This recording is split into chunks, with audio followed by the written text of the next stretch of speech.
Uh, Hello? Hi? Oh, I've already 5 minutes starting. Oh my god. Wait. Here. Hello? Let me pop out the chats.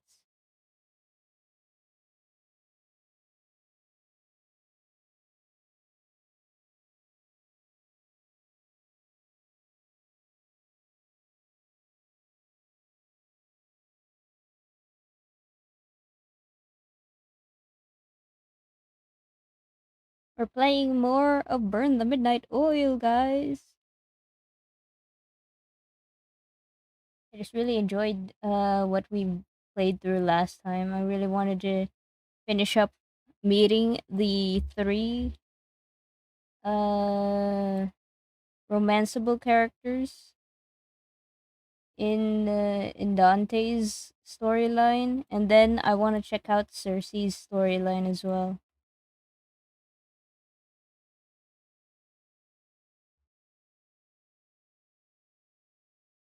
Game audio 1. Can you guys hear the game now? Why is it not ducking?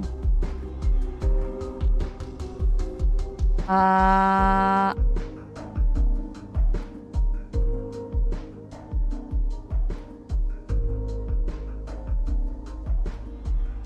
About here. Okay.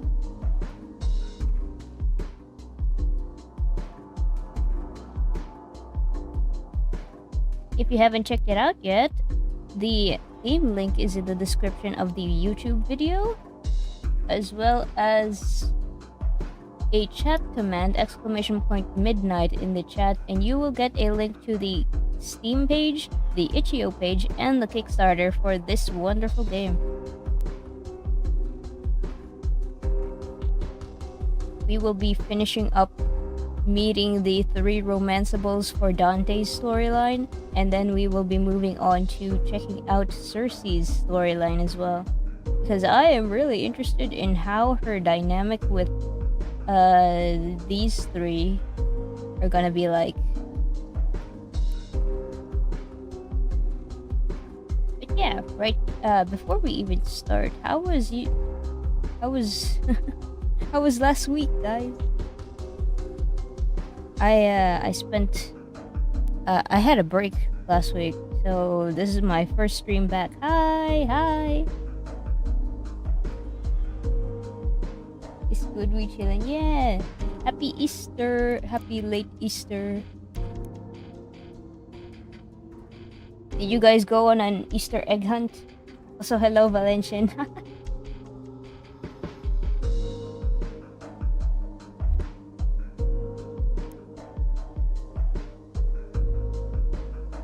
Happy Easter. Yay! I hope you guys got to pet many rabbits and find many Easter eggs. I didn't know the bot would call me out like that. You got a cookie! Yippee!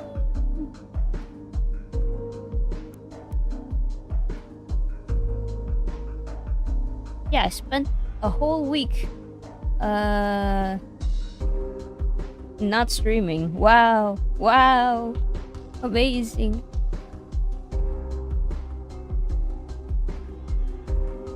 Hopefully you guys survived. I mentioned this in the Discord, and I said that hopefully you guys survive for a week, and some of you guys said no, we won't. And what the hell?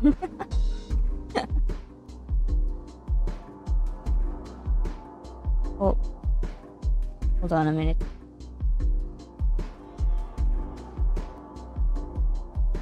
Properties. No. Audio.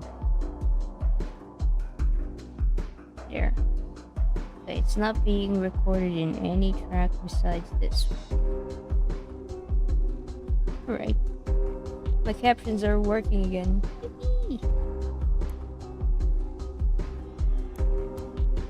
Now, since I forgot to show this last time we played the game, I will be going through the content warnings.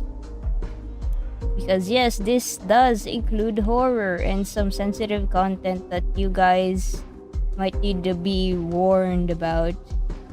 Horror, blood and violence, strong language, suggestive content, alcohol and drug references, substance abuse, and references to past emotionally abusive relationships, references to implied thoughts as well. So be careful about that, you guys. If anything makes you uncomfortable, you're not required to stay. You can always leave. So with that, we will be going back into Dante's storyline. The last we left off from last stream, we just finished investigating a new case with our partner Raul, our cop duo Raul, and then we went off to investigate? No, to ask our friend Zeno if he knew anything about the case. It was about drugs, I think. And then we were about to go home, so we went to take a shortcut at an alleyway, and we ended up fighting a drunk guy, and he ended up not breathing. So this is where we left off. I left you guys off with a cliffhanger. Let's see, history. I'ma be lurking, Mori. Good luck with game. Alright, Valesian. Thanks for saying hi. Yeah. Man is not strictly human. He's a wizard. But that does not exactly fix his human frailty. And as Dante strains his ears, he can't hear him breathing anymore. Oh no. Is he dead? Dad, is he dead? The desire to ignore the situation is strong. If he's just killed a man, then that's going to become a giant mess. The guilt doesn't quite settle in, and there's too many other emotions taking up all the space. But he knows that Orion wouldn't leave, neither would Raul. He is neither of them, but he won't be able to look them in the eye if he doesn't take care of this. True. I'm not usually awake when you stream, so it's always nice to see you. Hey, yo!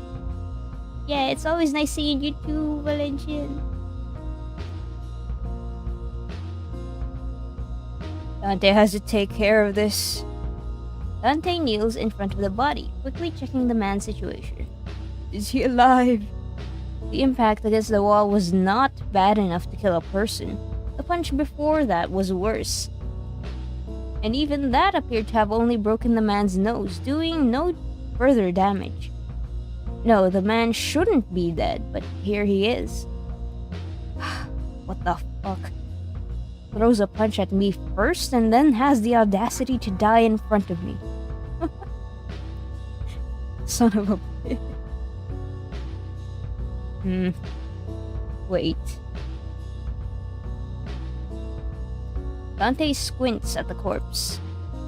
Aggression followed by sudden death? No way. Could it be?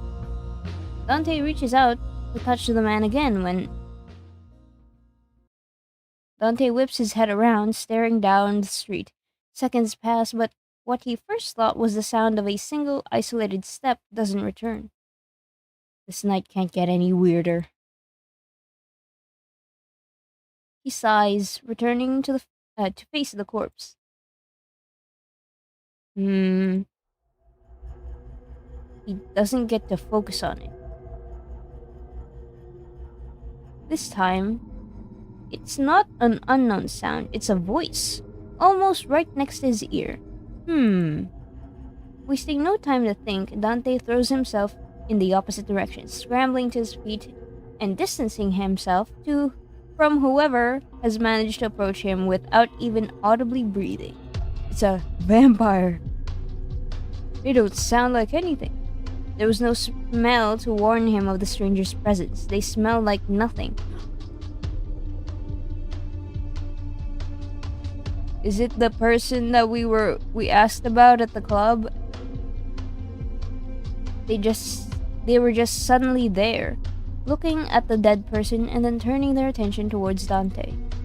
He knows the stranger is looking at him without seeing their eyes. Ice seeps through his veins, an almost physical sensation as it steals his breath away. When the hooded figure straightens, their clothes rustle, but that's the only sound around them. This person is tall, wears some odd dress, oriental or whatever, hood over his head. That Al is the person that we interrogated at the club, and this is their description of the hooded figure from earlier. And we have been met with them face to face. Oh my god. Hello, A4! Hi! Happy late Easter. Hi, how are you?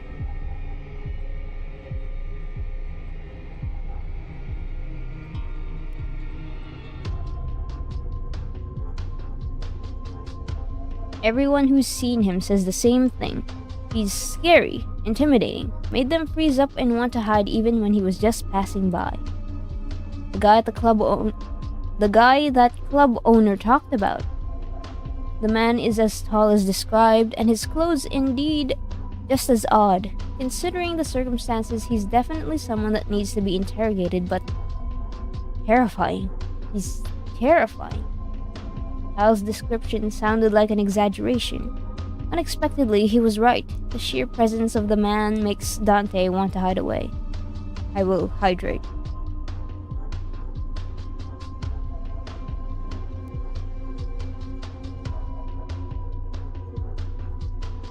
I'm doing well, that's good. I'm glad that whenever I ask someone how they're doing, they always tell me they're good. It'd be terrible if something happened.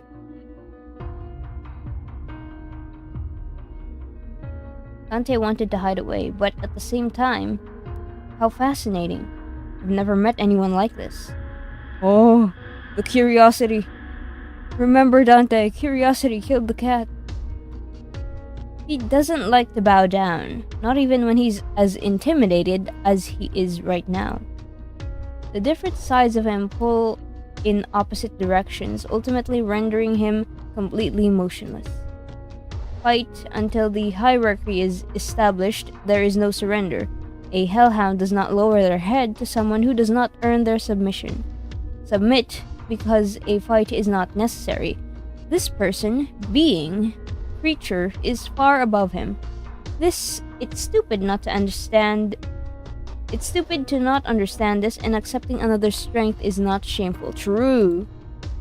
His human side, quiet till now, chimes in. When you see someone scary, isn't it better to run? Also true. What do you know about this one's state? The hooded man talks, interrupting his thoughts. His voice sends shivers right down Dante's spine. It's not a request, it's an order. He has to answer. He doesn't try to fight this, at least. There's no reason to. I don't know them. Dante's voice is shaking. He swallows heavily and puts a hand on his throat, forcing himself to calm down. He's high on nerves right now, Dante. Stay strong. He will not stutter from fear like a helpless pup. But they might be one of several deaths caused by the same thing. The man hums. After a moment of contemplation, he moves closer. Okay, bro, okay. Personal space. The closer he gets, the more Dante wants to leave. What is he? I've never met anyone or anything like this. What is he? What is he doing here?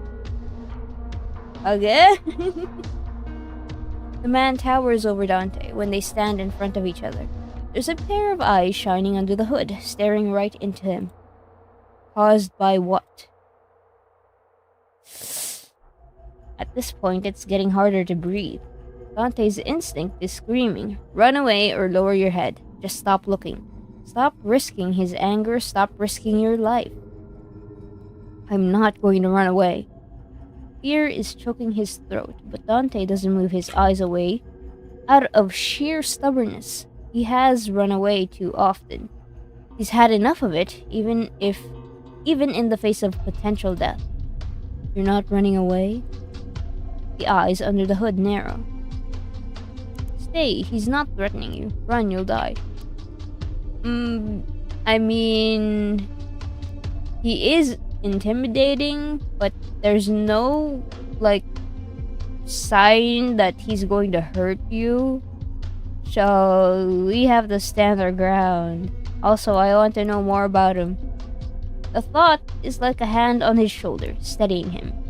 I am such a good voice in his head. Oh, I'm such a good voice in his head. I picked the most rational decisions for him. Wow!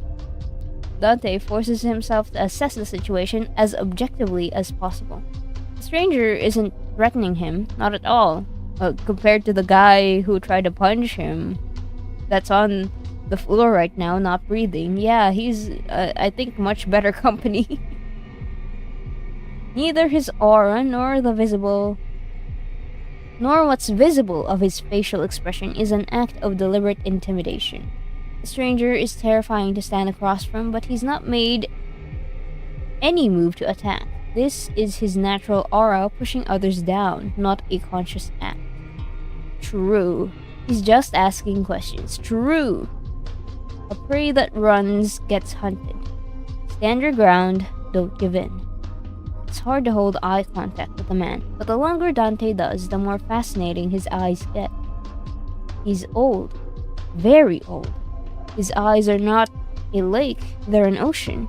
Calm right now, but the waves can build up high. There's no desire in them, and no threat. All the man is doing is looking down at a curious thing he encountered, giving it his attention for a mere few seconds. Breathless seconds pass. Then the man leans back again. The pressure vanishes enough for Dante to inhale. Little things like you usually run away when I get close. You're not. How quirky. Oh, sure. How quirky. Wow, did you just call him a hipster? Quirky? Wow. Who are you calling quirky? Continue on with your night, young hellhound. Okay. Don't forget to breathe. He knows Dante's a hellhound? With that, the hooded man's attention span appears emptied. He turns his head up to the sky, pausing for a second.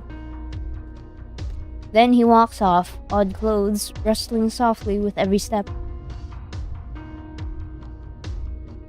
By the time Dante manages to snap out of it, he's gone. Who was that? Someone like him would stand out everywhere. How is it that the whole city's not talking about him yet? Not to mention he knew what I was. It's impossible to tell the difference between a werewolf and a hellhound by scent alone. Did my reaction give it away? What else? When the fear is gone, there's nothing left but awe left. Okay. That man is someone even the most powerful supernaturals in North Haven would bow to. That thought is almost pleasing. Huh. The power struggles are common within supernatural communities. There's always someone planning to overthrow the current boss.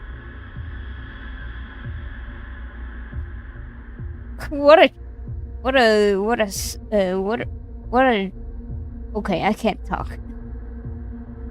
What a list of choices. Also, hi Turia! Hi! How you doing? We're continuing Burn the Midnight Oil. I don't know what to pick.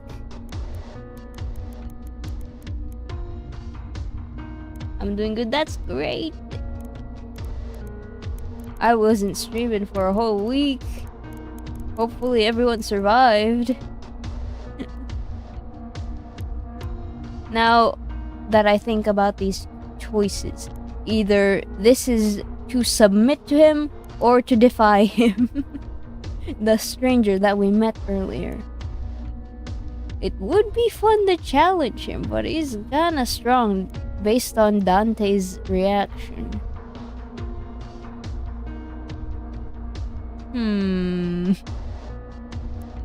But you want to try? No, let's not be reckless. Hellhounds don't have alphas, not like werewolves have. Not like that. But the strongest among them, the most cunning, most intelligent, they're still the ones everyone turns to when the situation grows dire. The stranger would be the kind of leader to give you security, a horror to outsiders, but the ideal protector to everyone inside the pack. It's not as though he decides to spend more time on. It's not a thought he decides to spend more time on. He's not a hellhound, that I'm sure of. Useless to wonder what someone could bring to the species when it's not even a possibility. The man is gone, and it's best not to think about him. If he does think too much about him, he might just try to follow him. Oh my lord. Dante shakes his head. Back to work. There's still a corpse on the ground. Ah, yeah, right. Alright, I forgot. Pushing away all stray thoughts, he approaches the body. Dante checks the man from head to toe one more time. The distraction helps. Looking at him now, Dante finally understands what Orion meant about knowing a victim if he saw one. The skin of the corpse has developed thin cracks in the short time since he collapsed. It feels hard, as if the whole body's surface has hardened. Well, at least it looks like it wasn't my fault. That's something. You got away from it scot-free, man. The cracks have the slightest discoloration. But that's about it. You can still move the corpse joints. So whatever has happened is mostly superficial. No rigor mortis yet? Okay. The body's still fresh. What the organs look like? He couldn't say. I've seen people's insides before, but I don't exactly have an interest in them. That's a job for pathology. I'll have to get someone from the station to fetch the body. Sadly, he doesn't have a phone. They're giant brick-shaped things, unwieldy and inconvenient to carry out. Raul keeps one on him, but he's not here. You don't carry a phone? Bro. Why do you not carry a phone? Come on, brother. It's the year of our Lord 2026. You gotta carry a phone. I know. It's not 2026 for Dante right now. It's the 1980s. It's the 1980s. This place is set in the 80s, so he doesn't have a phone because they're literally bricks. Oh my god. I forgot. I forgot. It's because of the whole neon thing that it makes me think it's really modern and stuff, but the neon is actually confusing me. We're in the neon 80s. It's held in the 80s? Oh, yeah. That's why he looked at a Nokia phone and said, fuck that. He doesn't want that. Even if it's indestructible, it's a brick in your pocket. He does, in theory, have a pager. Oh my god. But that's exactly where it always is, on his desk. Back at the station. He just really hates that thing. Contacting the station is what he has Raul for, right? Yeah. Still, there's no way he's going to carry a corpse on his back, so he has to inform someone. Time to wake some people up. There's enough houses around. He just has to sniff out a supernatural household, then ring long enough until he can tell someone to call the station. He has to wake up a resident. No annoyance can fight against the power of a police badge. The poor couple Dante woke up wasn't happy, but neither was he, so they made the phone call obediently enough. Having gotten confirmation that someone was coming, Dante decided that his day was over. The couple will make sure no one steals the corpse. The bar is still open.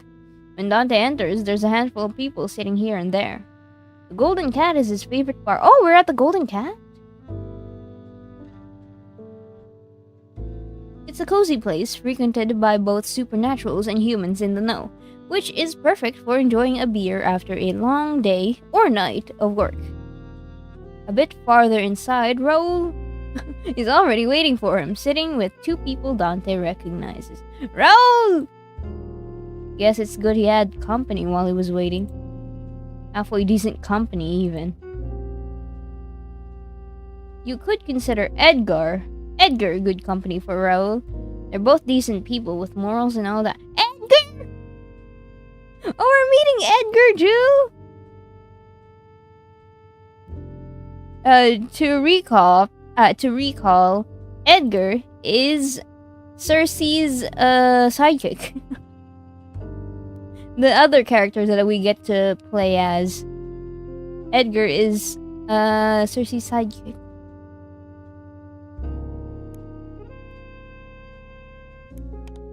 Lord Investigations is named after him? Oh my gosh. Cersei, probably not some. Oh!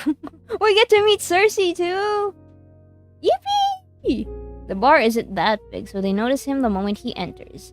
Dante feels Cersei's eyes on him and involuntarily rubs over his arm, where the hairs are standing up. He takes a breath to calm himself. Nothing happened. Dante stops at the bar to order a drink first. He can hear Cersei talking about him. Is he avoiding us? I think he can hear you. Yes, that was the point. Cersei! Oh my god! Cat! Cat and dog on screen! Wow! He ignores her for now, reaching to pet the cat sitting on the counter. There's a entry for the cat. Cena, the namesake of the Golden Cat. The first Cena belonged to the original owner, but both passed away long ago. The current owner's cat bears a surprising resemblance to her, which might be why she is also known as Cena. It's an orange cat too! Oh my god, orange cat. She's the namesake of the bar, and probably the only cat that doesn't care about getting petted, even when the one doing it is a supernatural. I love the CG. Oh my god, holy moly. Tina purrs as he strokes her fur, leaning into the touch. She's warm, small, and weak. Complete opposite of the man just now. A rough tongue licks the tip of his finger. Cena experimentally gives it a bite to see if it's not something edible, and turns away in distaste when it's not. No. Bold kitty. Not even worried I might hurt you, huh? Yeah. He scratches her ear, but in a classic cat-like manner, the animal suddenly decides she's had enough and jumps off the counter. As she vanishes somewhere underneath the tables, the bartender returns. Here's your beer. Thanks. Beer in hand, Dante finally joins the group waiting for him. He takes the seat next to Raul, pretending he doesn't notice Cersei's unblinking stare. Cersei and Edgar are a vampire and human who run a private investigation agency together. Dante would find their partnership weird if he didn't know Orion and his wife. We still make two abnormal pairs, two weak humans working together with two dangerous supernaturals. I can tell exactly why Raul and Edgar can connect with each other. Edgar and Raul have a friendly enough relationship to chat whenever they run into each other at the Golden Cat. As a result, Dante and Cersei have also started running into each other. Cersei's as nice as she always is, which means she's not. She jumps at the chance to tease him. Did you forget to brush your hair this morning? Or did you turn into trouble on your way here? Did you run into trouble on your way here? If anyone's picking on you, you can always let me know. I don't like animal abuse. Oi! Man, I think I missed out not picking Cersei first. He'd comment on that, but he has an easier retort, thanks to having heard about Abraxas being around. Just ran into Abraxas. Seen him recently? Cersei doesn't even try to hide her disdain. Not really. Gotcha. I heard he and his agents were snooping around at that museum that exploded. Interviewing potential witnesses. Guess they'll be wandering all around the city till that's sorted, keeping an eye on things. Ugh. If you haven't run into him yet, I'm sure you will. A lot. Having gotten the reaction he wanted from her, Dante's focus shifts to what she might actually know. There's always something interesting happening when the SSF gets involved. The SSF, or the Supernatural Secrecy Force, is not like the police. It's an international security and intelligence agency tasked with ensuring that the existence of supernaturals doesn't come to light. Abraxas is the captain of the SSF's North Haven branch. Dante doesn't care too much about them. They don't get involved with the police unless there's a problem, so they've never bothered him. Even when Abraxas does visit the station, it's got nothing to do with Dante. But that doesn't mean he doesn't find their work interesting. It's entertainment, at least. Heard anything about that, though? Cersei just shrugs. Her disinterest would be believable if she didn't rattle off the next couple of sentences so quickly, making it obvious she's trying to change the subject. Not sure what you're asking me for. I haven't got a clue what they're up to, and speaking from experience, it's best if that stays that way. If it stays that way. Actually, why do you even care? What do you even care? Aren't the SSF and the police supposed to stay out of each other's business? Aren't the SSF and the police supposed to stay out of each other's business as much as they can? Unless it's related to whatever the two of you are working on. Raoul wouldn't tell us anything, but maybe you will. What are we working on? Yes, the drug incident. Raoul takes a sip of his beer. The same way he sips from his coffee when Dante is talking nonsense. Good lord. You didn't give me the chance to say anything. As if you would have told me the truth if I did. Cersei stares Dante down. He holds back the urge to comment that if she had shared a story of her own, he'd be more inclined to talk. Well, since you asked so nicely. No. You suck. I don't. That's your job. Next to them, Edgar fidgets nervously, then interrupts them carefully. Okay, well, you two look busy, and we're in desperate need of a drink. We'll leave you to it. But, come on, Cersei, you've bothered them enough for tonight. How dare you? I'm perfectly lovely and pleasant to be around. Raoul offers a wave, looking faintly relieved when Edgar gets up. Good to see you, Edgar. Yeah, cheers. Cersei allows herself to get dragged away to another corner of the bar. Both Dante and Raoul watch them for a moment until Raoul glances at him. Can she hear us from over there? Dante shrugs, making himself comfortable in his seat. Bro. This close? Yes, but she's not that curious about it. Especially not when she's already distracted, talking to Edgar and the bartender. You say so. Before we get into what happened, you ran into Abraxas? No, just wanted to mess with her. But they did mention the SSF at Mirage, though. It's better if he's not on this case. Now, give me a summary of what happened. Found Zeno. He says he doesn't remember anything useful. I also ran into the hooded figure Al mentioned who might actually be involved. And I found a corpse, so I woke up some random people to call the station. Raoul stares at Dante for solid 10 seconds. Dante stares back, silent. You know what? I take it back. Tell me every single thing you remember happening, in order. You serious? I didn't think your summary would be that bad. If your instincts just suck, that was a summary. Could you just be helpful for once? I'd like to finish up for tonight. Damn, I love their banter.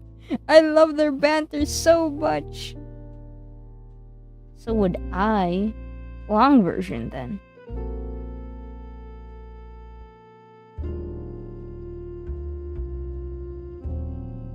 Partway through his retelling, Raoul starts to frown. Now he's tapping the table, eyes closed in thought. Dante waits, letting him sort out whatever is going on in his head.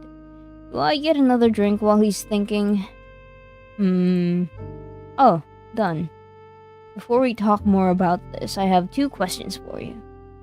So many questions today. That is, sadly, part of our job. Number 1. Putting aside whether Zeno is actually involved and putting aside whatever relationship the 2 of you have, do you believe him when he says he doesn't remember anything about a new drug? I mean, yeah. I think he's sane enough to not make a drug that would kill customers. Like, it's bad for business if the customer dies.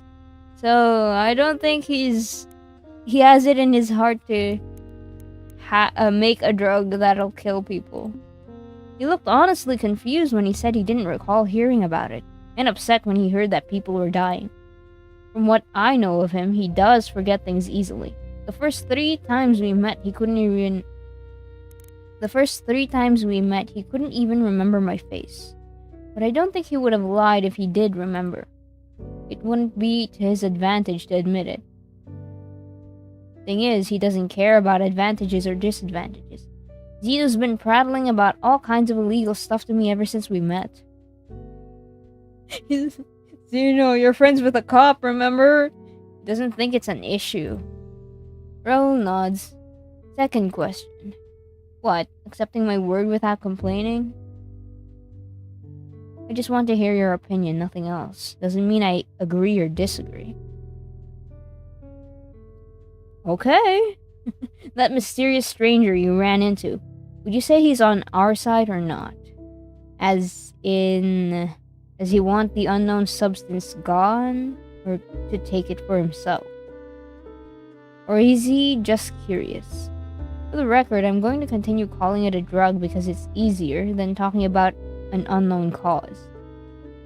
Does seem most likely for now, though. Too many addicts involved. I couldn't get a read on him. In the brief moment that we actually encountered him,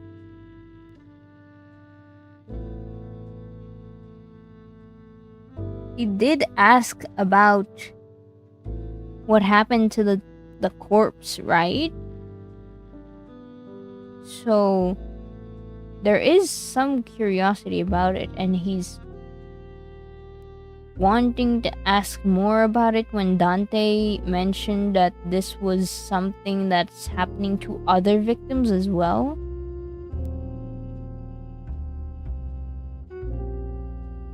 If he was going against people, he would have had some sort of malicious question in his interrogation earlier.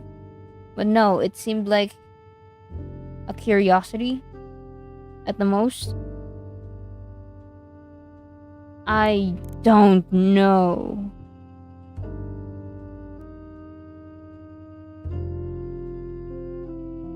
Let's say he wants the same thing we do, to find out what is causing these people to keel over and die.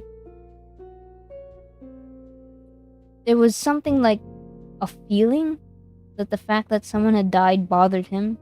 At least the tiniest bit. Not to mention that I don't think he'd need it for anything. Money, power, he's intimidating. He's got all the power he can get just by standing there.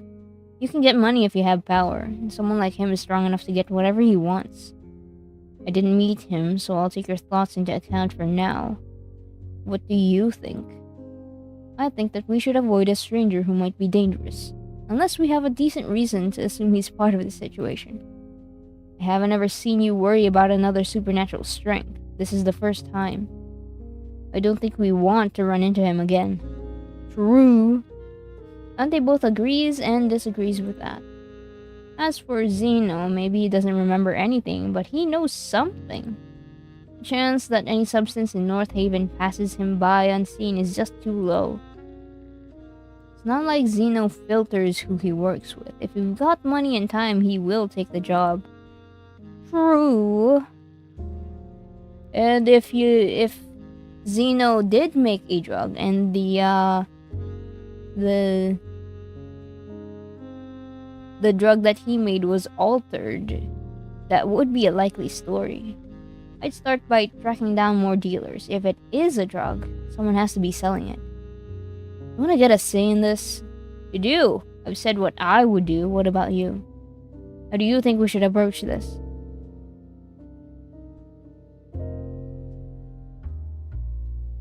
Why are we fading to black? Ah! It was the end! I see. Alright, time to check out Cersei's storyline. Yeah, if you guys are liking the game so far, you can check out the demo for yourself on Steam. You can wishlist the game and check out their Kickstarter.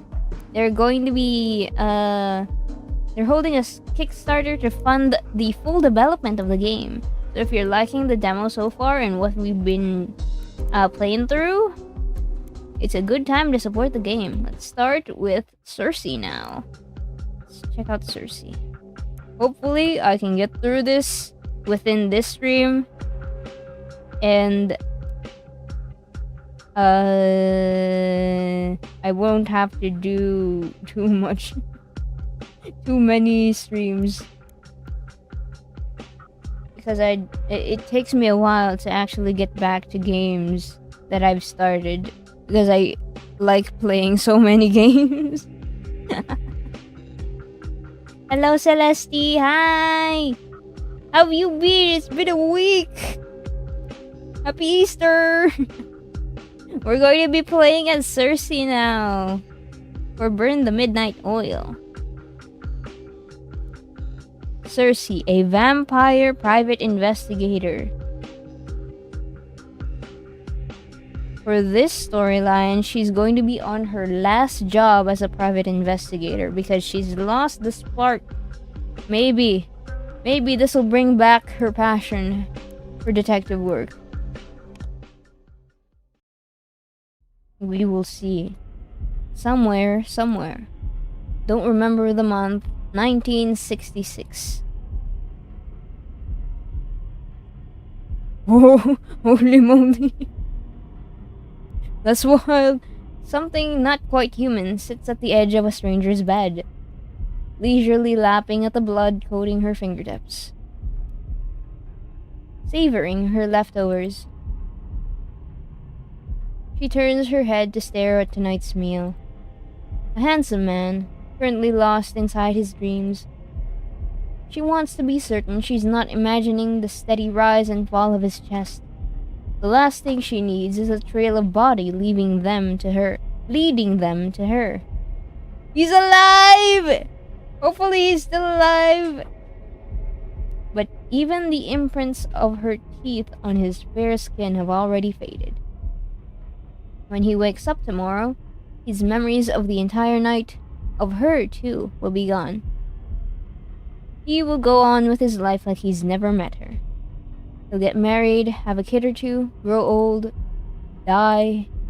She'll remember him for a while, but she won't be sad about it, or miss him, or even ponder what could have been.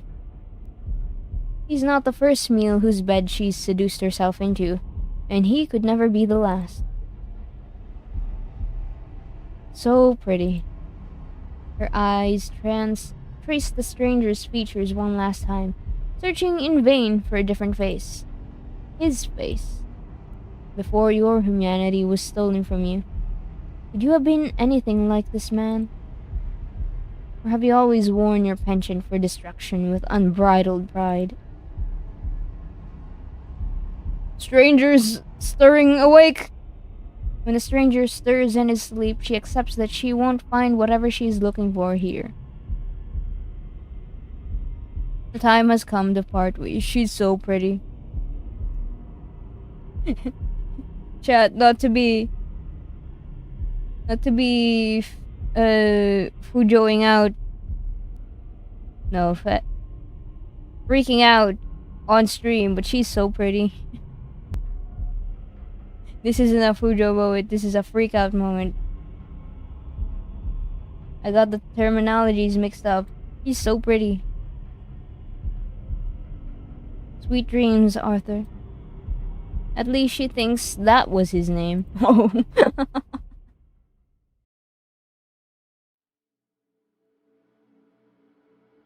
Maker. It was midnight. It is midnight, and I am writing to you from yet another city whose name I couldn't be bothered to learn.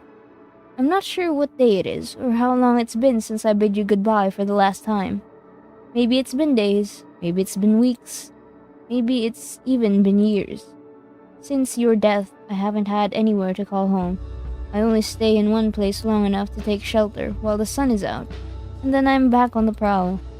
It's mostly men. I desperately want them to remind me of you, even though none of them look anything like you. Anything like the you I knew. Living or dead, I suspect no one will ever remind me of you. I should probably be grateful for that, shouldn't I? Maker. I have taken to hunting every night just to keep sane, but I don't think it's working. I fear I might have lost my mind long ago without noticing. At least, I don't think I'm making things worse. At least I'm keeping busy, which means I have less time to think. It's a good thing. If I think too hard or too long, I'll start thinking of you. I make bad decisions when I think of you. Maker. Remember how you always used to say that creatures like us weren't made for rules. I always disagreed, only out of spite. We both knew you were right. I hate being told what to do. Oh, this is a great time to use. I hate being told what to do. I hate it so much. I'll fuck everything up for myself just to do the opposite. I miss it now, though. If you were here, I wouldn't have these doubts. Oh.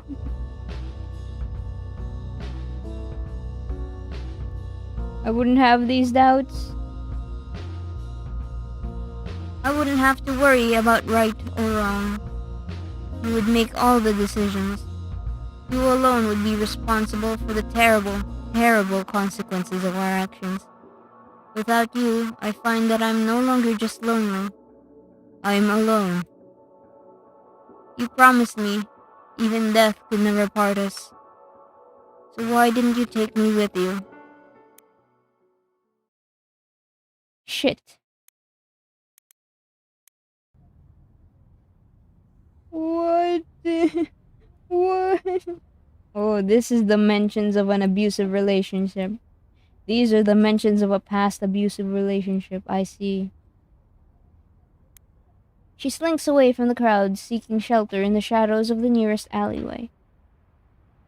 Shit, shit, shit. So this is it? All those years lead to this? She's still doing the exact same bullshit she used to do when she was trailing after him. Only now she's doing it alone. And to what end? What's the point of living like this? Hell, can you even call it living? What?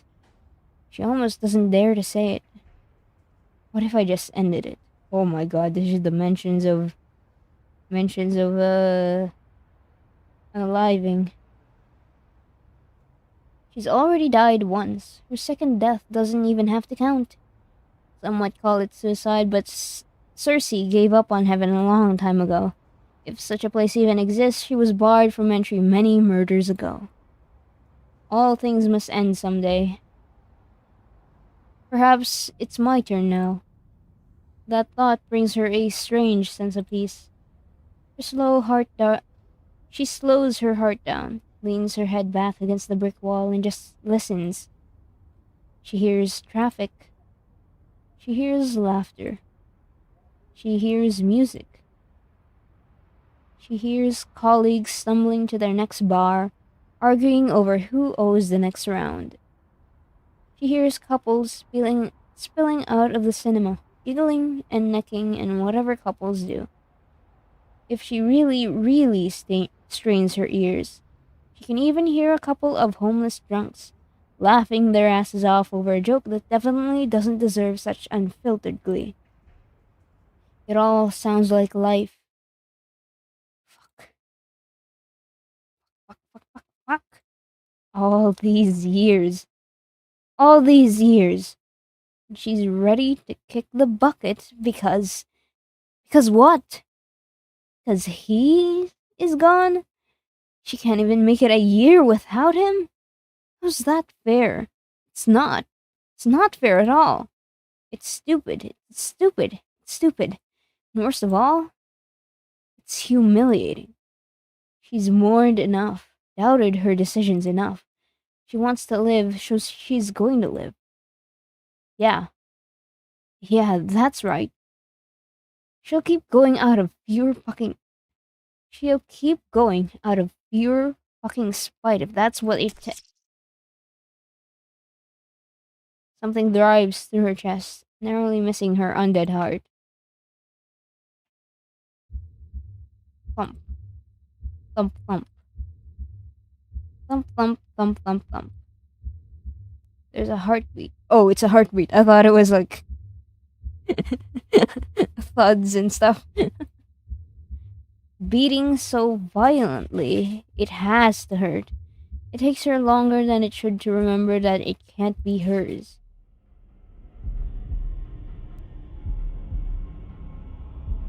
Her eyes shift from the improvised stake to her chest to the man responsible for it. Perhaps he's more of a boy than a man. He can't be a lot older than she was when she was changed. Not that any of that matters now. A stake to the heart? How medieval of you. The man, boy, doesn't respond. He's busy watching in horror as she rips the stake out of her chest. She doesn't flinch at the pain. It's there, like an incessant little bug, but it doesn't really hurt. Never does anymore. If I may offer you some advice for the next time you try to murder one of us, don't bother with the classics. Crosses, garlic, and all that nonsense. None of it works. Except the sun, but she's not stupid. So she's omitting that part. Don't be afraid. He's shaking. Oh my god. She takes a step forward. He's trembling now, but still, not a word. You're the one who tried to kill me. Shouldn't I be the one to fear you? She catches her hand right before it touches his face. She hadn't even realized she was reaching for him. It's a bad habit of hers. She's always cold, so she's always reaching for warmth. Why don't we play a game? Why don't you guess what can kill me? She doesn't like the silence. She wants to make him talk. If you get it right, I'll even reward you. Generous, no? More silence. This isn't some trick. I find you vaguely entertaining, so I intend to let you keep your life either way. Still silent. She stomps her foot, frustration seeping through. You're not going to talk to me at all? He's not even meeting her eyes anymore. She follows his gaze downwards. Men. Interesting choice of priorities. Checking out my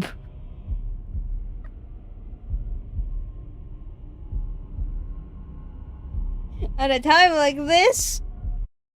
What? No, that's vile. I would never do that. That snaps him out of it. That snaps him out of it. Oh my god. He speaks. Well, now I'm offended. What's wrong with... What's wrong with my boobs? Nothing. I think. I mean, I wouldn't know because I wasn't looking at your chest area.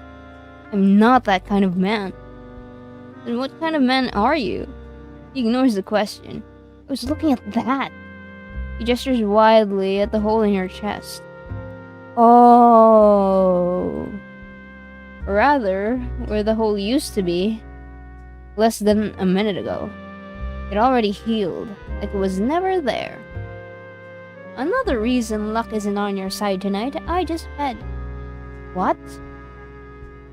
I just fed, so I heal faster. The blank, stupid look on his face is oddly endearing.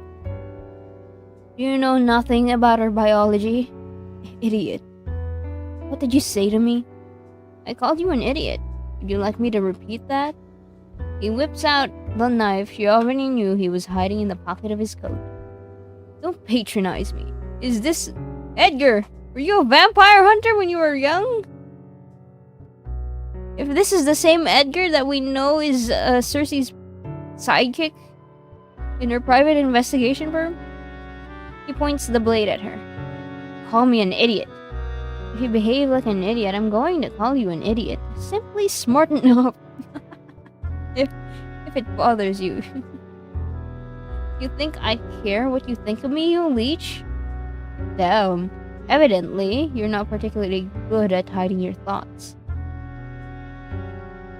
Why are you dragging this out? I'll never beg a vampire for my life if that's what you're waiting for. So just kill me and be done with this already. She sort of, kind of, not really, tries to stifle her laugh. It pisses him off even more. What's so funny? Sorry. It's just your accent. I only realized it now, but it's so British. Oh, he has a British accent. Oh no, I have to try to do a British accent. Welcome to North Haven, England, where quite literally everyone talks like this. I can't do British, damn. Wait, it's in England? I see. That's where we are? Cersei? Are you okay? She looks around, taking in her surroundings for the first time. She's not sure how she got here. But it doesn't matter anymore, does it? She's here now. You're not from here. What gave it away? Your accent. Are you American? When it's convenient. When it's convenient? Suppose it doesn't matter where you come from. You still fit in perfectly with the other bloodthirsty freaks in this city. Huh, you amuse me. I definitely can't kill you now. Wow, why not? Why, you almost sound disappointed. Oh, wait, what did I click? Turn. Of course not. But it doesn't matter what I want. You should do it anyway. Why? Because we can't both walk away from this. It doesn't work that way. I can't do a British accent! I'm trying, but I'm failing, I feel like. Am I doing good? Says who? He rolls his eyes. How about this? If you don't kill me first, I'm going to stab you in the back as you walk away. With that silly little kitchen knife? I've seen babies with stronger grips on their toys than you've got on that. His grip loosens. Meanwhile, I could kill you with minimal effort. Right here, right now, I could snap your skinny little neck with my bare hands and not even break a sweat. Yeah, she just fed, so this vampire is kinda strong. Edgar, I think you need to just walk away. Take a hit for your ego. Thank you for the head pat, A4. Only Only... Only... That wouldn't be very fun now, would it? I don't kill as often as you may think, so I like to take pleasure in it when I do. I'd make it slow, slice your neck, but keep the cut shallow enough that I have to suck the blood out. I prefer to drink straight from the tap, you see. More intimate that way. Once I've drained you, I'll dump your corpse behind one of these bins and skip town. By the time someone finds you, I'll be long gone. Nobody will even know I was here. He lowers his knife, averting his gaze to stare at nothing in particular. Do what you want. Do what you want. There's no one left who would care enough to try and find me anyway. Oh, we got a sad boy! She recognizes the frustration in his eyes all too well. She's seen it countless times in her own reflection. Monsters took someone from him, just like a monster once took someone from her. Well, no one will have to. As I keep saying, I am not going to kill you. He hurries to object, but she lifts a finger, and that's enough to shut him up. And you can't kill me. You're bold, I'll give you that, but I don't think you can even kill the weakest of us. You're not strong enough, and that's not an insult, or a slight against your ego, or an attempt at undermining you. It's simply a fact. You are too weak. Don't you think you're underestimating me a little too much? No, I see you exactly as you are. You're no threat to me. You're no threat to anyone. You want revenge? You want revenge, but for whatever reason, you can't kill the one you actually want dead. So you poured all your resentment into the first vampire you could find. Me, apparently.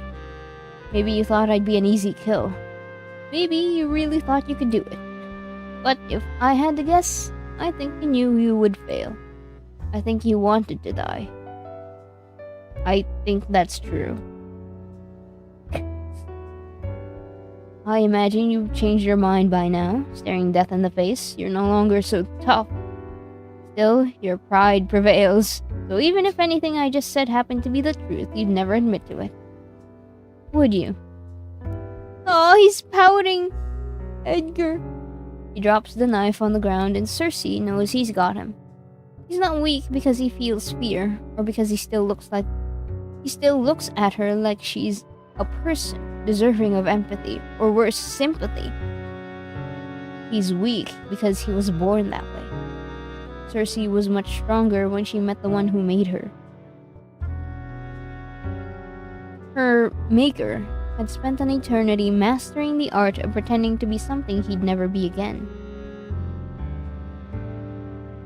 Yet, when she'd laid eyes on him... Oh, I hit my desk. When she'd laid eyes on him, she'd still seen what he really was. Maker. Who is this maker? Oh, it's just a term. The creator of another vampire. It is the duty of the vampire's creator to mentor their apprentice. But this tradition isn't always followed by the clanless. Vampires abandoned by their creators are often at a disadvantage in the world, especially in vampiric society. Damn. She's an abandoned pup? Oh my god. A monster. But even knowing that, she'd still lost him. She'd still been too weak. Not anymore, though. Were you a hunter too? No. If you'd like, I could teach you. Seeing his confusion, she elaborates. How to kill vampires, I mean. You would teach me how to kill your own kind? Yeah, why not? Whoa. No matter how much of an idiot you think I am, surely you don't think I'd believe that's a genuine offer. Your kind prey on the weak, but you're loyal to your own. Even I know that much. He's not wrong. Contrary to popular belief, most vampires are social creatures. They thrive when they're together. In theory, at least. Reality is more complicated. It's frowned upon, I know, but I don't mind offending people. As a matter of fact, it might just be my favorite pastime. So it's not just me. You're insufferable with everyone. How dare you? But yes. Yes, I am. She offers her hand with a smile far too dangerous for anyone sensible to trust. What do you say? Do we have a deal? Only an idiot would strike a deal with a devil like you. Or someone moderately desperate. A moderately desperate idiot, then. Sighing, he takes her hand. She bites back a grin. Before I forget, what's your name? Edgar James Thorne. That sounds pretentious. I'm just gonna call you Eddie, okay? If you must. What about you? What about you? What's your name? If I told you, would you even use it? Well, yes. That's what people do, isn't it? Call each other by another's name. Been a while since anyone has used her name, but she supposes it would be rude to withhold it from him now. They call me Cersei. So may you. His grip on her hand tightens. I want to ask you something, Cersei. Yes? When you've taught me all that you can, what's going to stop me from killing you? She allows herself that grin now, showing him all her teeth. Nothing but your own compassion.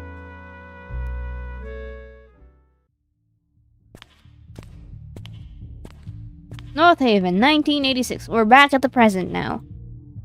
Finding Elysium isn't difficult. The word Elysium.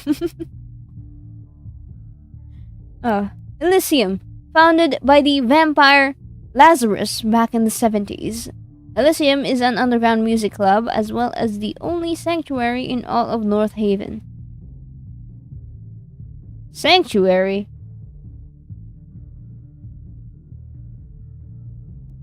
Lazarus the vampire. Lazarus created Elysium to provide the local vampires with a steady supply of clean, fresh blood.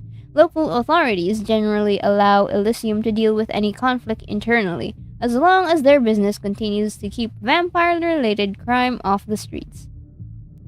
Various spells and other magic tricks are used to keep Elysium's exact location a secret from anyone who hasn't received an invitation. Other local supernaturals know the club is somewhere underground and little else. Okay, let me see. What is a sanctuary? Vampire-exclusive establishments of any kind, though they are commonly places of culture or entertainment such as bars, clubs, and theaters. Ooh, sounds nice. Sounds like fun. The dark doesn't bother Cersei the way it might others. Even if it did, she's navigated these tunnels enough to remember each step. It's getting inside that poses some trouble. It wasn't always such a hassle. Cersei was once a regular at Elysium, cautiously welcomed by its patrons because of her relationship with Lazarus. Who is Lazarus? Lazarus, the founder of Elysium. Yes, we did find out about that through the Elysium log, but who is he exactly? Lazarus is a gifted vampire, but the specifics of his powers are an open secret few dare to mention to his face. A gifted vampire, despite his penchant for dramatics and his infamous reputation as a hedonistic drunkard, Lazarus is still deeply beloved by his patrons, who teasingly refer to him as their prince. Lazarus also happens to be the only boyfriend Cersei's ever had. Damn. When their tumultuous relationship ended some years ago, Lazarus didn't take it very well and indefinitely banned Cersei from Elysium. Ah, I see. Rumor has it the two have been acquaintances long before they ever stepped foot in North Haven. Monikers, Prince of Elysium. I'm laughing too much.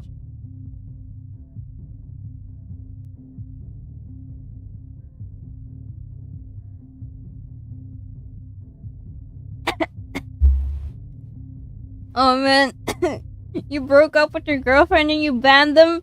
You banned your girlfriend, ex-girlfriend from your bar, from your club. Oh my god.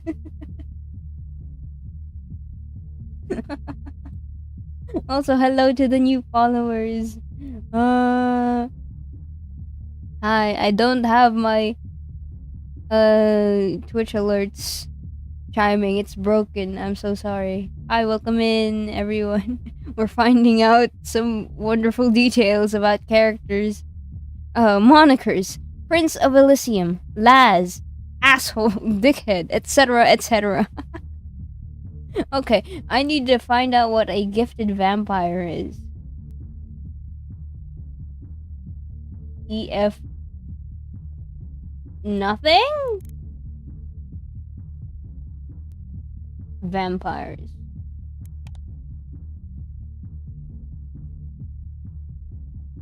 Also known as too many.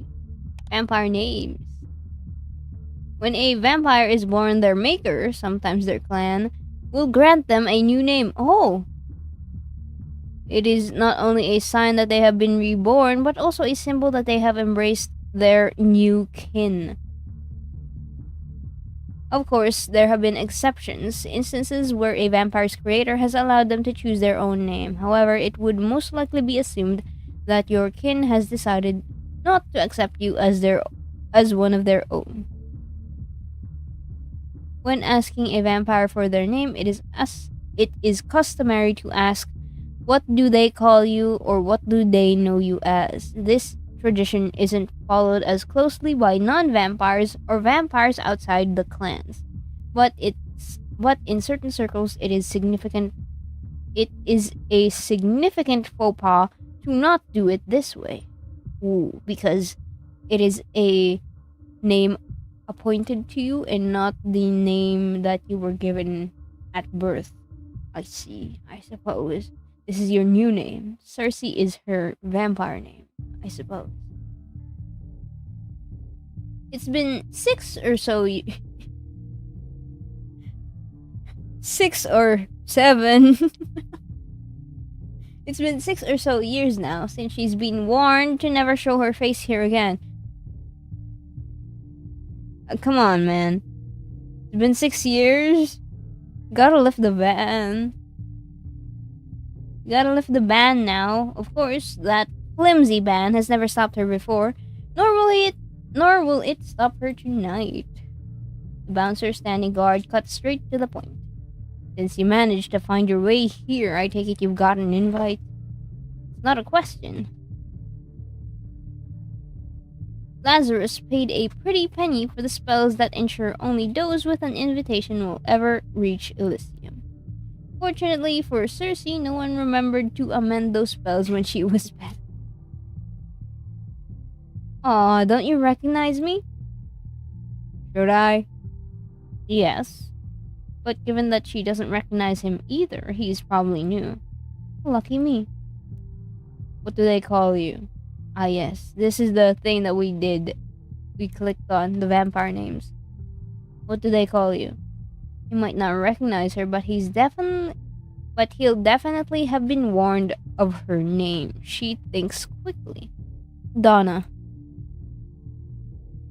It's not going to be on the list, but it doesn't need to be. That's what her talent is for. Oh!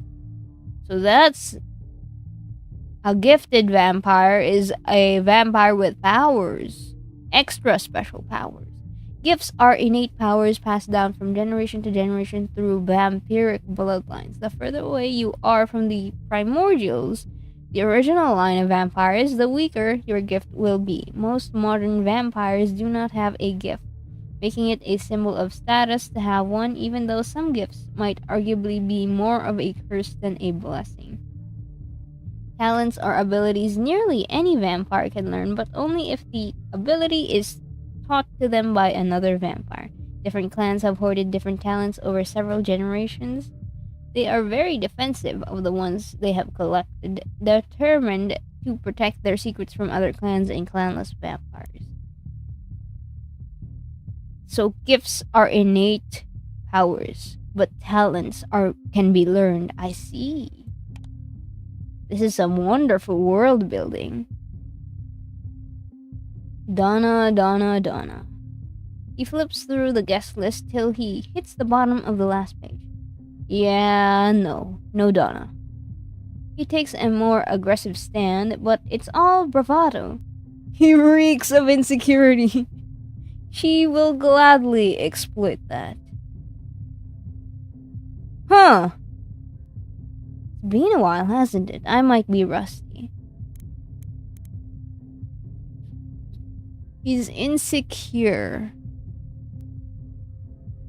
That would mean he has a fragile masculinity.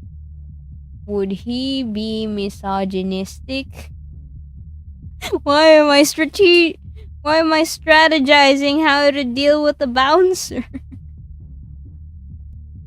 For the first time ever, let's save Cersei's slot. Save slot. We're going to be save scumming for the first time ever. Wow. My gut instinct? Persuasion check. Ah. Oh, I love your fangs. You're so pretty. Well, of course I'm not on that list. I'm not one of your every night patrons. I've been personally invited by your boss. The bouncer shuffles his feet, red eyes running over her form. When Cersei smiles, he nervously smiles back. You're certainly his type. Oh, have you heard of the thing that happened 6 or 7 years ago? Where she got banned after breaking up with the boss? Still, I can't let you in on your word alone. If you wait here, I'll quickly confirm with Nisha. Nisha? Elysium's manager, as well as Lazarus's right-hand woman. She may only be human, but her street smarts have earned her the reluctant respect of Elysium's patrons. Human? Well, I think if you want to have your club managed properly, you gotta get some proper help. You can't, I don't think you can trust a vampire to deal with management. Wait, is that specious to say? I'm not sure. What? But if you have so many years of experience, how come you're so bad at managing? For the right price, she sometimes sells information, but nothing that would ever jeopardize the future of Elysium. Some of Elysium's patrons like to speculate that Nisha and Lazarus are secretly lovers, but anyone who actually knows them would know that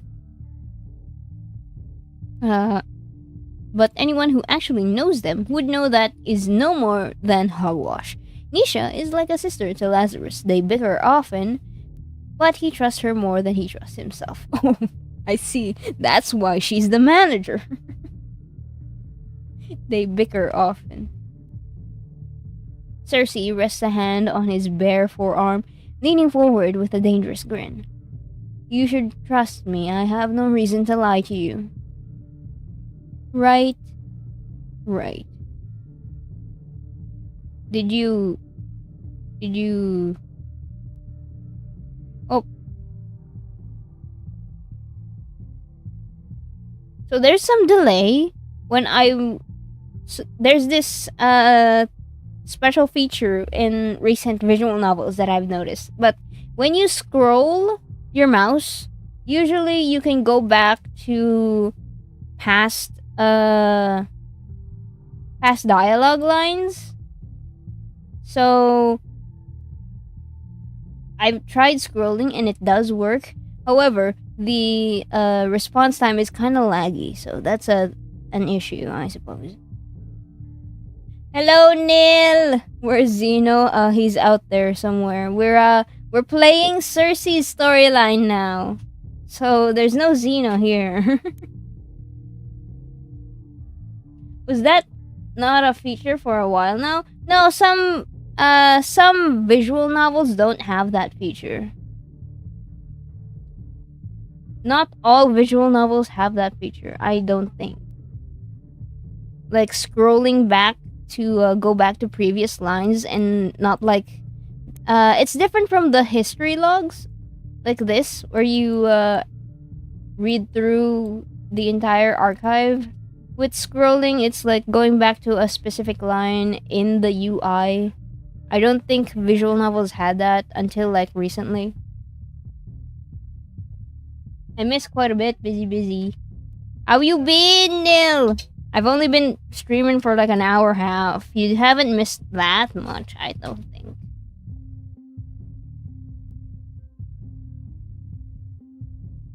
Happy late Easter. Did you survive last week? That was easy. Compulsion isn't mind control. She can't force people to entirely transgress their own nature. Compulsion. Oh, this is the talent. This is Cersei's talent. A vampiric ability that allows one to induce others to follow their will, depending on the vampire's strength and the strength and or weakness of the target's willpower. The vampire could theoretically convince the target to act or think any way they want. The effect is temporary but consistent long-term exposure to compulsion may cause permanent personality or behavioral changes. Oh, that's kind of bad. Out of all the vampiric talents, compulsion might just be the most powerful, as well as the most easily abused. Clans carefully hoard the ability, only allowing their eldest members to learn and practice it. In the hands of the most practiced vampires, compulsion might be one of the closest powers to mind control.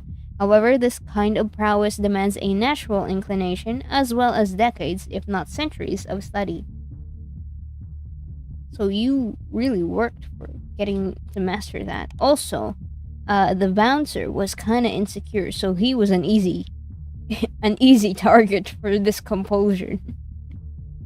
It simply sways people in certain directions. Different methods, seduction, intimidation, persuasion, works on different people. Oh, I see. Then I picked the right choice then. Wow! The weaker their will, the farther she can push them. With enough practice and the right target, you could convince someone to do almost anything. Now, may I come in? What? What? Oh, yeah, of course you can. He shakes his head, still in a daze, and steps aside.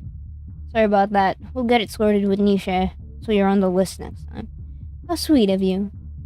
And just like that, she's in. Elysium. The word Elysium. No. Holo stars. Last week was so slack. I've been starting back with the group projects this week. I need to rewatch the video to catch up. That's fine. You can always go back and watch Elysium. The word Elysium. The only sanctuary in the city for creatures of the night. Since the 70s, Elysium has been an Epicurean haven for vampires to gather and feast without repercussion. Donors, that's what they call the humans selling their blood here. Oh! It's ethical blood sourcing. I see. Well, I think it's a good way to earn money, I guess. How the vampires in Elysium refer to the human staff who consensually donates blood to them. Some donors do it for the money, or in the hopes of one day becoming vampires themselves. But most of them simply find it to be a pleasurable experience. Whoa! For the fun of it? I see. I suppose. How did Hollow Stars pop up? They mentioned the word Elysium. If you're even a smidge of a fan of Hollow Stars English, you would know that Hollow Stars Guild Tempest is located in Elysium. Alright. Some of them are natural masochists. Oh, okay, that explains it. taking pleasure in being fed on. Others are only here to make some good money. That is also a very valid cause, a very valid reason to be selling blood. Most are here for both, and a select few loonies come here with dreams of one day becoming vampires themselves. I suppose. But to my knowledge, few, if any, have yet had the honor of experiencing the change. The change. The act of a vampire bestowing vampirism upon a mortal. Those who have experienced it themselves say it is both the most pleasurable and painful experience one could ever have. Like a newborn, fledglings have only two immediate desires: to be embraced by their maker and to feed the hunger, alternatively known as the first death. Why is hunger capitalized?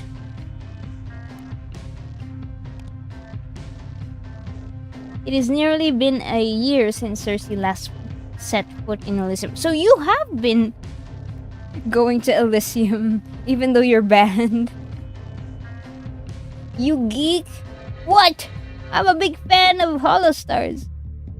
That's where I always see the word Elysium. The word Elysium. One quick look around promptly reminds her why she's been avoiding the hellhole. Nothing's changed. Everything's exactly the same. Cersei inhales, her stale lungs breathing in the irresistible saccharine scent of blood. The familiarity should comfort her. In a city that's rapidly changing, more so now than ever, Elysium's been one of her only constants. But it gets so damn boring. Among the 40 to 50-something vampires who permanently reside in North Haven, Cersei can count on one hand which ones aren't regulars at Elysium. Huh. Alright, let me hydrate for a bit.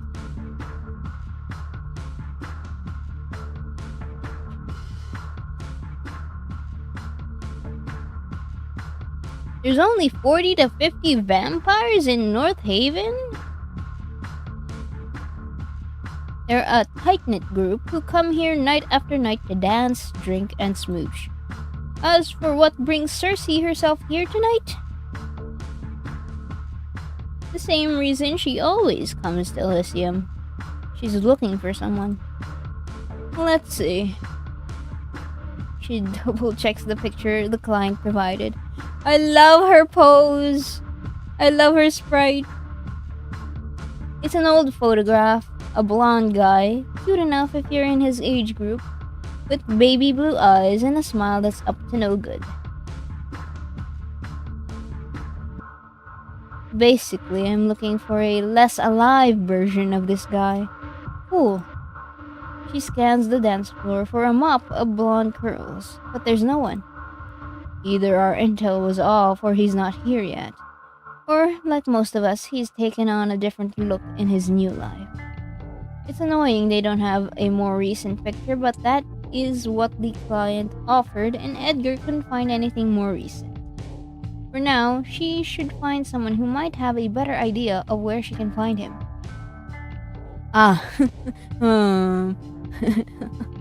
Do we ask the manager who was told that Cersei is banned from this club, or Lazarus, the guy who banned Cersei from this club? I think we have a better time figuring out any kind of lead with the manager. Lazarus may have founded Elysium, but it's his right hand who runs the place. True! As a human, Nisha hadn't been a popular choice for the job. She fought hard to earn the patron's respect. Now everyone, human or vampire, in Elysium turns to Nisha when they've got a problem. And anyone who messes with Elysium's equilibrium will also have to answer to her wrath. I'll have to talk to her if I want to get anything done, ignoring the urge to make the objectively worse decision. Cersei goes looking for Nisha. Going to Lazarus would be objectively worse. It doesn't take long to find her. She's at her favorite spot, leaned back against the bar, a cig hanging haphazardly from her red lips. The way her eyes curve in amusement when she spots Cersei says more than words ever could. Is that who I think it is? Alright, we're in London. Is that who I think it is? Welcome back from the dead, babe. I wouldn't call Nisha a friend, but we do get along. It helps that Nisha's a businesswoman. Though her loyalties will always be to Lazarus and Elysium, Nisha appreciates making a little extra on the side when she can. Only instead of selling her own blood, she sells information. That makes her more valuable to Cersei than any donor ever could be. Missed me? I guess it does get pretty dead around here without you, no pun intended. She puts out her cig on the bar counter. Where have you been this past... Shit, has it been a year already? Do we answer? I mean, we should stay on her good side. Tell the truth. Ignoring how Nisha's obviously been keeping tabs on her. After all, it's her job to track potential patrons and threats. Cersei elects to play nonchalant. Been lazy lately? Asked Eddie to accept fewer cases for a while. That's a shame. Oh my god, I gotta switch between an American accent and a British accent? Oh my god. Wish me luck, guys. Thought you were one of the lucky few to actually enjoy your job. So did I. I take it you still enjoy yours. Most nights.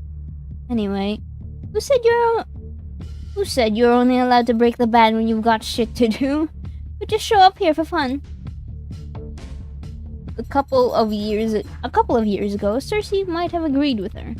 But now, messing with Lazarus and his ridiculous ban just isn't as fun as it used to be. Fighting! Hydrate!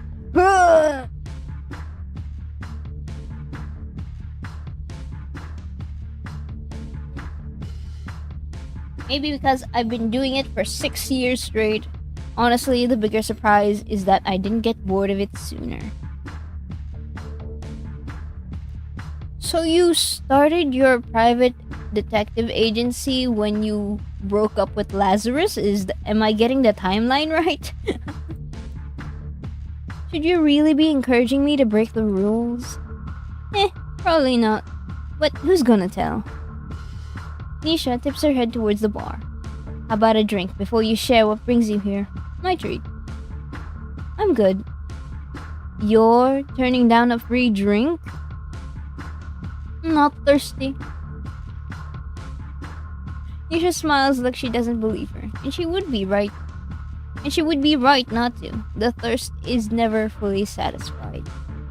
Fortunately, Nisha's a lot more respectful of boundaries than Cersei's ever been, so she knows not to push it. You don't mind if I make myself one, do you? You don't mind if I make myself one, do you? Be my guest. Nisha slips behind the counter, playfully hip-checking the bartender on service to make more space for her. The bartender shakes her head at her with a smile. Nisha, trying to steal my job again? Work harder and I won't be able to. Who's this? Alright. Jude, meet Cersei. Cersei, this is Jude, a young vampire who works at Elysium. Jude mostly bartends these nights, but they also work as one of Nisha's many ears inside and outside Elysium. Before Jude became a vampire, they used to be a donor. He's one of the lunatics who wanted to become a vampire? Is that it? No. Maybe? I don't know. We need more context for his turning. His change. Their change.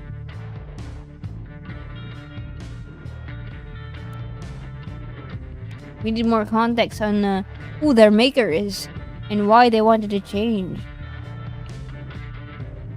Actually, I don't think I care. But you just asked. You know what? Never mind. Never mind. Jude looks more amused than offended. So you're the one they call Cersei. Weren't you banned for forever?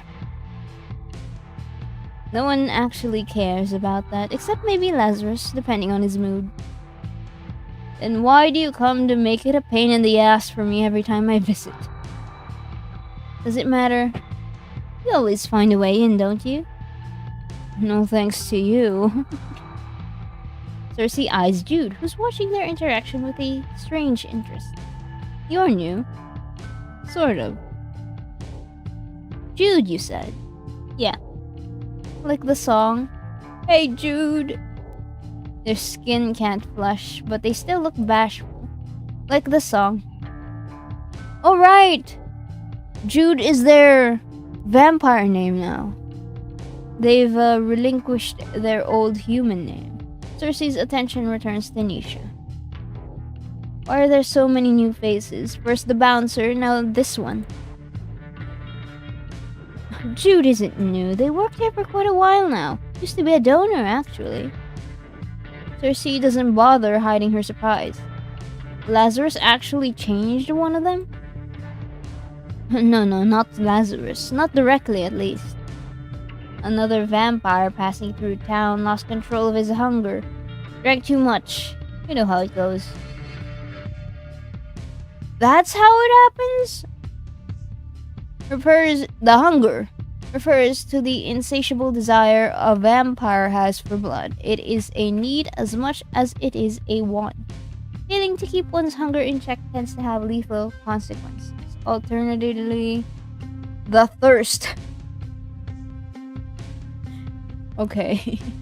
The thirst. But also, that's how you turn?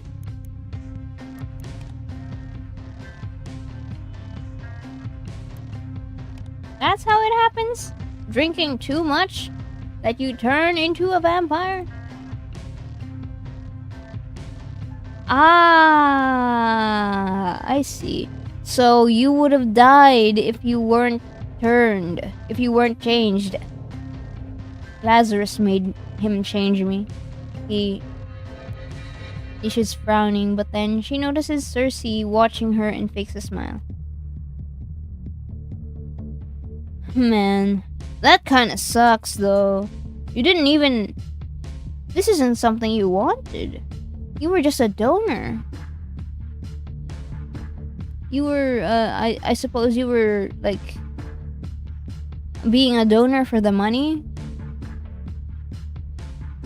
And then a vampire, lost control, and you were on the brink of death, and the only way to save you was to change you? He saved their life. He did. He really did. More like he ruined it. You wouldn't have been in that situation in the first place if Lazarus hadn't hired you. What happened to the one who made you? Nisha answers for them again. Oh. Are the vampires immortal here? Yes. They are immortal, I think. You can kill a vampire, it's just that they can live a long time. Oh, he's dead. Like, dead. Good riddance. I suppose congratulations are in order, Jude. You survived your fangling year. Fangling year? A fangling, a slang term used to refer to newborn vampires. After a year has passed, given that the vampire didn't get themselves killed one way or another, one will no longer be considered a fangling. I see. It was an interesting experience. Oh, to die now or be immortal forever? God. Your first year after the change is never easy, but under the right guidance, it's manageable. I'm glad the vampire that turned Jude is dead. Good riddance, truly. Jude may not have had their maker by their side, but the Elysium vamps still look out for each other, as long as it's convenient. Nice to meet you at last. Lazarus talks about you so much. I've always felt like I already knew you. Oh yeah? What's he been saying? Nothing nice. The other night he went on a rant about you for hours. Said that in almost 200 years of unlife, you're the worst bat he's ever met. What do you mean? Lazarus needs to practice his insults if that's the best he's got. I'm disappointed. Holy moly. Disappointed. Oh, he said far worse. Just didn't think it polite to repeat. That's just how he expresses his affection. He's a sentimental soul. I don't know about that. Think that's enough shit stirring for one night, Jude. Back to work. Yes, ma'am. Jude spares Cersei one last glance and a brief smile. And then it's only her and Nisha again. Nice kid. They're older than you in mortal years. Like I said, nice kid.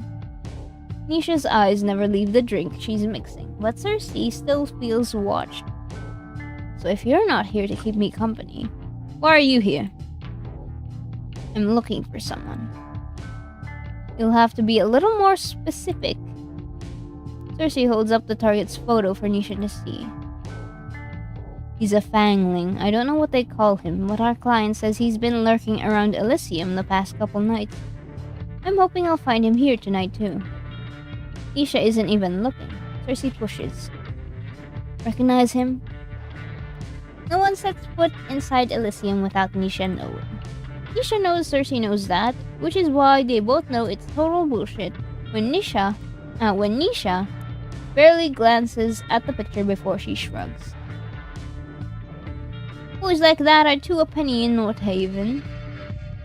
What makes you think I would remember? Here we go. Unless you've got something to help remind me. Oh, I see. Upfront payment first. I like how you operate your business, Nisha.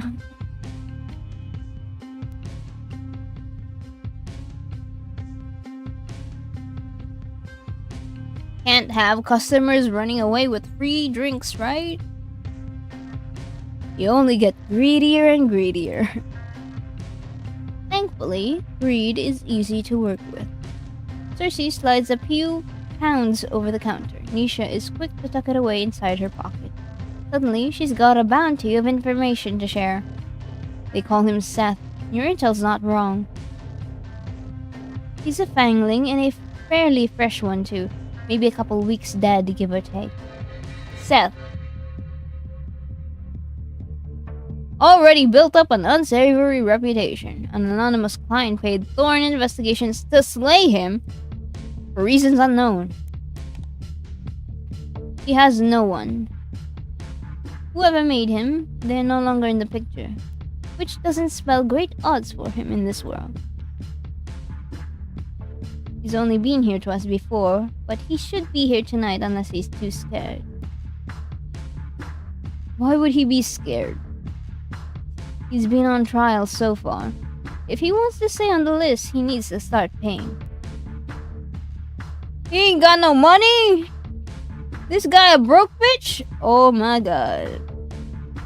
But without a job or someone to sponsor his undead life, well, let's just say his options for gathering enough money aren't exactly legal. Not that we care how he earns his keep, as long as it doesn't bring us any unwanted attention. So now that you're after him, I guess I can forget about all that. He definitely won't be able to pay after you're done with him.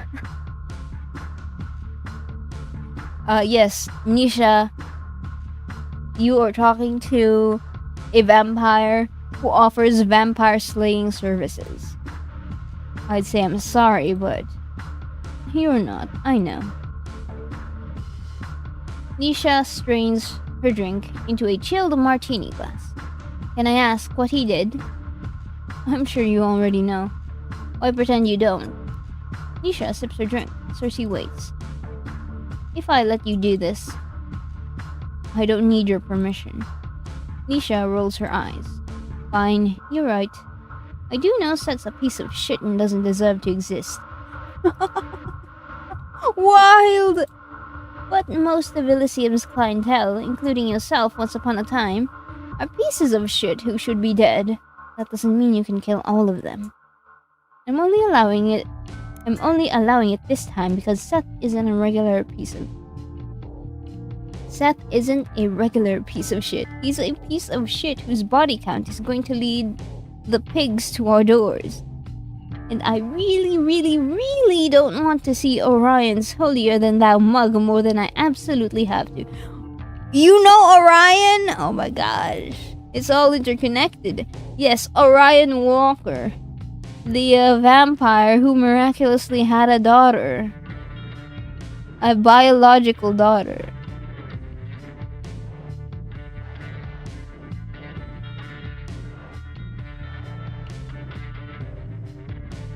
Officially, Orion's daughter, Alice, is adopted and not his biological child. Vampires shouldn't be able to have children, making Alice a miracle that has to be kept a secret. Yeah.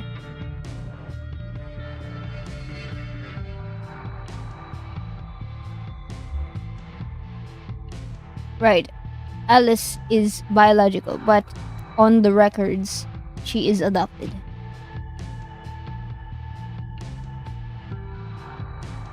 So whatever you plan on doing to Seth, spare me the gory details. The less I know, the better for us both. Go ahead.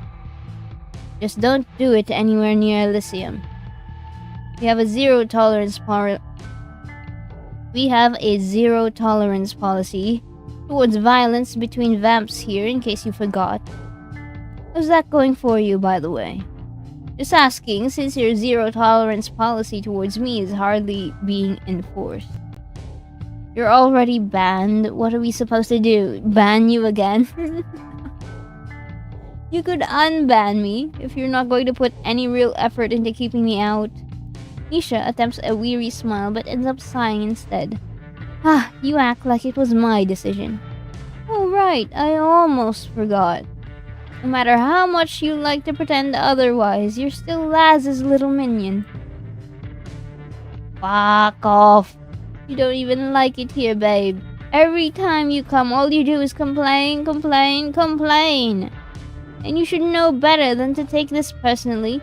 You dated him. And you know what Lazarus is like. Love and hate, romance and violence, making love and fuck. It's all the same to that beautiful messed up mind of his. Another sip of her drink. For what it's worth, he really does miss you. Meanwhile, I couldn't be happier to be rid of him. Nisha sighs again, more amused than annoyed this time. Is it because your kind has too much time on your hands that you waste so much of it? I guess you'll find out on your own, assuming things go the way you want them to. Nisha drops the grin. She wants to be one of them. Oh! She wants to be one of them. She's never dared to say it out loud, at least not to Cersei. But it's obvious to anyone who pays enough attention. I see. Well, there's only so much that you can, do as a human working for vampires without that kind of motivation. Now, personally, I would never wish that change upon anyone, not even my worst enemy. But every now and then, I'll meet someone who thrives in the night. Someone who might as well have been born as one of us. Who might as well have been born to be one of us. Isha's exactly like that. But Cersei will never change her, unless Lazarus permits it. Oh, I see. Neither will any of the other vamps that hang around Elysium. Yeah. At least they have morals. That's good, that's good. Nisha's only chance is Lazarus. We'll see how that turns out for her. Speaking from experience, he loves to disappoint. Whoa. Whoa. Back to the Fangling. Will you keep an eye out for him? Please. Pretty please. Alright. I'll even send him your way if I see him. In return, you'll make sure he's dealt with far away from here, deal? Did you mumble every swear? Did I? I don't know, man.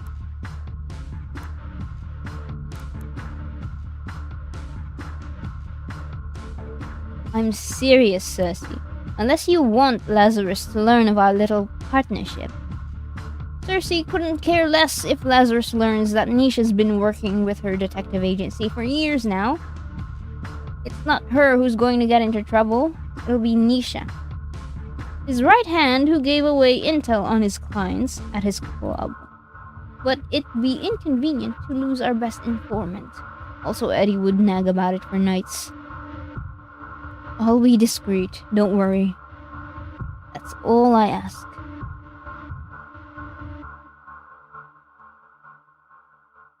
Not much time passes before one of Elysium's goons notifies Cersei of the Fangling's arrival. Looks like Nisha's fulfilled her end of the bargain. Now it's Cersei's turn. Moments later, Cersei finds Seth loitering near the stage. She was right to assume that he's changed since the photograph. He's at least a few years older, though still young enough to have graduated university. He shaved off the baby fat and grown a mediocre mustache, but the cheeky smile he shoots her way is identical to the one in the picture. For a split second, Cersei hesitates. He still looks so young, so full of life even in death. Then she remembers what he's done. She remembers the women he's hurt. She remembers he deserves this. Hey! He's grinning from ear to ear, a little too brightly for someone who's supposed to be dead, as she closes in. Oh, hello there. What do they call you? Does it matter? You're welcome to call me whatever you want. Really? Typical of a Fangling, Seth is a slave to his own impulses. Perhaps he's merely deferring to her as an older vampire. But he simply can't help his excitement at a woman showing interest in him first. Oh, okay. We hate Seth. We hate Seth. Right here, right now. Either way, she smiles, deciding there's no point in wasting time. We've hated Seth since we learned about his crimes, but we hate Seth true and real now. Seduction has always come easiest for her. You should come somewhere with me. Somewhere more private.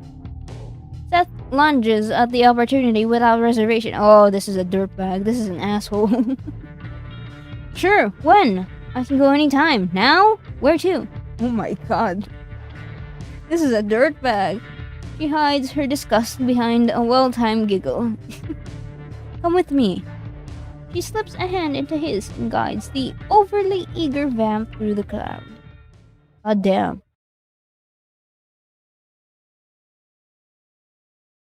Cersei is so beautiful, bro. Yeah, true, real, and I've been saying that.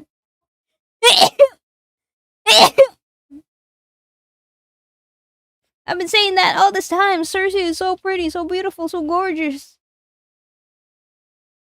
The bouncer, who almost didn't let her in earlier, still guards the entrance. Bless you, thank you. He doesn't say anything when he sees them, simply watching as they disappear down the dark tunnel. We didn't get to see Lazarus. When they get out of the tunnels, Cersei leads Seth through the streets with confidence, knowing exactly where to bring him. It's where I met Eddie for the first time 20 years ago. I spared his life that night, but I've ended many lives there since to make up for it. To make up for sparing a life? Goddamn, Cersei. Seth doesn't shut up once. I've never been with a vamp before. Is it better than with humans? Shouldn't we get some blood first? Oh my god. He enjoys the sound of his own voice too much. Not even once does he question her silence. God damn. Oh, we're at the alleyway. Cersei stops at the end of the dingy alley, far away enough from Elysium to maintain her end of the deal. Seth looks around with a frown. You want to do this here? Wouldn't a nice girl like you prefer a hotel? Not a girl. Seth's jaw drops stupidly. You mean... I was referring to my age. Oh yeah, of course not. I'm sure you're experienced. Ew, man, ew. Anyway, I'd invite you back to mine, but I don't, have a place yet. You're homeless? What are you doing hanging around a club? You have other priorities to be dealing with right now. Holy moly! Just rolled into North Haven the other night, still getting my shit sorted out. Haha. I see. Why didn't you deal with that before you rolled into North Haven? No? She ignores him, letting him laugh nervously to himself while she looks around, checking there's no junkies or creeps hiding around the corner. Seems it's just the two of us here. And he's back to being excited. Oh, you... You got a thing for doing it outside, yeah? Oh my god. Ew. Ew. Ew. Ew. You picked a great spot then. No way anyone will find us here. As long as we're on the same page. She lunges for him, grabbing him by the throat and shoving him up against the wall. Ah! He doesn't need the air to survive, but he's forgotten that in his panic. He gasps, desperately clawing at the hand wrapped tight around his neck. Cersei stares into his eyes the entire time. She doesn't want to miss the moment the fight leaves him. The moment he realizes he doesn't stand a chance. She's older. She's stronger. She's going to kill him. She's going to fucking kill him. Please. She only notices he's crying when a stray tear hits her skin. Typical. When threats don't work, they always resort to begging. Please don't. I don't know what I've done to piss you off, but... She can feel the joy seeping out of her as Seth's crying grows louder. She forgot how annoying it can be to kill Fangling. They're too sensitive. Whether it's pain or pleasure, they feel everything too strongly. That's why they don't last long without an older vampire to guide them in their first year. Leave them to their own antics and they'll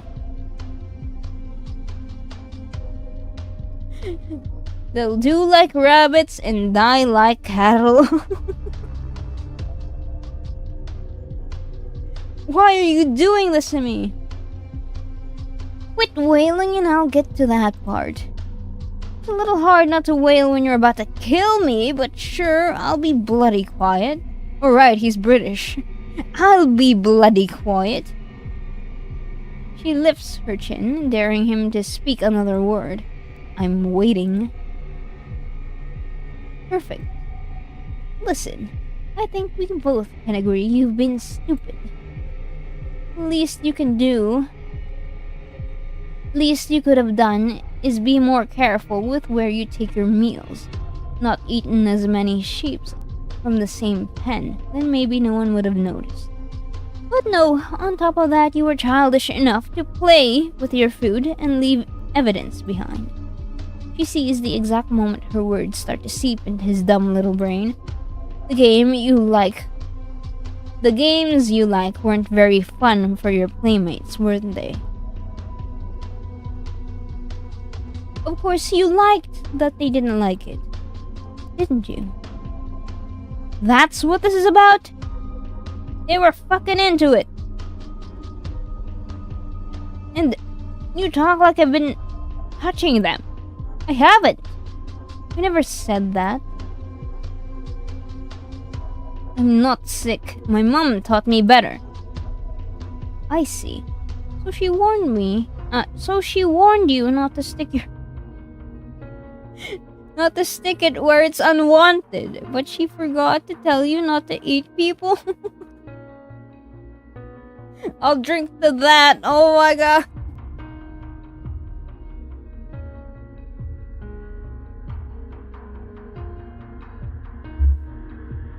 This is why.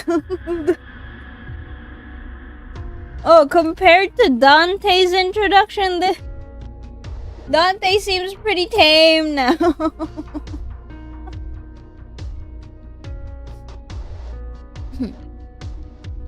Don't bother denying it. You torture them, Seth. You snack on their flesh when they still breathe. So what if I like to steal a bite?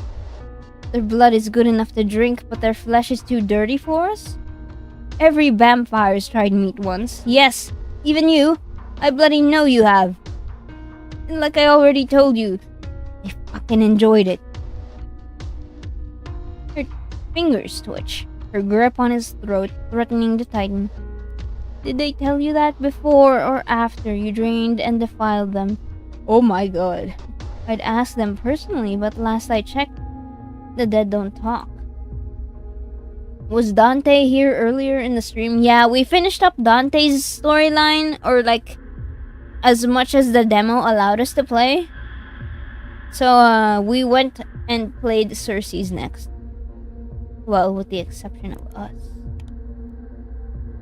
The dead don't talk, with the exception of us. Why does that even matter? I can't do a British accent properly. Whoa! Aren't we the same? Aren't we?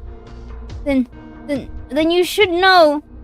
Then you should know it isn't fair to judge me. We're fucking vampires, apex predators, top of the food chain. Who cares what happens to the cattle? God, can you get any more cliche? You were once cattle yourself, brother. What are you talking about? Holy moly. You finished the demo? Yeah.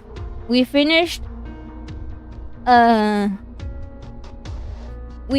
Dante's side of the demo, so we're playing Cersei's now. British accent Mori is something else, man. I can't even, I don't know. I don't know, man. I'd rather a Texan accent. I'd be more of a southern drawl. See, that's the problem with vampires like yourself. You have no regard for consequences. You think that just because you can, you should. Well, let me clue you in on a little secret.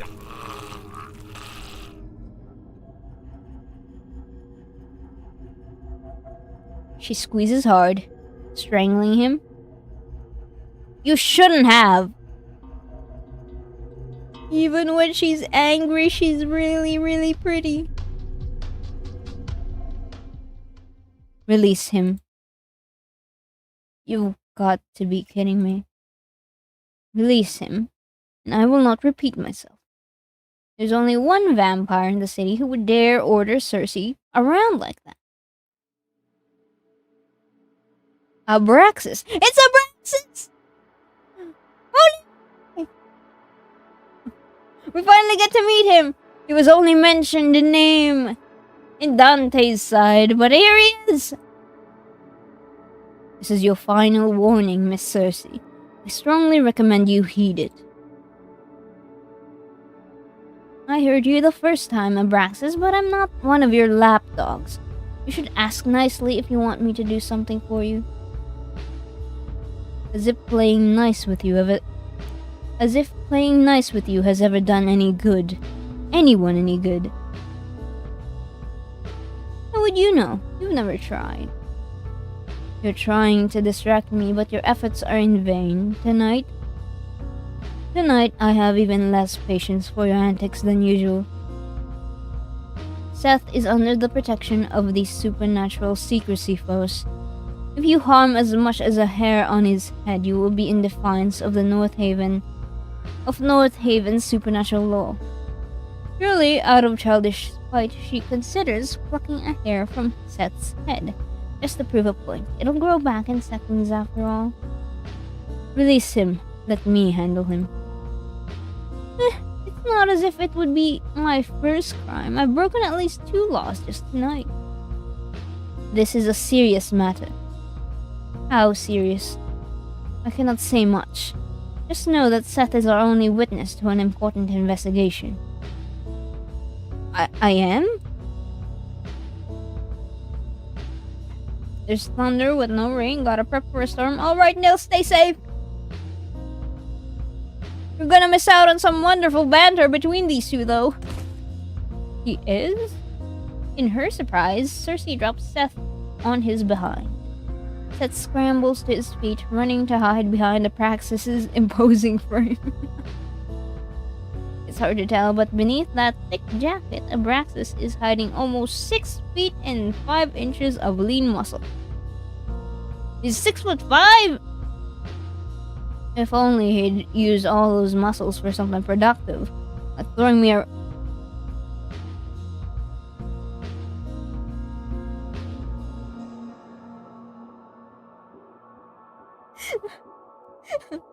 That's wild, Cersei!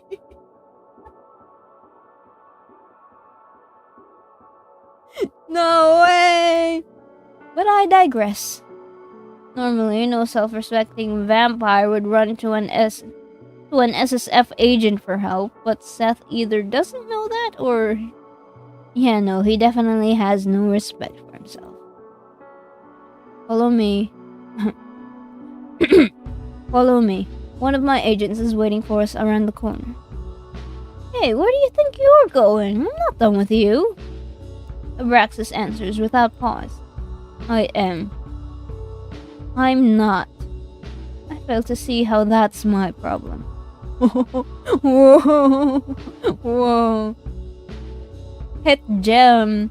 True. Abraxas couldn't look more bored if he tried. It's infuriating how he always carries himself with perfect poise, even as his shoulders hang heavy with guilt he thinks no one can see. Thank you for not putting up too much of a fight this time, Miss Cersei.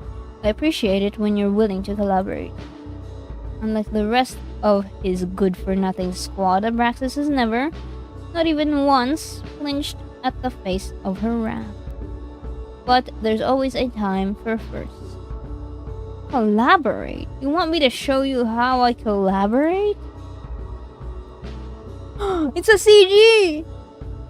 She storms up to him. Even in heels, she has to glare up at him, but the height difference has never intimidated her. This is unnecessary. I could hear you perfectly fine where you stood. Go fuck yourself. Not even a flinch. Very mature. You're more than welcome to waste my time any other night, Miss Cersei, just not this time. He tries to sidestep her, but she follows, blocking his path. Don't pretend you're above this. You love arguing with me. That's why you're always in my business, messing with my work. His brows furrow. It's the only hint that her words have affected him in any way. I am not in your business, you're in mine. Right, sure, that's why I stalked you here. Oh, wait, that wasn't me, that was you! Oh, please, I do not stalk you. Then how do you find us? Coincidence.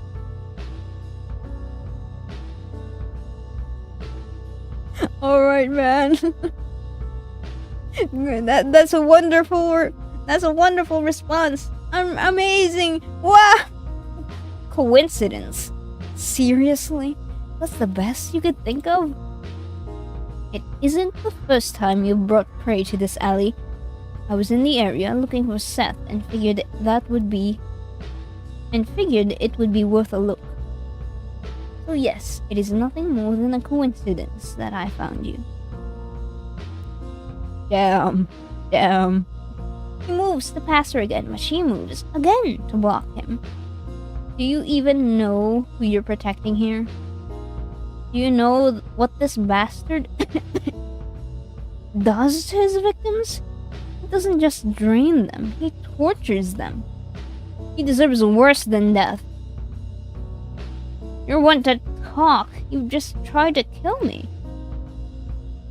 Seth pushes out his chest, mimicking Abrax's stance the best he can. You saw what she said. You saw everything, right, Captain? No one's on your side, bro. Quiet. But Seth only gets louder. No! You did! You saw how this... Okay, I'm having trouble pronouncing stuff now because my nose is getting nasally. My sinuses are closing up again. Oh no, oh no. This she-devil threatened me! That's attempted murder! What are you waiting for? Do your job and arrest her! Cersei doesn't rise to her own defense. There's no need, because she sees Abraxas' response coming from a mile off. On what grounds? What? I just told you she tried to murder me. I can't do it. I can't do it. I'd rather read Seth's lines as a Texan. That annoying man does not deserve a British accent. That isn't something the SSF is concerned with. We cannot get involved every time there's a minor squabble between two supernaturals. But... Shut it. Both of them. They trade a peeved glance with the unintentional coordination. After a stony stare, Abraxas is the first to break the tense silence. You have no authority here, Miss Cersei. Now go your way and I'll go mine. The palm of his cold hand goes along the small of her back, gently pushing her aside. Then he grabs Seth by the elbow to drag him to the mouth of the alley. Cersei follows right at their heels. What happens to him after you get what you need? We'll follow protocol and release him. But he's a criminal. Because he's predictable like that. Abraxas just offers her the usual spiel. The SSF is a counter-terrorism and intelligence agency. We investigate and neutralize supernatural threats for the greater good of society. We have neither the time nor the reason to chase down all the addicts, muggers, and vandals who... I can't speak. Who haunt these streets. But even if I wanted to do something, we have no case against him. I cannot abuse the law by detaining him without proof of a crime. My word is your proof. Have I ever lied to you before? Many times. I'm not lying this time. Hold on, I need to take a break. A little break.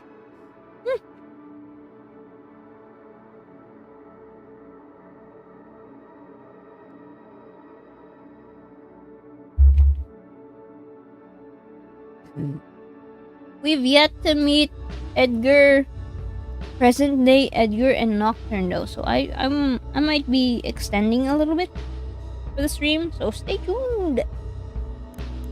Stay tuned, all you lovely people. I'm just going to be resting my voice a little bit and refilling my drink. We're taking a break. I need to save.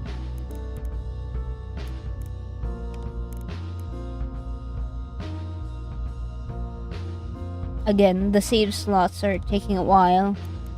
It's not there's a bit of a lag, I suppose. Alright. Let us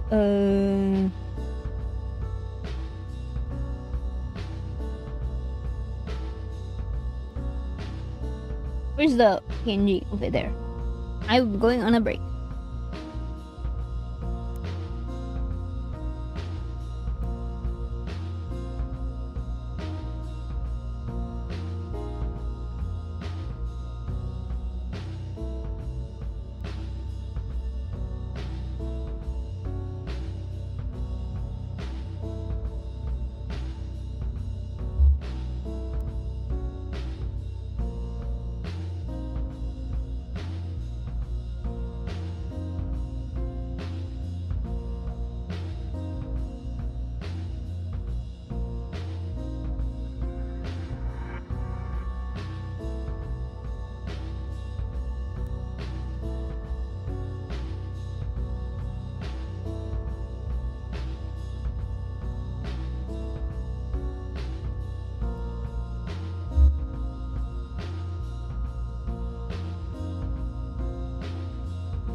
Hello! Hello! I forgot to mute the mic. Hello! I am back. How long was I out? I don't know. We'll do like a 3 more minute. We'll run another ad break just so I can get a little bit more of a break because my voice is a little tired. That's enough. Enough of a thing. I'll still be here. I refilled my water and did a bathroom break, so we're all set. I just want to rest my voice a little bit more.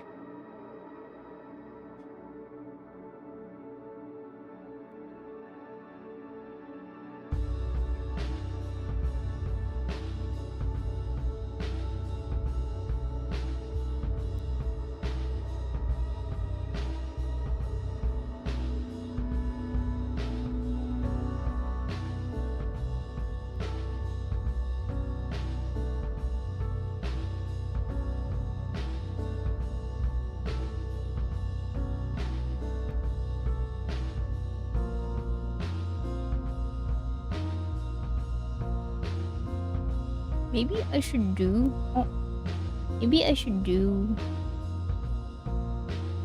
coding stream just so I can actually get some coding done. I keep saying that I want to code a new chat source for the stream, but I haven't actually done anything.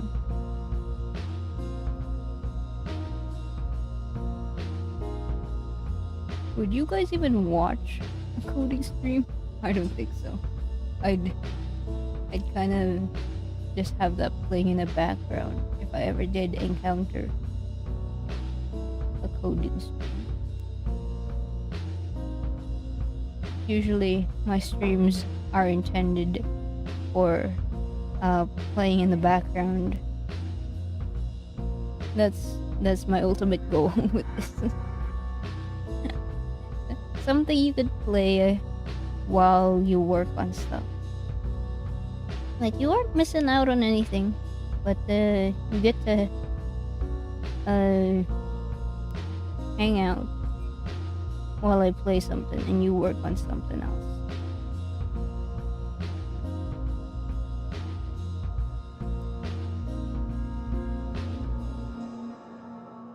I do have some plans on a Friday stream as well, so please look forward to that. I will be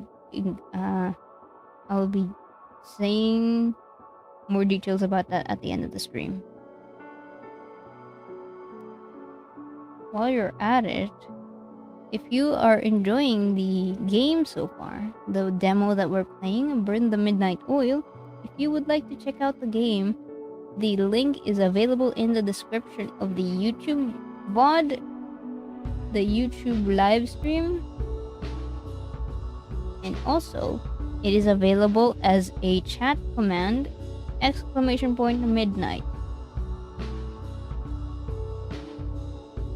For all those interested, they are running a Kickstarter campaign for this game right now to fund the full development.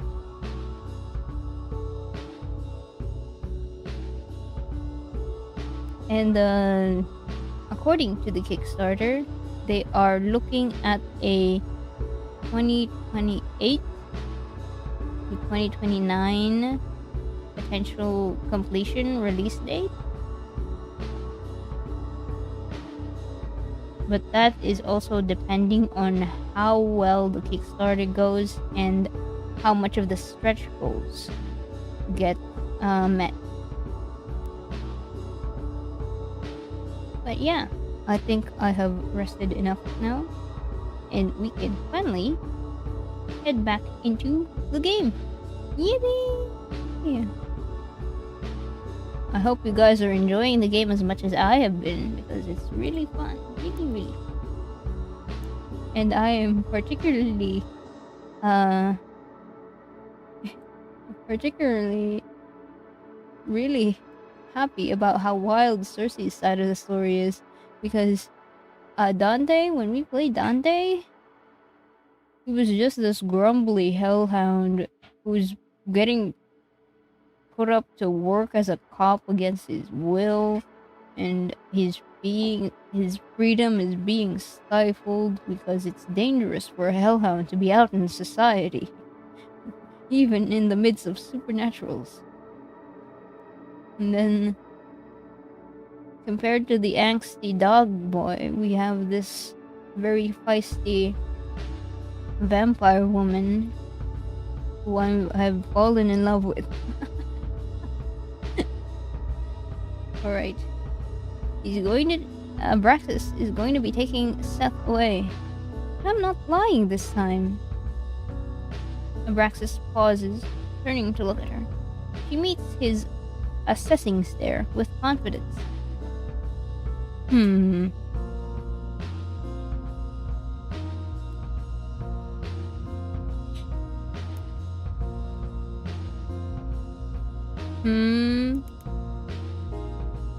You have... Okay, I forgot how to do a British accent already. You...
Hi, hello.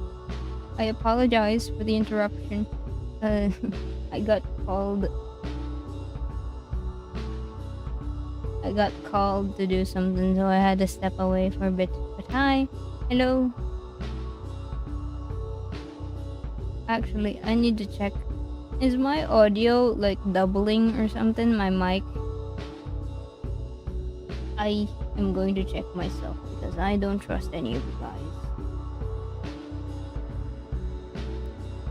Mic check. Okay.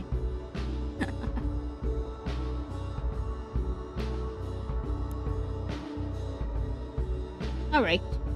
I had to step away because I went to get a snack as well because they're giving me a snack.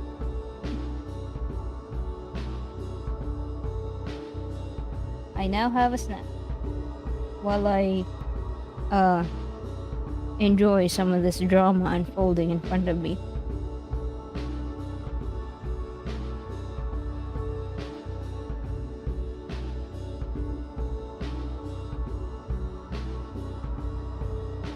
Okay, let me remember how to do a British accent. If you have proof that this vampire has violated supernatural law, you should gather your evidence and report it to the Supernatural Crime Division. Report it to Dante's division. Come on, man. I'll put a word in with the inspector. I'll put a word in with the inspector or whoever's on shift to make sure he's looked into as soon as possible. If he is indeed guilty of the claims you make, I'll personally ensure that he get what he deserves. Now will you please step aside and let me do my job? She steps back, hiding her fangs between tightly pressed lips. Fine. He's not going to report shit.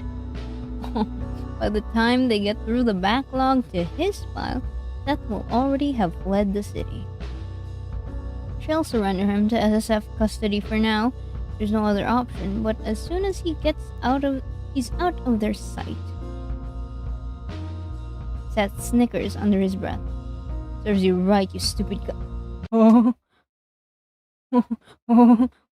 Stop.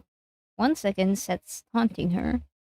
The next, he's curled up on the floor, clutching his broken nose as he cries out in pain. Abraxas, did you defend our name? Did you defend Cersei's name? Oh my god. Ah, fuck. What was that for? It happened so fast, she almost misses the look of uncharacteristic rage on Abraxas's face. Mind your tongue in the presence of a lady. Clearing his throat, he actually has the audacity to look sheepish when his eyes meet Cersei's. What is this?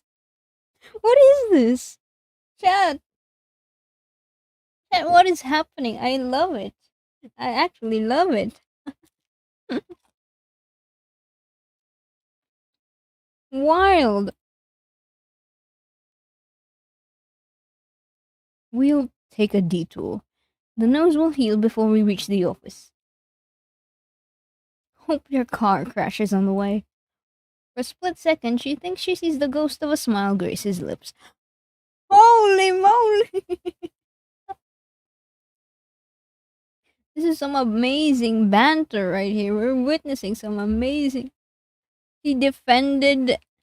He ended up punching the guy in the nose because the guy was about to just cuss Cersei out, and Abraxas defended Cersei. And this is wild. Their banter is amazing. Cersei teases him. I hope you crash on your way there. And Abraxas just smiles like, huh? Oh my gosh. Great. Now I'm hallucinating.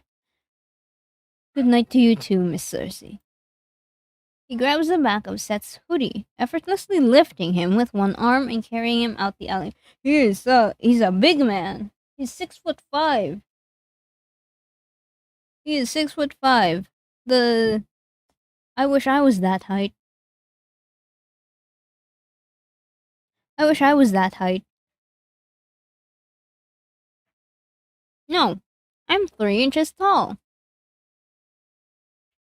What is this world? Like, why is it so unfair?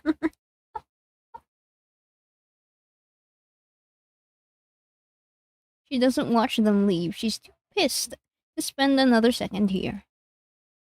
She turns into a bat. Once she's certain she's still alone, she transforms and flies into the night. Vampires can turn into bats through.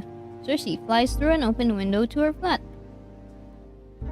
Whoa! I recognize some of these movie posters. This one, The Thing. I actually haven't watched any of these movies, but I recognize the posters. Nosferatu, House, The Thing. Amazing choice of movie. Even though I haven't watched them, I know they're good.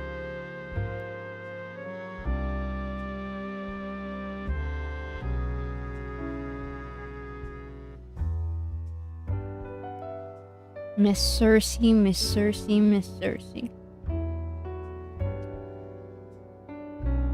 she transforms just in time to land on her feet inside. Who the hell does he think he is? Whoa, whoa! Hold on. Whoa, wait a minute. Whoa! Miss Ma'am, I know you're pretty, but like, we're on YouTube! We're on YouTube! We're on YouTube! We're on YouTube! We're on YouTube! Whoa! Wow, even the lurkers are out. Oh my god. I had to pull out the cloud mint sensor.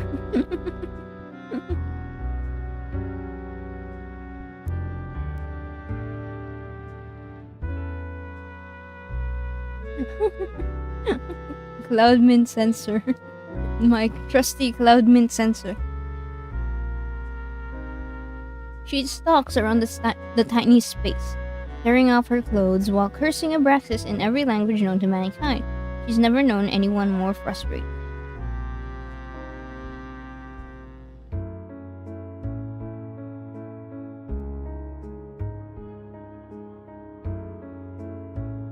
She pulls to a stop in front of a mirror so she can adjust her underclothes and check her makeup. But her reflection makes her pause. Yeah, she doesn't have a reflection, right? Sometimes I wish the myths were true and vampires didn't have reflections. Oh wait, vampires do have a reflection in this universe?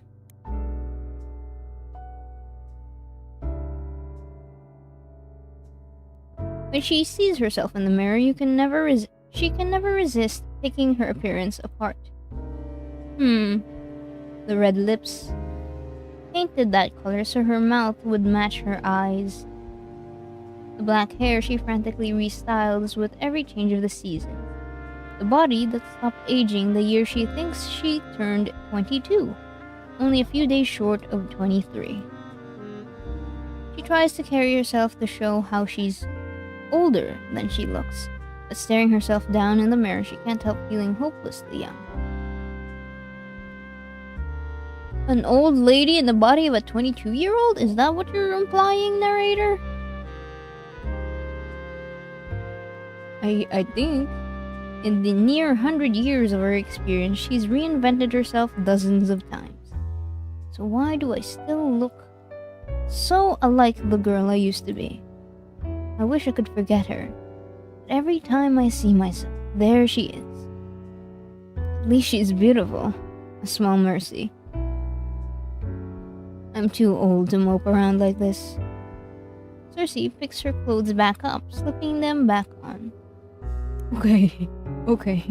We're done now, we're done. It's embarrassing, really, letting Abraxas shake her confidence like this. Do we have a cat? Does Miss Cersei have a cat? She smirks. Back again, I see. Wait, no!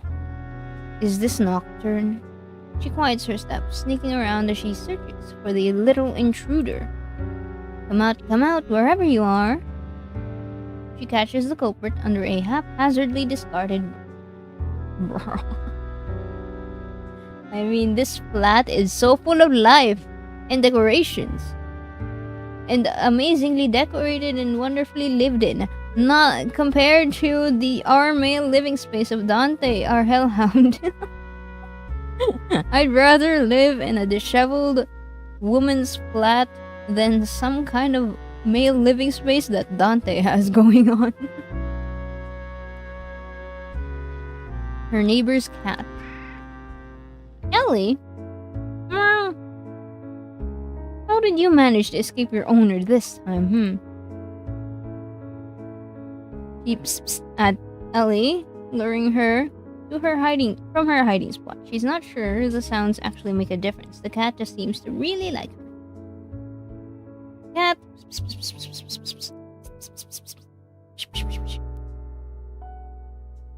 Or why else would you sneak in here all the time, She picks the cat up, cradling her in her arms and pressing a kiss to her head.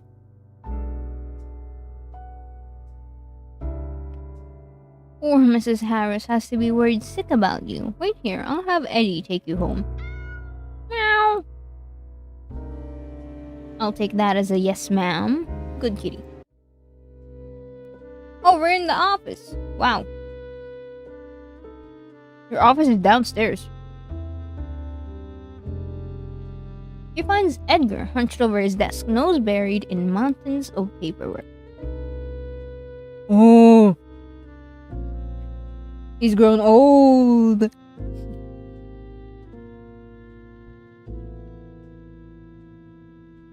When Eddie's working, he might as well be dead to the rest of the world. Oh, you're old! The only sign he's an actual living person, and not an eerily realistic statue, is when his hand moves to scratch at his 5 o'clock shadow. Sometimes it's all too easy to forget that Edgar isn't the same boy I met 20 years ago.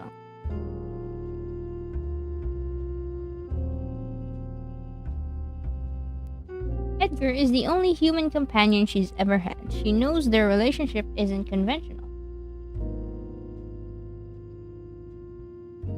Vampires don't keep the company of humans they aren't feeding on, or sleeping with, or planning to change. But Edgar isn't a blood bag, or a toy to her. He's a friend. Perhaps her only friend in this world. Man. When we first met, we looked the same age. Perhaps that's why it feels so strange to watch him grow while I don't. Growing old suits him. Where he used to be cute, he's now handsome.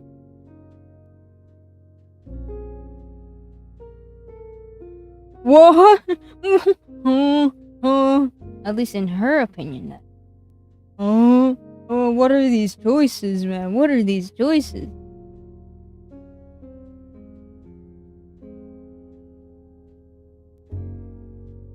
Do we make it like a cat and choose the second option? I want to scare him though. Scare him. Blah! Give me all your blood! What? In his surprise, the back of Edgar's hand knocks over his his coffee mug. No! Oops. Her quick reflexes let her catch it before any coffee spills. Knowing Edgar, he'll lose it if anything stains his precious documents. Edgar wipes the sweat from his brow, breathing out a faint sigh. That was close. Alright, he has a really thick, heavy British accent too. Oh my god. Why is everyone British in Cersei's storyline? Why did I make everyone British? As soon as his immediate relief is over, he scowls. You're a little too old for peekaboo, don't you think?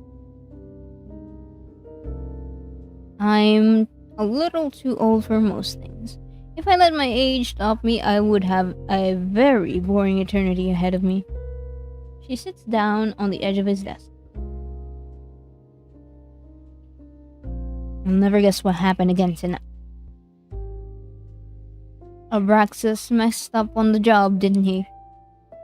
He was talking about Ellie, but being reminded of Abraxas sours her mood.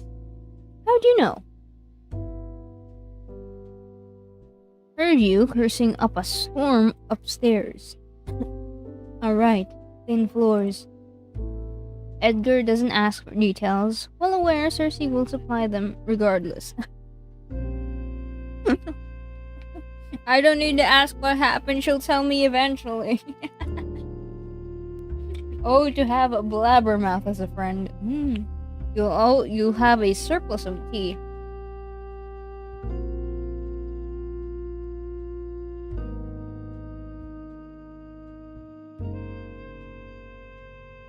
It never takes much for her to go off on another one of her rants.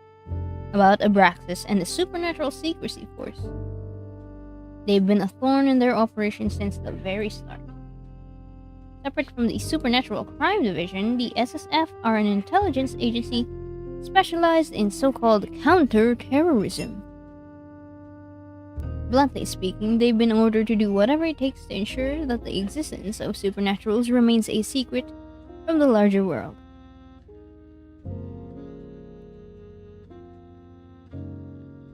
They spy and manipulate the narrative behind the scenes, only stepping forward when an incident grows big enough that it threatens exposure.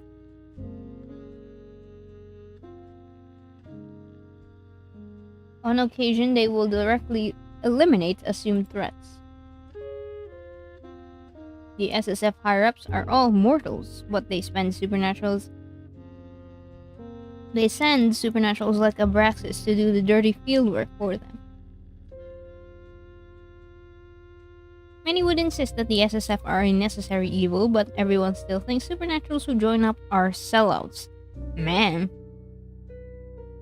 Innocence or guilt matter little to the SSF. Their job is quite literally to brush things under the rug, usually at the expense of non-humans. A very unfair arrangement, but it is the way that it is. Cities that have experienced a rise of vampires don't let the SSF anywhere near if they can help it. Rise of vampires refers to historical events in which a single or several vampire clans have set up a stronghold in a region. Aside from wizards, these strongholds tend to shun the presence of other non-humans. In the past decade, Paris has been Europe's largest vampire stronghold. On the other hand, the British vampire population, once prosperous, has been on the decline for generations. Damn. Paris as the hub for vampires? Man.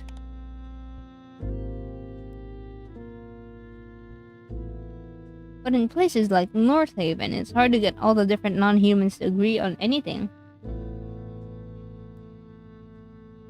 other than not wanting humans to discover us.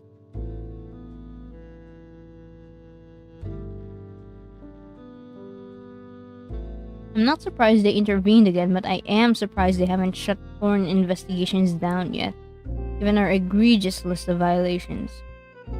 A private investigation agency founded by Cersei and Edgar. They accept jobs from humans and supernaturals alike. Occasionally, they even take on contracts to slay vampires. Thorne Investigations, named after Edgar Thorne. I don't like Abraxas any more than you do, but I've got to give it to him. His patience with you has been impressive. Careful, that's almost sounded like a compliment. Edgar's not wrong.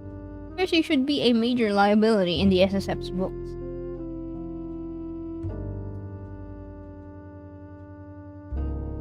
She's bent or outright broken the rules plenty of times, yet Abraxas doesn't report half of the stuff she gets up to. Because of that, he now seems to believe she owes him some kind of favor. As if I even asked for his help. You know what? Maybe he fancies you. Wild! My colossal ego is inclined to agree, but I don't think that's it. Besides, he's married. Why is he, romanceable then? But his wife passed away ages ago. And yet, even after all this time, he still hasn't taken off his wedding ring. About 15 years ago, when they'd spoken face to face for the first time, it'd been one of the first things she'd noticed about him. At the time, she'd been disappointed, assuming his wife was still alive. She's done a lot of awful things without guilt, but sleeping with married men was something she liked to avoid. A woman with integrity.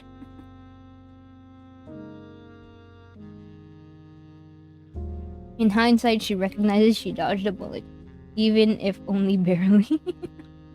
I miss my wife, Cersei. It's a long time, I suppose.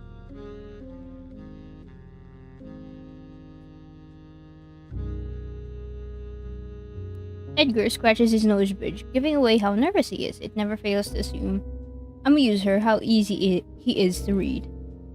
Well, it's quite sad, isn't it? He must have loved her very much. Must be painful, missing someone that long.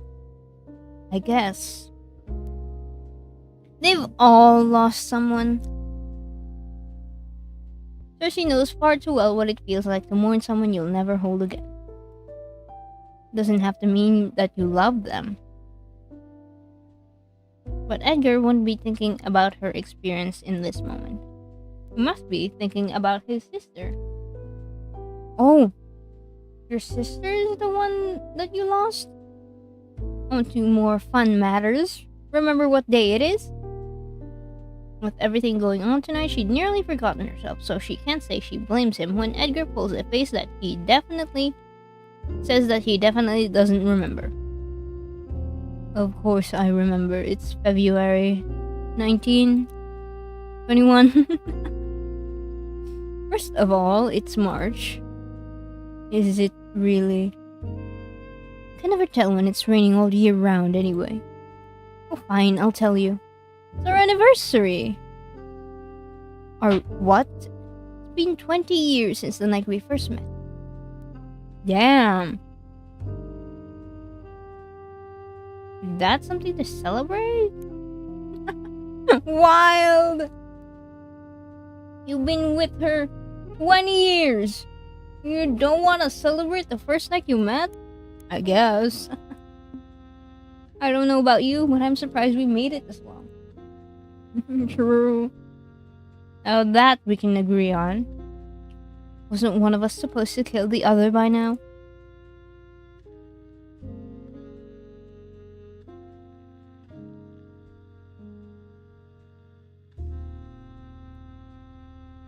Perhaps I asked for too much snacks.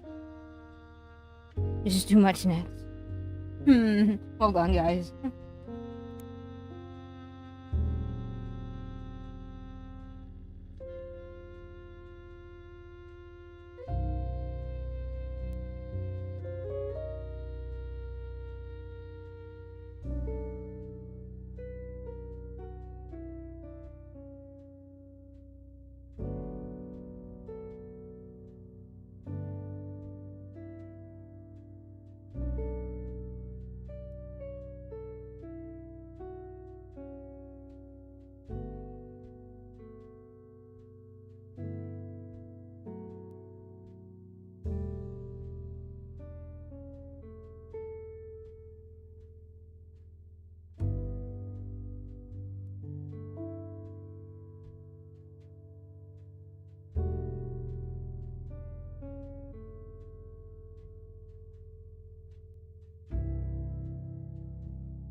Oh, my mic was muted. Hi, I'm back.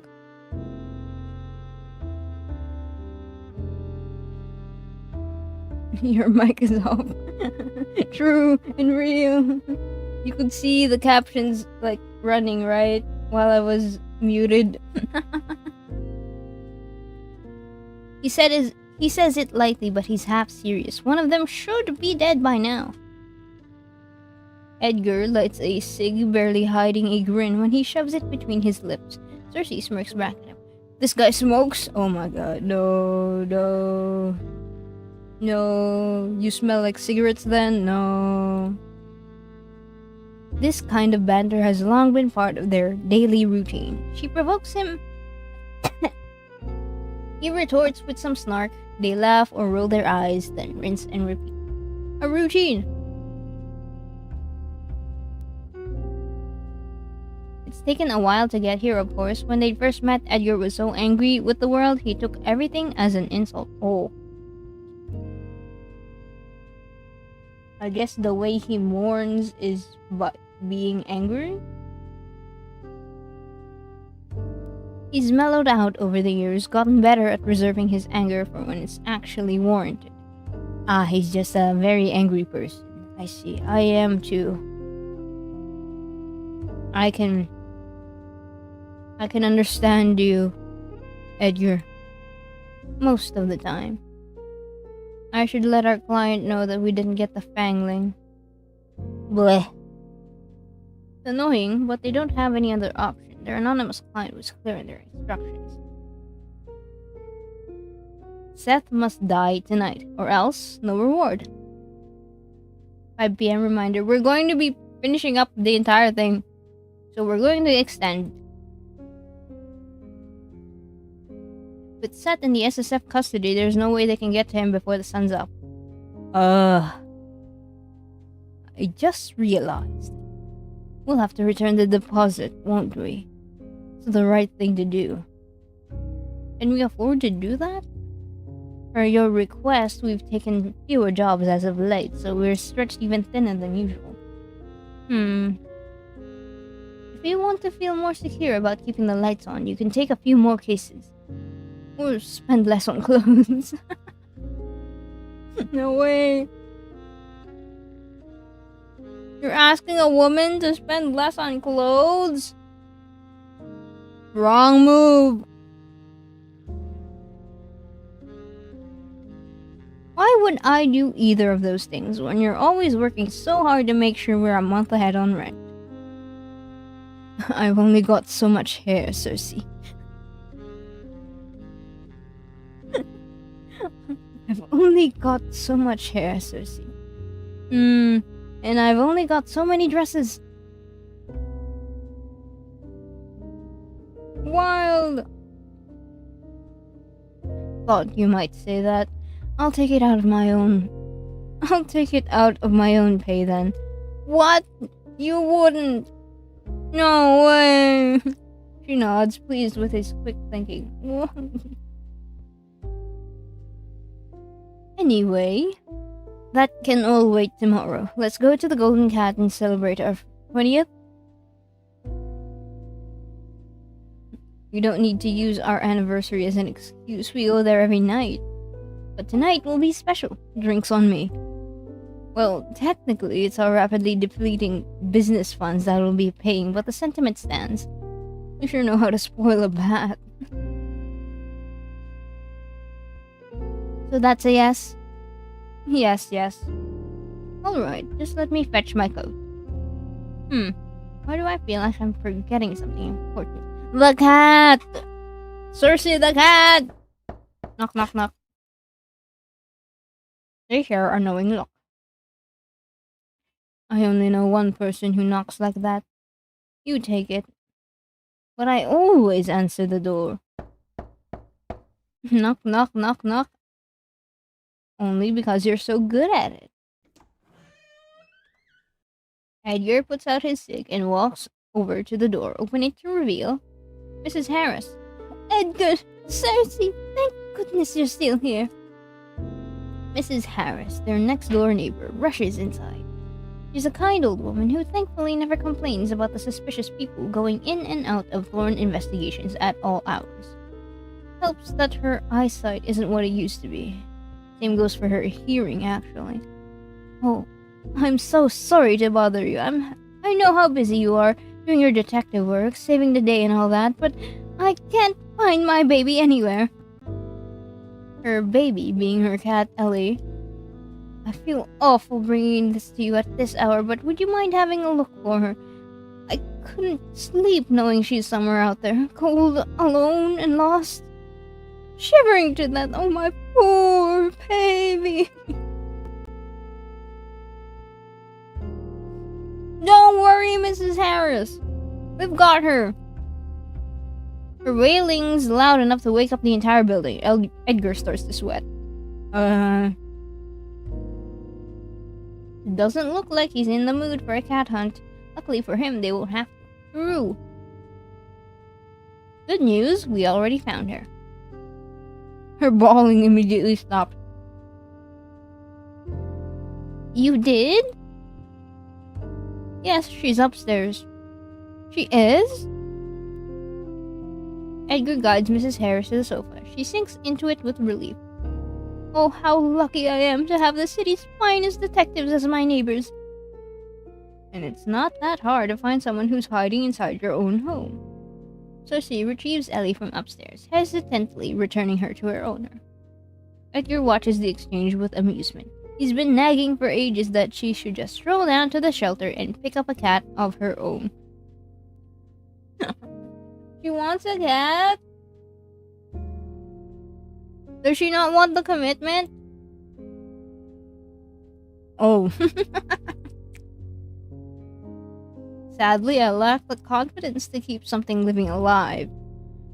Oh, thank you, thank you, thank you! Mrs. Harris hugs the cat to her chest. Ellie lets out a not-so-pleased You've saved my baby again. How can I ever repay you two? It's nothing. We're glad to help you anytime, free of charge. Nonsense. I'll bake you biscuits and bring them over tomorrow. Knowing she wouldn't even be able to eat them, and no good would come from having Mrs. Harris lurking around unless necessary, Cersei tries to tell her, there's really no need. We'd love that. Thank you so much. Seriously. Edgar looks offended.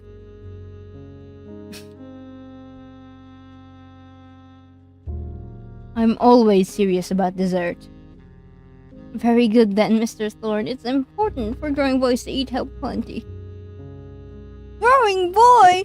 That there is a man. Have you seen his 5 o'clock shadow? Good joke. The only thing Edgar's growing is a pitiful beard. Edgar rubs his jaw. And for that, you need plenty of calories.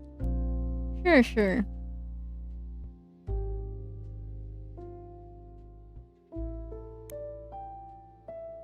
What's a 5 o'clock shadow? His stubble, his beard thing over here. This whole thing on his face, his facial hair. A 5 o'clock shadow is a facial hair thing. Even I don't get it. How's that 5 o'clock shadow?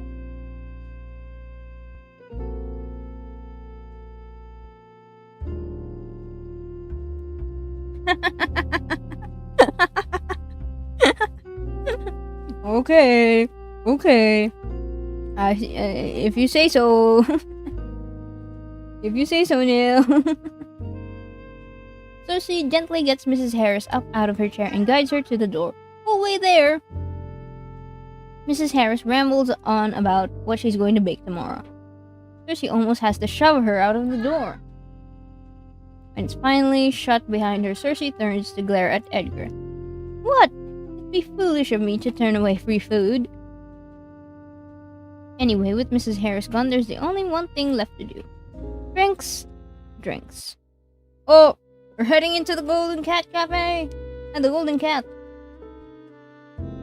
Hold on. I need more ketchup.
Hello, I'm back. Bro, more ketchup. Is this dog eating their dinner while playing? No, I have fries! I have fries! I ran out of ketchup. Come on. Come on, man. If they're getting drinks, I might as well get some snacks, you know? We've yet to meet the third romanceable.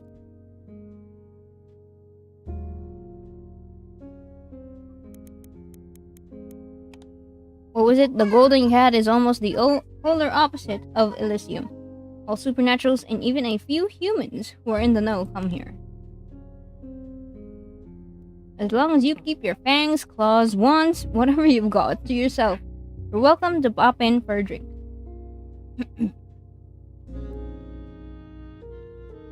Entering the pub, Cersei's eyes immediately hone in on one guest in particular.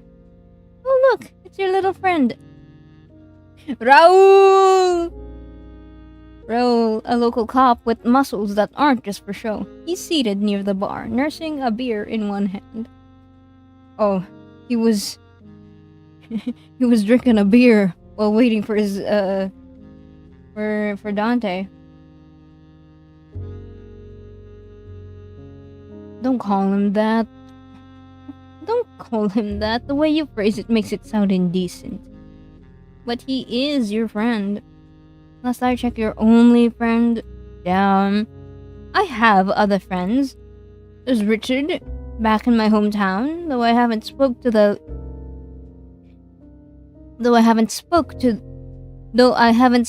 the Pratt in some time, or even thought about him in a while. And there's you. We're friends, aren't we? Why is he blushing? Oh my god. How old is this guy? 40-year-old man. 40-year-old man. I'm assuming because I'm going to assume that he was 20 when Cersei first met him, and it's been 20 years since Cersei first met him. So that's about 40 years old. Kind service true. 40-year-old man. Oh, of course. Embarrassed by how much his words mean to her, Cersei's quick to change the subject. Thankfully, Edgar doesn't seem to mind, looking more than a little flustered himself.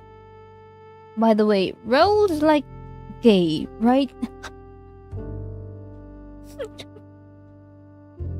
Just like that? Just like that? Okay. Alright. What makes you say that? He's never responded to any of my flirting. Perhaps he's just not into you. No, he's definitely gay. Wild! Oh my god. He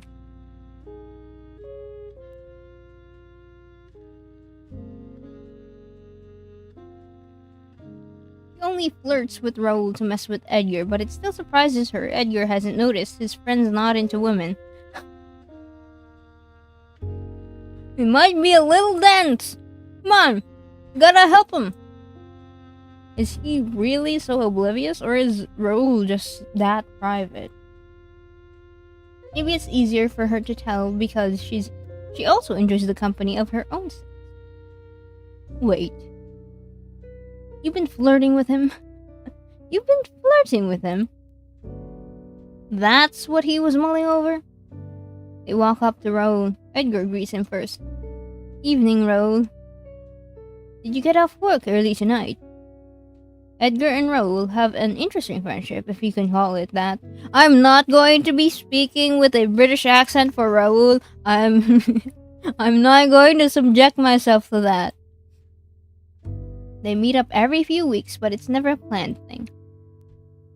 They'll just sit next to each other and chat over a few drinks, bonding over being humans in a world of supernaturals or whatever.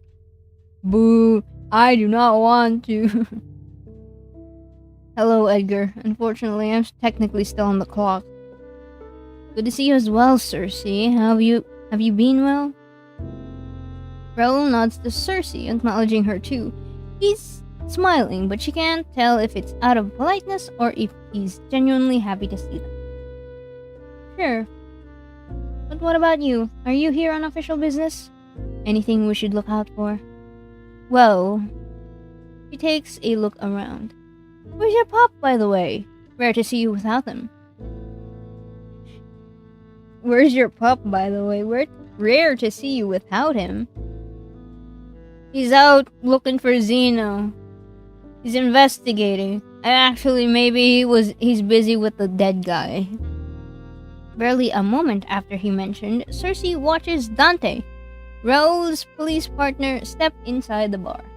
There he is! Speak of the devil.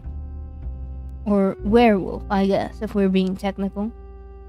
He is a hellhound, so you're not far off. Dante looks a little out of sorts, hair sticking up even more than usual. He notices them immediately, but doesn't even spare them as much as a grunt of acknowledgement. Rubbing his arm, he instead stops at the other side of the bar to order a beer.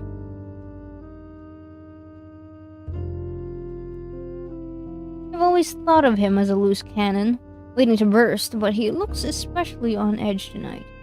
Something's rattled him. Then again, Dante's never behaved the way you would expect an officer to. Perhaps that's why I mind him less. Is he avoiding us? I think he can hear you. Yes, that was the point. She raises her voice. Perfect timing, Dante. We were just talking about you. What? No, we weren't. You do realize that when you say it like that, you only sound more suspicious. Cersei. Raoul rests his chin on his palm, watching the scene with a little too much amusement for her liking. Damn. Raoul is amused that his police partner is getting bullied by his friend and his friend's boss. For some reason, Dante seriously freaks Edgar out. Now, this shouldn't be surprising because Edgar's been easily scared as long as Cersei's known him. However, he's especially intimidated by Dante. Damn. To his defense, Dante does look like he'd punch your lights out if you look at him the wrong way on the wrong day. But you'd have to be pretty stupid to try something on Eddie while I'm around. In the meantime, Dante has picked up his beer and walked over. He offers a nonchalant wave with his free hand, which is probably as good of a greeting as they'll get from him. Did you forget to brush your hair this morning, or did you run into trouble on the way here? If anyone's picking on you, you can always let me know. I don't like animal abuse. We've seen this scene before with Dante, but damn. Now that we know some of the backstory for Cersei. Just ran into Abraxas. Seen him recently? Being reminded of Abraxas' existence again sets a frown on her face. Not really. When Dante smirks, Cersei knows he's gotten exactly what he wanted by bringing up Abraxas. I heard he and his agents were snooping around that museum that exploded, interviewing potential witnesses. A museum? An explosion? Could that be related to why Abraxas needed Seth?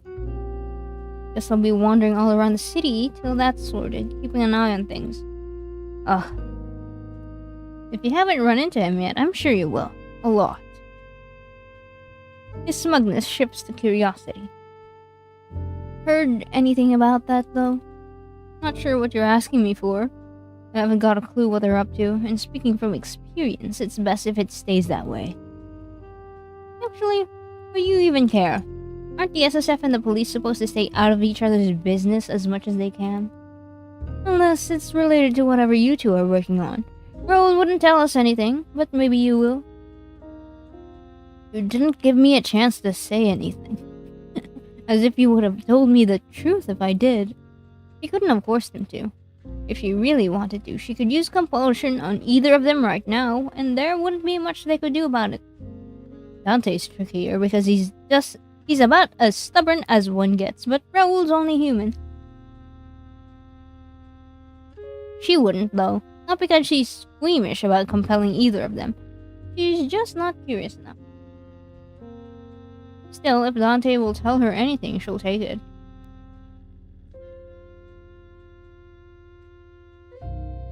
Well, since you asked so nicely. No. You suck. I don't. That's your job.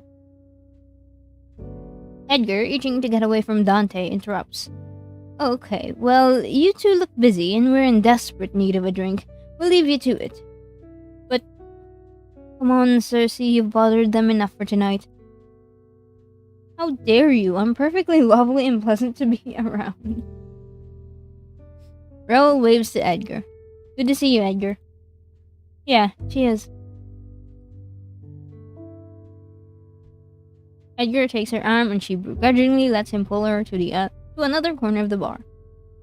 They nab their usual seats close to the bartender. When they drink a lot, so it's good to have easy access. Damn! Alright. In order to maintain some level of dignity, we've agreed to never discuss exactly how much our income goes to the golden cat. No! The bartender is swift. In a minute, they have their usuals. Some cocktail for Edgar and a totally not suspicious glass of red wine for Cersei. Also, you can only drink blood? Damn, that sucks. So when are we going to address the elephant in the room? Edgar sips a cocktail, raising a single brow at Cersei's question. He's a cocktail guy? I knew it. I had you pegged as a cocktail guy, Edgar. You wouldn't. You have taste, clearly. Beer is too boring. I'm talking about your addiction to sugar. It'd be criminal to even call that a drink. It's about 1% alcohol and 109% sugar. Damn. Not quite sure those numbers add up. Besides, what right do you have to judge anyone's choice of drink when you order the same thing every night? I can't order anything else, though. Why waste money on alcohol when it just spoils the taste of what I really want? I thought alcohol enhances the taste of blood. Actually, I can't believe I've never asked you that before. He knows exactly why he hasn't asked. With each year that passes, Edgar grows more determined to avoid acknowledging what she really is. Damn. Depends on the vamp. Nothing will ever beat drinking it fresh from the tap. Damn. And have you started doing that again? She doesn't miss the regret in his eyes before he averts them. Still, she can't help the irritation she feels when he's insinuating. Not since I ended things with Lazarus, you know that. Right. You think that's a lie? I didn't say that. Even if I were doing it, it's not like I'm the fangling I met tonight. I have self-control. I'm fully capable of making my own decisions. I don't drink from people who don't want me to. I certainly don't drain people, so you can stop looking at me like like I bit your pasty ass. Yeah, let's go. Call him pasty. That got a laugh out of him. Edgar's face falls in his hands, but his trembling shoulders do little to conceal his laughter. It's not funny, I'm annoyed with you. I know, I'm sorry. Sorry I'm annoyed? Sorry you said that in the first place? Both? She's grinning now too. I love their friendship. Oh my god. Then why the laughter? Why'd you have to call me pasty? You know I've been trying really hard to build a tent. How are you going to build a tent? You're not outside. You're just like a vampire. You should give up on that. You're only adding to the constellation of freckles on your face. He has freckles? I never noticed. He's got those big ass glasses. Yeah, but yeah, freckles can be caused by the sun exposure. So do moles, apparently. You can develop freckles and moles from being exposed in the sun. Exposed to the sun. And unfortunately for our boy Edgar here, he looks like he's a European pasty ass man. So he's never gonna build a tan. He doesn't have it in his genes. He's a swamp man. Well, you like my freckles. I said that. Well, I must have been lying, since I am apparently lying about everything these days.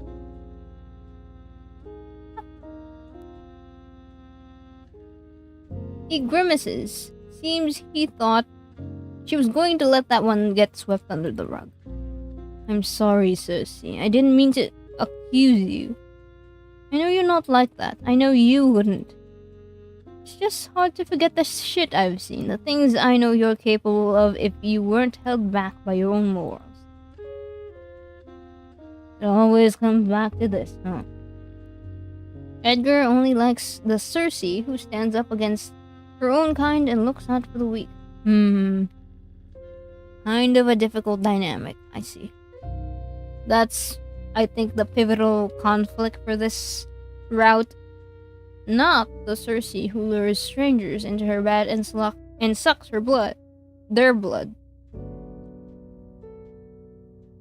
I don't know how to tell him that I'm both, so I don't.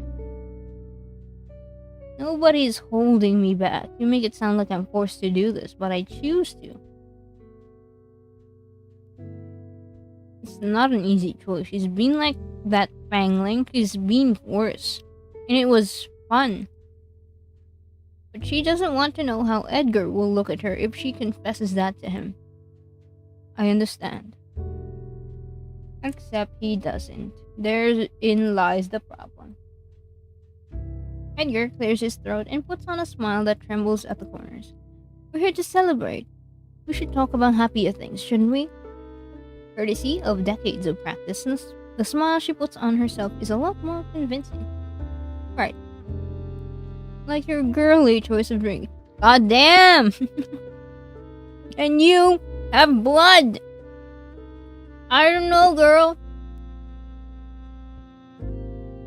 Maybe stop judging other people's choices in drink. We're still on that. Hey, aside from the increased risk of diabetes, I find it cute that you have a sweet tooth.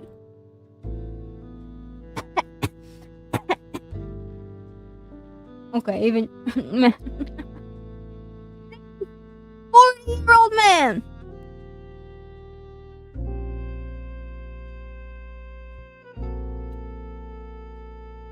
At 44 years old, being described as cute is no longer very flattering, but I love this sprite so much. I love it so much. Very cute. Shh, wait a second. He presses a finger to his lips and motions to the radio playing on the counter. The news is on. Local authorities have stated a gas leak caused the explosion at Beaumont Museum last night. Beaumont Museum? That's where Dante said the SSF were digging around, right? The museum's doors will remain closed to the public till repairs on the private wing are completed. Hold on, let me actually bring out the radio.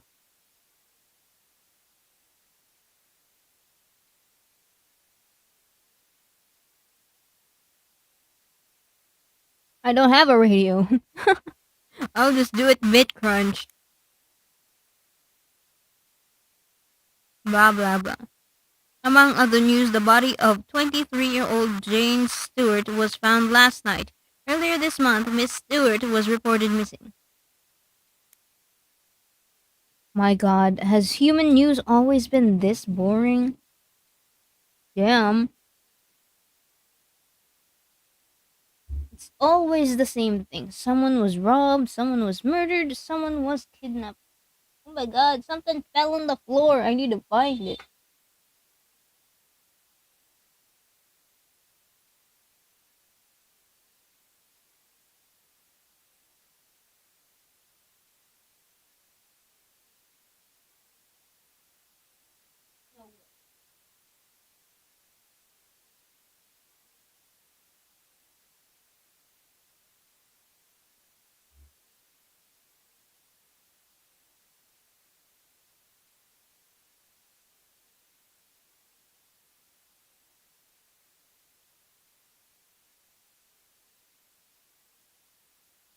Ah, nuts. Ah, nuts. Oh well. I'll find it later. At least there's an explosion involved this time, but what's the aftermath? The next day, there's something else. Not anything worse, not anything better either. You don't have to listen to the news to know how terrible the world can be. Just step outside. Ever been? Cersei looks up. Edgar and Cersei look up at the bartender. What? To Beaumont Museum? It's owned by one of the greatest wizards of our time. Renaud Beaumont. One of the greatest wizards of the 1900s, supposedly. No one's actually seen Renaud Beaumont in decades. Rumors say he left all of his research and businesses in the hands of his successor, Simone Beaumont, before disappearing to live out the rest of his life in solitude. Beaumont Museum, which houses various magical valuables belonging to the Beaumont family, can be found in North Haven. Damn. Never heard of him. What makes him so great? Many things. For starters, Cersei doesn't bother to listen, focused on twirling her drink around her glass, but Edgar nods along, genuinely interested for whatever reason. Anyway, he has to be ancient now. He retired from the public eye decades ago. If he's even still alive, it wouldn't surprise me if he didn't know what's happened to his family's museum. Maybe we should set it on fire again and make sure he gets the memo this time. You wouldn't actually, would you? Want to find out? You have an annoying habit of doing the opposite of what I ask you, so no comment. The bartender leaves to serve another customer. Edgar starts patting his pockets. Bollocks, I'm all out. What? You don't have money?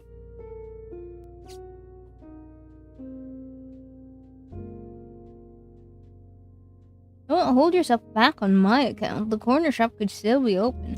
Should still be open. Surely you don't mind me leaving you alone. He's already climbed to his feet.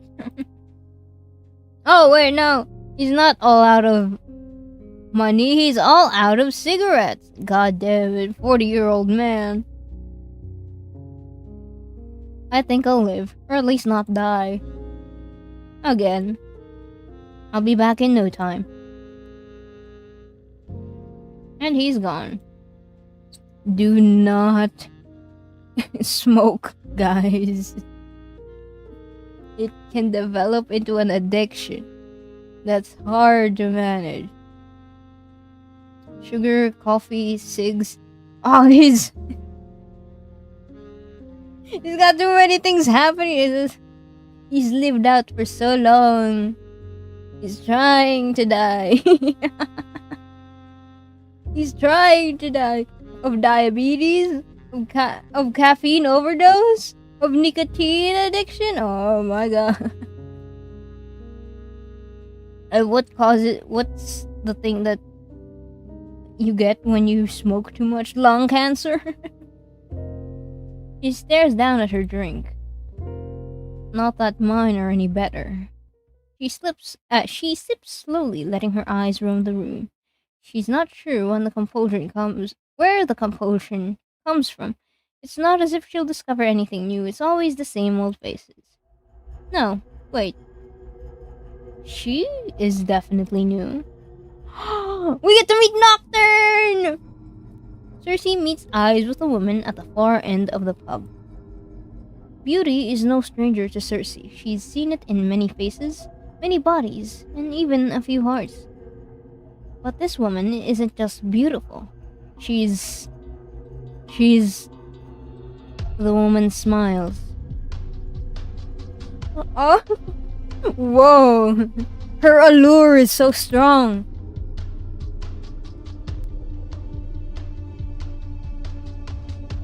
We have to smile back. Cersei returns the smile, if not just to be polite, but looks back down at her drink just as quickly. Not looking to hook up with anyone tonight. Although that's a bit presumptuous of her, maybe the woman was just being nice. Not really looking for nice either. Wait.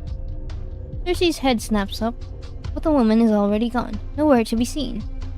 Only in her absence does Cersei realize she couldn't detect what the woman was. Whoever or whatever that woman was, she means trouble. Want her, forget her. What are these choices? Huh? Chat, what do we do? Chat, what do we do? Want her. Forget her. Want her. I want to speak with her. I want to speak to her. It makes no sense, but... Well, that's actually kind of an interesting lead for Dante's case. Because... One, Dante also has encountered someone he couldn't quite recognize as a supernatural. I only see one option. Okay, no. Dante met the guy in the hood at the alleyway that he couldn't recognize. He couldn't smell what he was like. He smelled like nothing. And he couldn't figure out what kind of supernatural he was.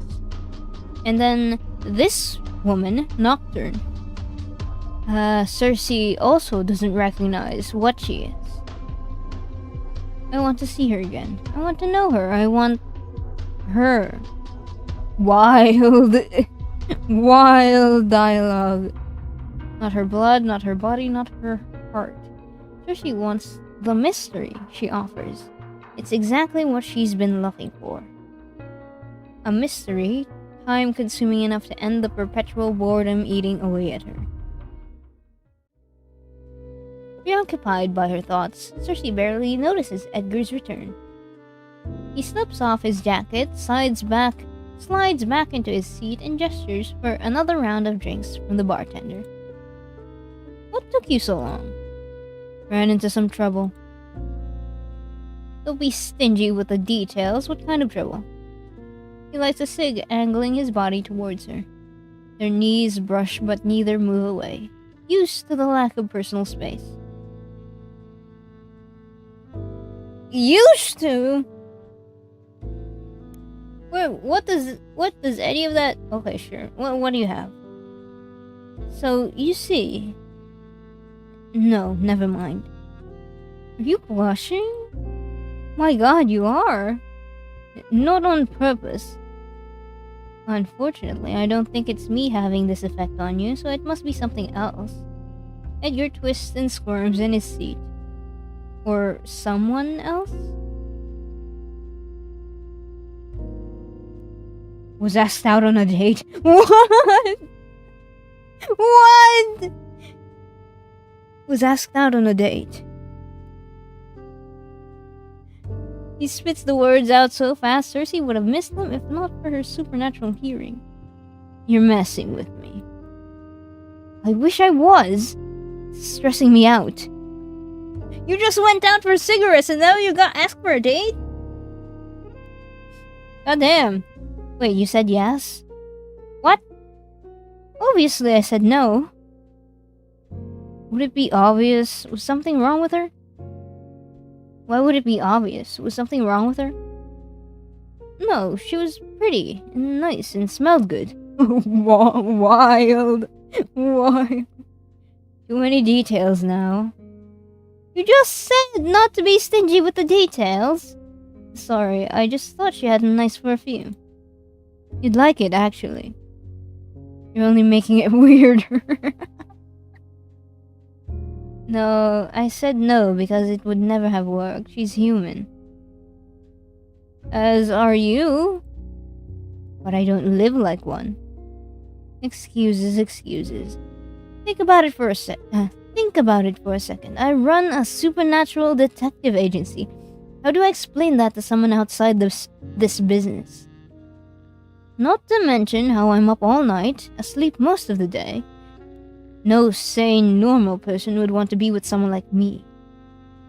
Oh, come on. So what if she doesn't fit into your normal schedule? You'll make time when you're in love. Love?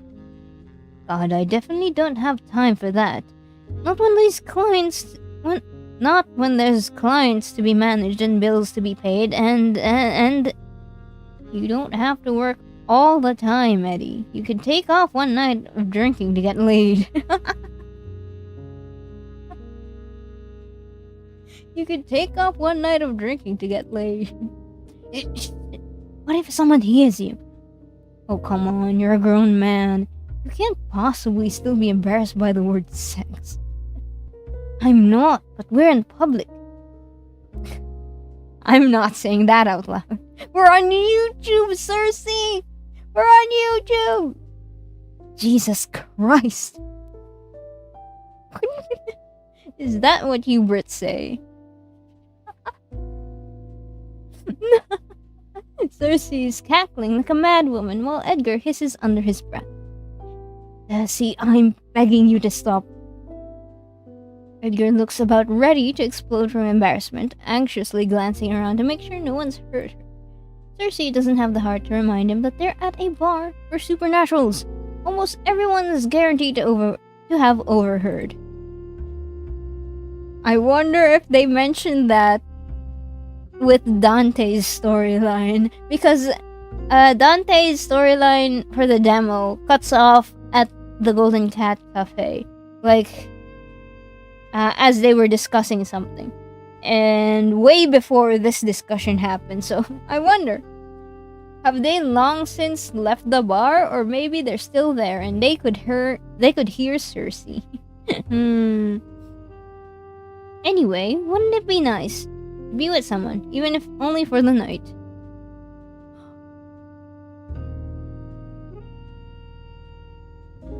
Amazing! Astounding! Incredible! Edgar laughs, shaking his head, more to himself than in response to her words.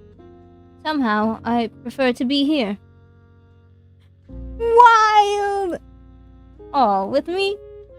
I wouldn't necessarily consider your presence to be an advantage, but yes, I prefer to be here with you. It's a shame, he said. No, it's a good thing, he said. What do we pick with that? Cersei brings her glass to her lips, hiding her smile behind it. It's a good thing, he said. No. It's selfish, but Cersei is pleased he rejected the stranger. I'd be jealous if he suddenly had less time for us. For the whole 20 years you've spent together.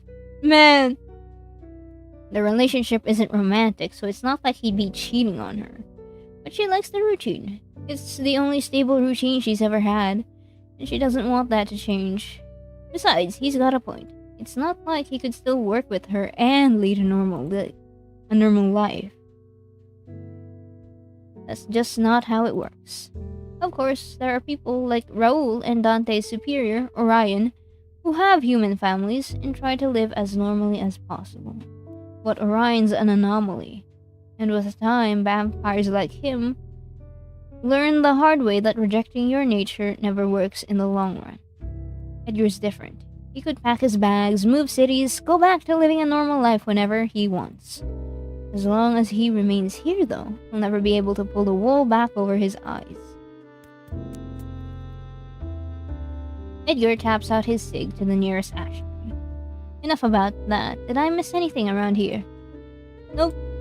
For some reason, it doesn't feel right to mention the mysterious woman. Maybe because she knows how Edgar worries, and she doesn't want him to start. The bartender slides their new drinks towards them. They clink glasses. To 20 years of this hellish profession. And to 20 more. And to 20 more. In the end, Edgar has one too many drinks. He leans on Cersei the entire walk back to his flat. Maybe he's a lightweight. No, he had one too many drinks. She stops when they reach his building. He's never invited her upstairs before, and she doubts it'll be any different tonight. Will you make it up your stairs? Will you make it upstairs on your own? Why wouldn't I? He pushes off of her and stumbles up the stairs of the entrance. He falls over several times, but by some miracle, he manages to reach the door without breaking any bones. See, He hiccups. I'm perfectly fine. Right. See you tomorrow night. He waves her goodbye. She waves back. Good night. She waits until he's safely inside the building. Chances are low he'll die on his way up the lift, so Cersei begins the stroll back to her own flat. She walks at a leisurely pace, like the threat of the rising sun won't be upon her any moment now. Like her slow pace might delay the inevitable day.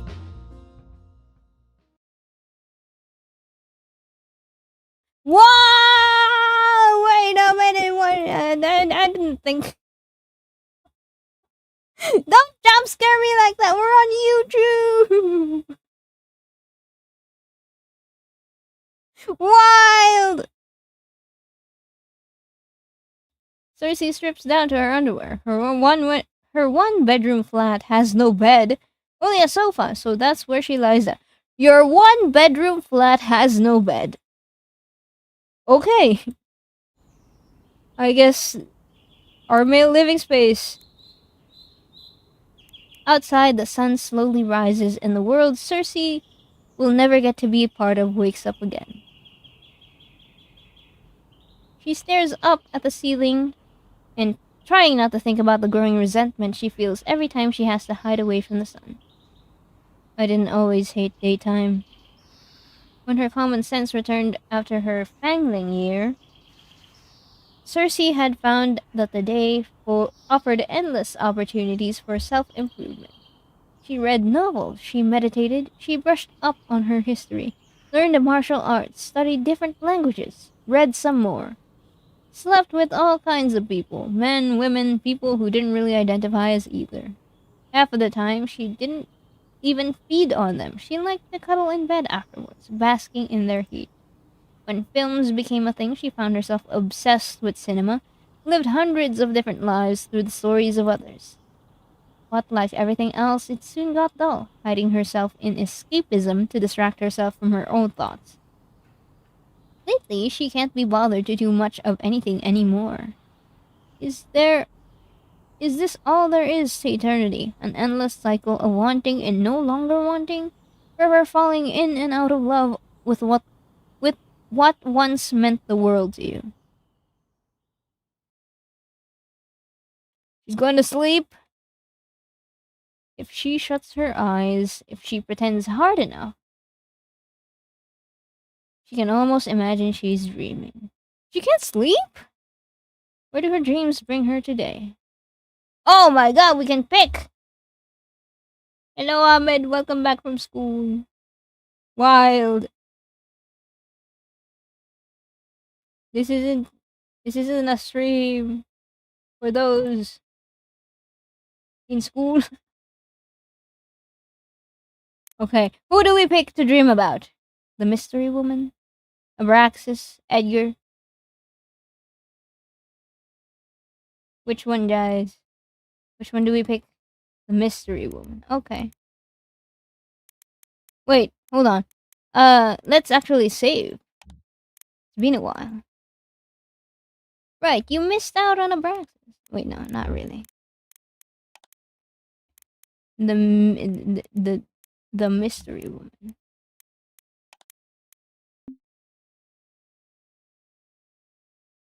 I saw the Cloudmint pick on her. Can you show her without Cloudmint? No.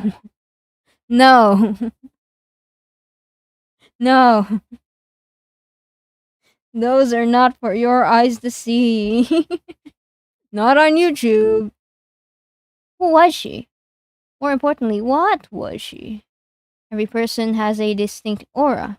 Some call it life force, some call it the soul. Whatever you'd like to call it, everyone has it. Not everyone can detect it, but Cersei's trained to ensure she never misses it. So the fact that she missed this one, it unsettles her. It unsettles her very much. Oh, we can dream about everyone, Abraxas. Ugh. Just picturing that self-righteous face of his irritates her. Nope. Not even worth thinking about for a second. Edgar. Eddie's funny when he's drunk. Though most of their nights might end at the Golden Cat, Edgar rarely drinks enough to get wasted. His love of tobacco might send him to an early grave, but at least alcohol poisoning won't. A small comfort. No way! She continues to dream. Oh, we're going to think about her maker? She tries her best to fight against the current of her thoughts, but somehow they always lead back to him. Don't think about him. Don't you dare. You already know how this ends. Against her will, Cersei remembers him. Open your eyes. Look into my eyes. See yourself as you truly are, as you were always meant to be. I'm afraid. For us, fear is a choice. When she opens her eyes and looks into his, she doesn't see herself. She sees him. And only him. Beautiful. He whispers, reverent. Oh, I don't like this at all. I will never make anything as beautiful as you again. But, sire, you did not make me. I did. His spindly fingers caress her skin with such tenderness, she foolishly mistakes it for fondness. I delivered you from death. I rendered you invulnerable to the horrors of time. I captured you in the moment you were the most beautiful you ever would be. Beautiful. Forever. She holds the monster's stare. My eternal companion. Forever. Whoa! Jump scared again! Oh my god. The sun has set again. What? That quick? Okay, sure. But Cersei only snaps out of her daydreams when she hears the balcony door open. Why? Flashback. She doesn't have to get up to guess who's broken into her flat. She'd recognize those steps anywhere. Why are you here? Oh my god. Abraxas, look away! Look away! You'd better have a good reason for this, Abraxas. Look away! Look away! She stands up to glare at him. His eyes linger on her lack of attire for no longer than what is polite. I apologize for this impromptu visit, but it could not wait. What is he still doing here? Would you please put some clothes on? Then, of course, I shall explain my unconventional entrance. What are you still doing here? Now you think you can boss me around in my own home? Get out already. I fear I cannot do that. Well, I fear you must. Get out. What am I supposed to do here? Come on, guys. Taunt him? No, I don't want to. Tease him? I don't want to too. What's he still doing here? Come on. Could you at least, like, turn around? Get out now. Believe me, I'm not here because I want to be. I can think of about 1,000 places where I would rather be right now. Het gem, real. Then go be there. I can't. I need to speak with you. Too bad, I don't want to. But you already are, might as well hear me. Okay, I'm just going to taunt him because this seems like a bad decision, choice, getting him out. Like, sure, let's hear him out. But like, come on, man. Can you like, go turn around or something? Oh, does it upset you that you can only look and never touch? That's not... I will never understand what amusement you gain from playing these games. And now you're shaming. Inside my own home, tisk tisk. What? Can we just meet Nocturne, please? I just wanted to meet her. Wait. Disappointingly enough, Abraxas doesn't rise to the rather obvious bait. He slips off his jacket, hanging it over the arm of her sofa. There, I took off one item of clothing, you put one back on. Preferably a shirt. She slips on a single sock. It doesn't even match the rest of our attire. You want me to put my other sock? Take off your shirt.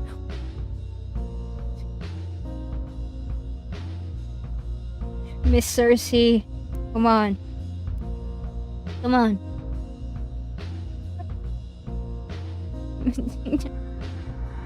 Het gem.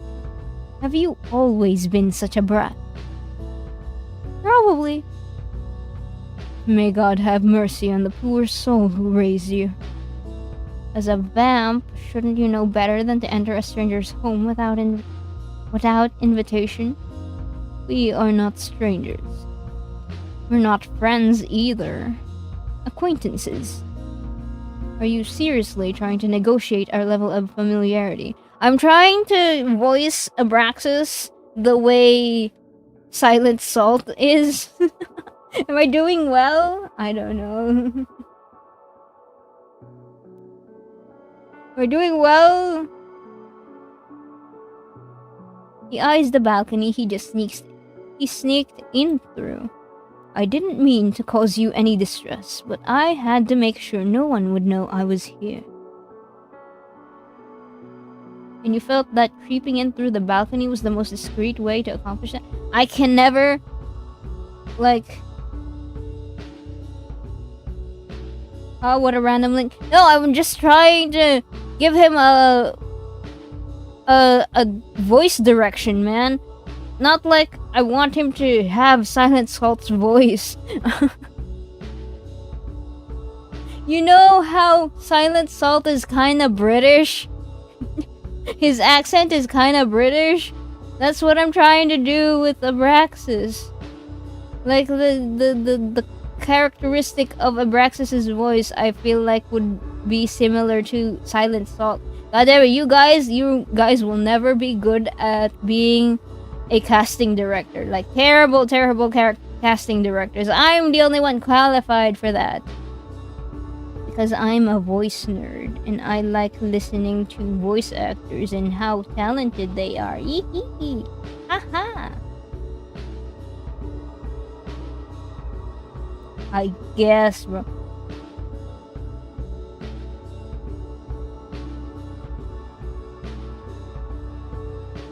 Try to look at Abraxas and listen to a Silent Salt voice line. You would understand. You would understand. And you felt that creeping in through the balcony was the most discreet way to accomplish that? I was not creeping. I was not creeping. Really. His eyes sweep down her body again. Ahem. He clears his throat and pretends to be distracted by the posters lining her wall. I believe this is my first time seeing your flat. You watch a lot of films. Explain why you broke into my damn flat.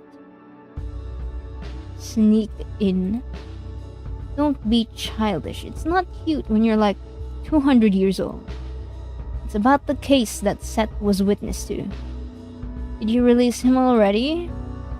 Of course, we had no reason to hold him after questioning. No reason? I gave you a reason. Yes, I put in a word with the SDC to look into him sooner than later. They mentioned they haven't received any reports from you, however. Oops. I did not come here to talk about Seth. I need a favor. Would you do it? The request surprises her. She studies his face, waiting for the punchline. Well, will you? I can't believe my ears. The great Abraxas is asking for my help? Really? Do not make me repeat myself. It was difficult enough the first time. Even if she finds it hard to believe, Abraxas is definitely telling the truth. He barely even relies on his own agents. So for him to come to her, of all people, for help, it means he needs somebody badly enough to swallow his pride. I never expected to see the night.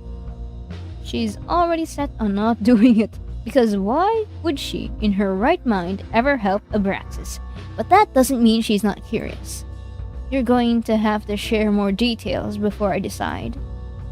Have you heard of the incident at the Beaumont Museum? In passing. This must never become public knowledge.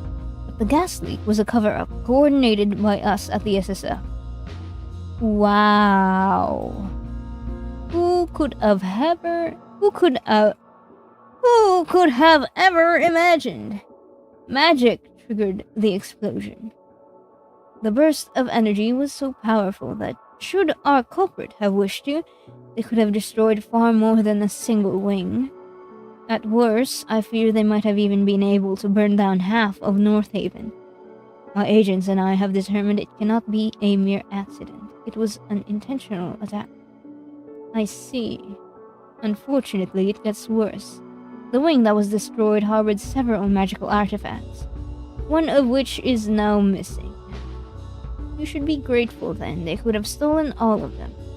I sent my team to clean up the scene and deal with any witnesses. That's when they found the initials JM spray painted on the wall. Redacted? Why would they redact that? Come on, man. Is it spoilers? I suppose. Whoever or whatever JM is, it is our only lead. Couldn't you trace the magic from the explosion? Cersei knows for a fact that the SSF North Haven branch has a very talented witch in their ranks. She even happens to be Abraxas' second in command. We suspect it was caused by the artifact itself, which didn't leave any residue from the user behind. Okay, but why do you want me involved? The SSF regularly collaborates with the supernatural police, but that's it. They've never worked with Thorn investigations.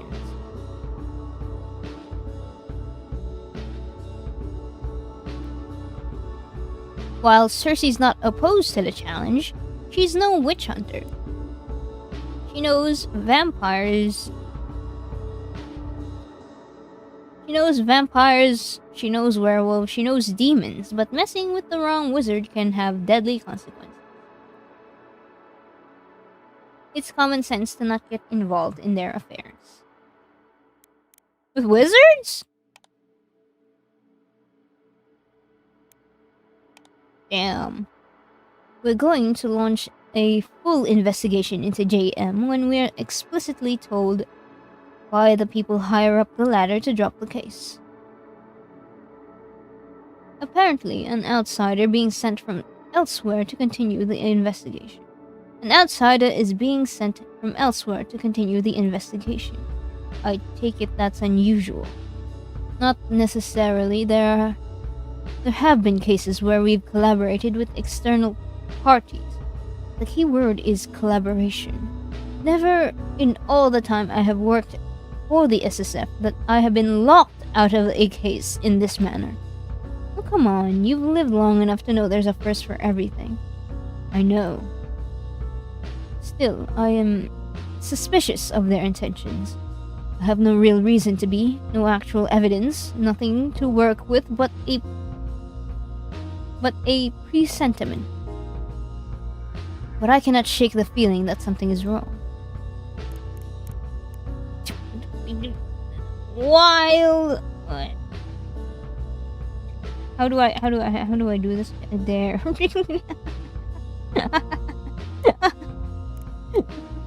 Wow. There. Seth was the only witness. What was the artifact? Since when do you care? What was the artifact?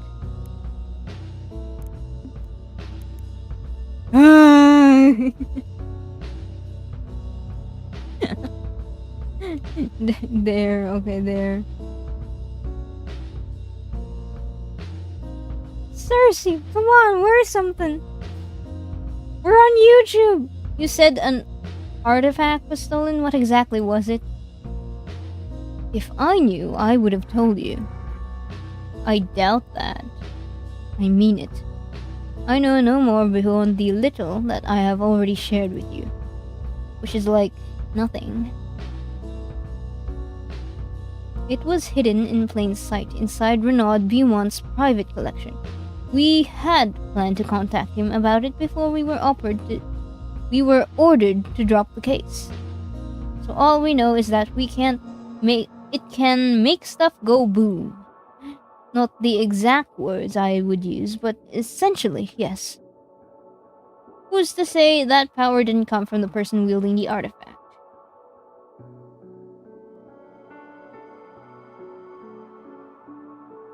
Why is there something spicy in the beginning of... That's not a vampire, it's a hellhound. Dante, and then in her story too, they're just naked. Come on, guys. There's nothing wrong with this. Besides the fact that they're in their underwear. And I can't show that to YouTube. For prolonged periods of time. I can't show it for prolonged periods of time. Abraxas firmly shakes his head, like he's already ruled out the option. There are wizards and witches capable of things our minds cannot imagine. Okay, I'm going to be kind of speedrunning now because I've been, it's 6 o'clock. 6 p.m. I won't be doing the accent anymore. But it would be suicide to release a burst of energy that large without assistance. When magic's involved, nothing's impossible. I suppose. Still, I would say it's too unlikely to be worth consideration. Why? Oh, there's questioning apparently. Since when do you care? I thought it wasn't any of your business if the law enforced by your superiors might be unfair to us non-humans. I know what you think of me, Miss Cersei, but I'm not your enemy. The SSF do what we must to protect the supernaturals from humans, and them from us. Sometimes that means the occasional casualty on our side. Our side, he says. When has he ever been on our side? Anyhow, given the things you get up to in your own time, I do not think you should be judging anybody else. I judge whoever I want, whenever I want. I don't kill vamps out of some sense of moral superiority. I kill them because it's fun, and it pays the bills. Maybe that makes me a bit of a bitch, but so what? I'm not so sanctimonious that I need to pretend my actions are morally justified. Are you really so irredeemable when you only kill the bad ones? Don't paint me as some sort of anti-hero. All vampires are bad, even you, especially me.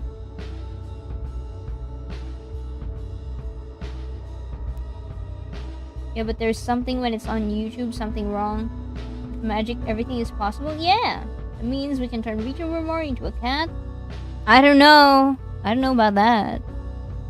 Oh, what did I say? What did we say? Same goes for humans, werewolves, witches, you name it. We're all equally capable of bad and good. That's why it means something when we choose to do good. Abraxas doesn't look surprised by her speech. He may not know the full extent of what Cersei used to get up to before Northaven, but unlike Edgar, he can surely imagine. This is Cersei on her best behavior. If you ever have the misfortune of meeting her at her worst, well, good luck. I only target the so-called bad ones because I don't need any more trouble with the law than I already have. So, also, if someone's willing to pay to see you dead, not once but twice, you're probably an asshole anyway. Braxis shakes his head. He gives up on adding anything to the conversation, returning to the previous subject. Technically, I'm not betraying orders. It's not me who's investigating this after all, it's you. Oh, that's why. Okay, I see. And if you happen to feed some information back to me, then that is simply how it goes. Loophole of the century. Seth was the only witness who might have seen anything of note, at least. We've interviewed all the others, and we've learned nothing. Who might have? I thought you brought him in for questioning. We did. However, we were told to drop the case before we could ask him anything worthwhile. Once again, the SSF proved to be embarrassingly incapable. Not our finest work, I know. Cersei folds her arms over her chest. I'll help you under one condition. Why are you making that face? You haven't heard of what I have to say yet. Fine. State your terms.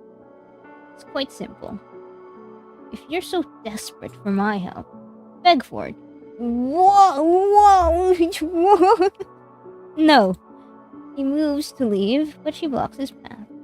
Always so uptight. Let me rethink this. Abraxas just stares, waiting.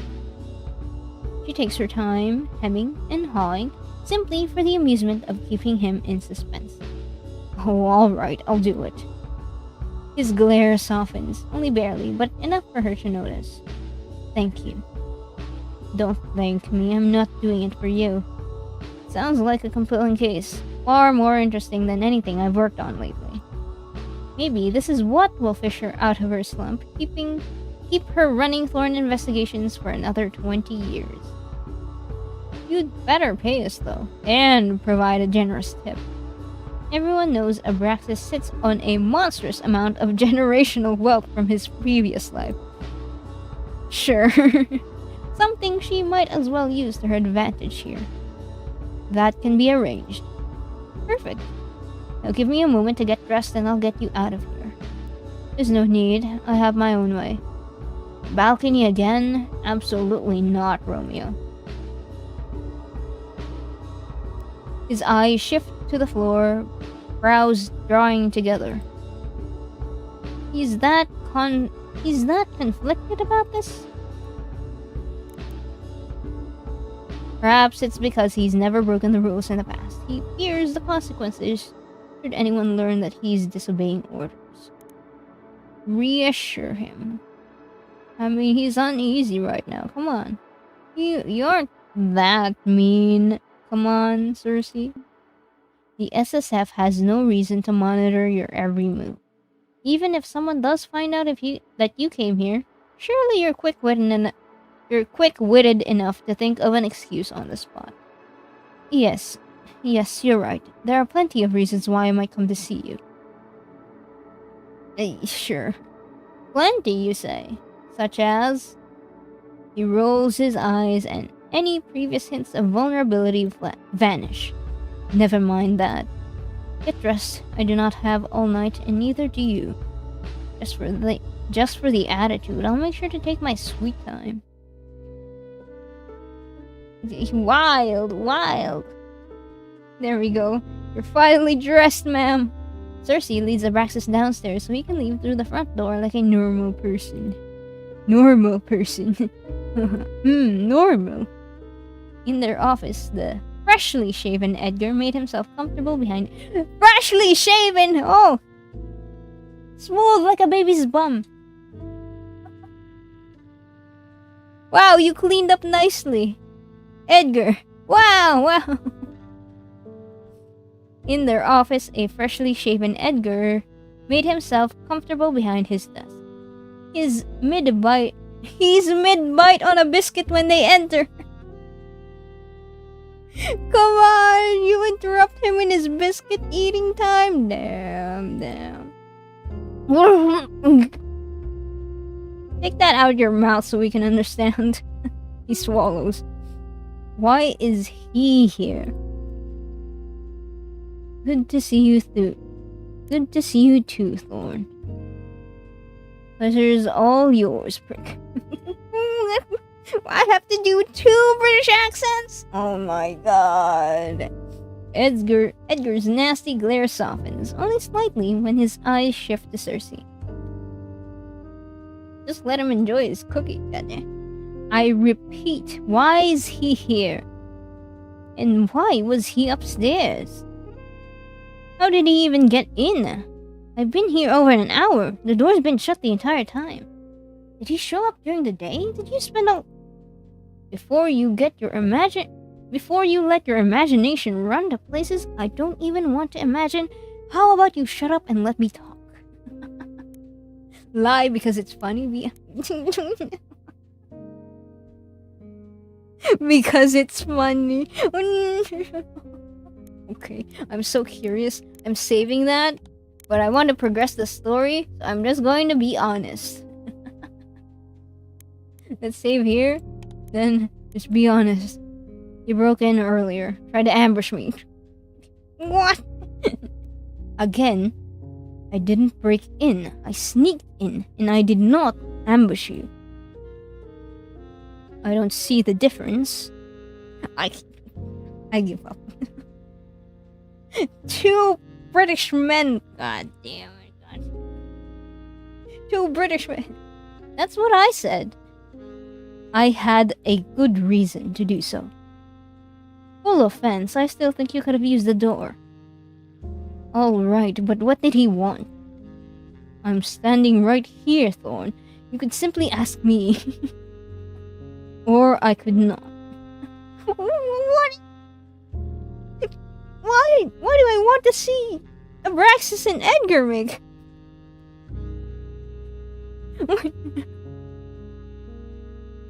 Breaking and sneaking is almost the same thing. Yeah, real and true. Abraxas sneers. In that case, I shall leave the explaining to your boss. Edgar lifts his plate. You're going to piss off now? You're going to piss off now, right? Have a biscuit before you go. Fresh from our neighbor. I can't... Oh, that's right. You can't eat. Wild! But I can. But the taste is repulsive. Oh, it's Abraxas. I'm mixing up the British men now. God damn it. I'm mixing up the British men. But I can. I can, but the taste is repulsive and I cannot properly digest it. Meaning I would have to... Abraxas pauses.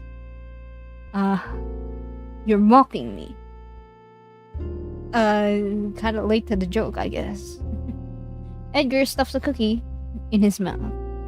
Took you long enough. Abraxas focuses on Cersei again.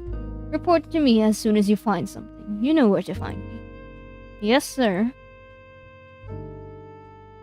Edgar lights a cig before Abraxas leaves. She waits for his patience to wear thin. It doesn't take too long.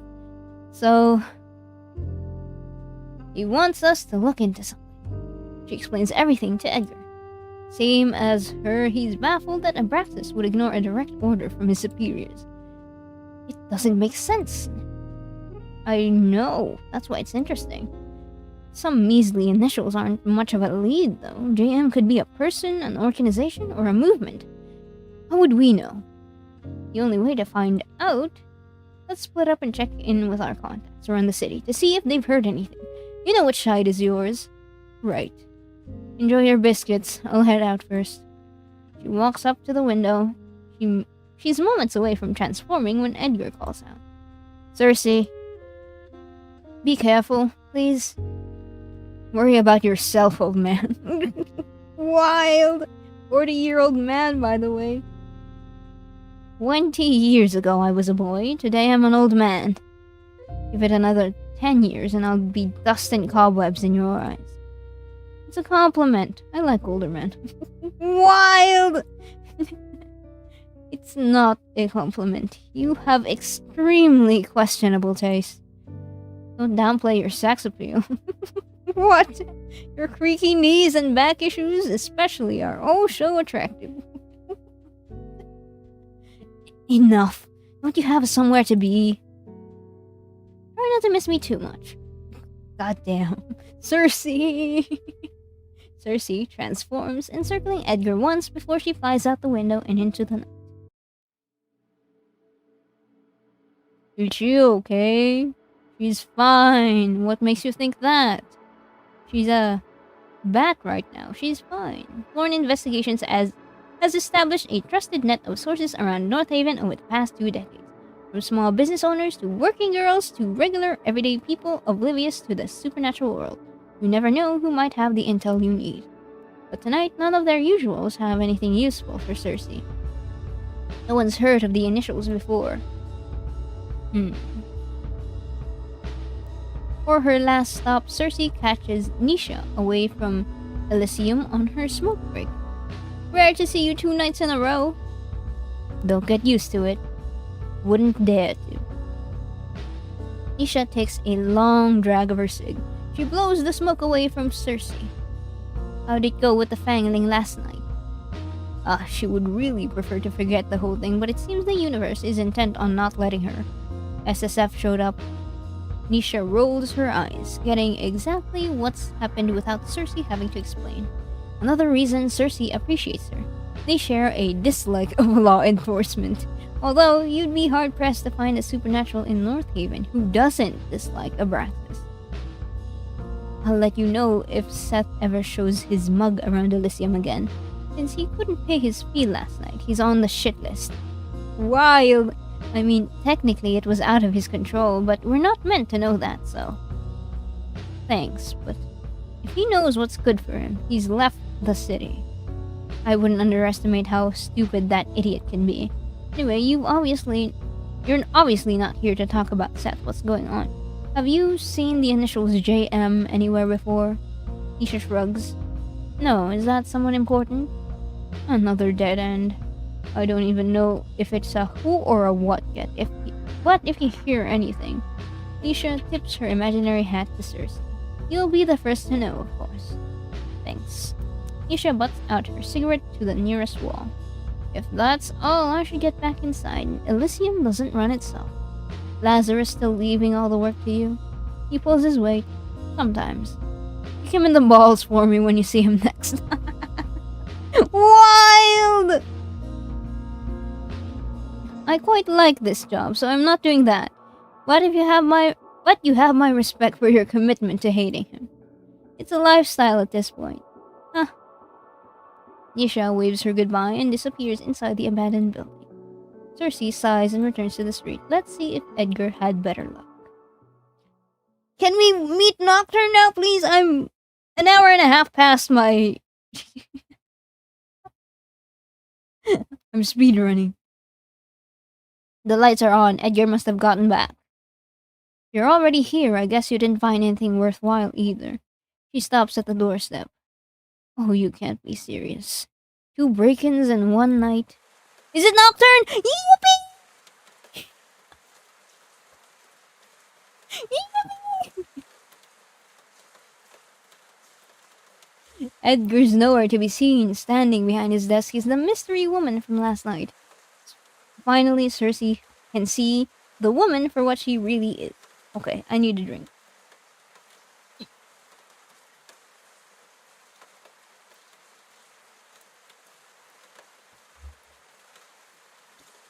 A witch! A witch! The first to ever burn the midnight oil speedrun. A very powerful one if she is able to conceal her magic like that. There you are. I've been waiting for you. Her eyes leave the streets outside to meet Cersei's gaze. They stare at each other for a long beat, neither willing to break eye contact or begin the conversation. Eventually, the woman smiles, impressed for some reason. You have a spine, a quality I respect, as long as one does not mistake it as a suitable replacement for competence. As you are doing right now, the woman laughs. You have a sense of humor as well. That is good. Miss Nocturne! When Cersei still doesn't move, the woman pushes away from the wall to stand up straight. She's tall, in the same way models are. It should be pointless, ridiculous. It should be a pointless, ridiculous, inappropriate thought to have in this moment. And yet, Cersei can't help but feel that there's something unnatural about how bewitching the woman before her is. Apologies and introductions are in order. Which would you prefer to hear first? You choose. Oh, well, if you insist.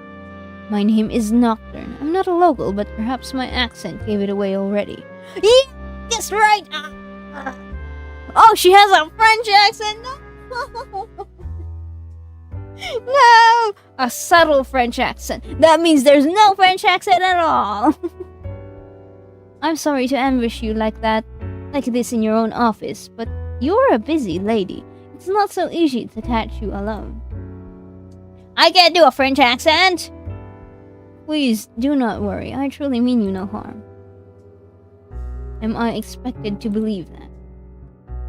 No, you gotta do it.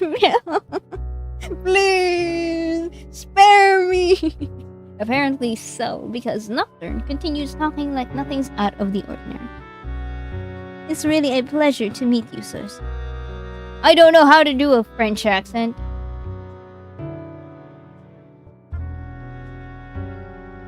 I've heard terrible things about you in the work you do, which means you must be good at it. I can't do a French accent. Come on, guys. Come on. I'm fine being a blasphemy to the British accent, but the French accent I haven't heard enough to actually try to imitate. Whatever you've been told, I'm worse. Do you believe everything you hear? What sort of teller? What do we choose? Do you believe everything you hear? I confirm what I need to, of course. I confirm what I need to, of course. I don't know.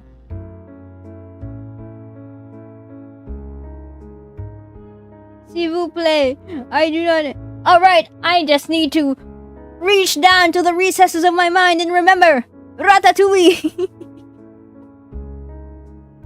Ratatouille. What is the accent that Colette has?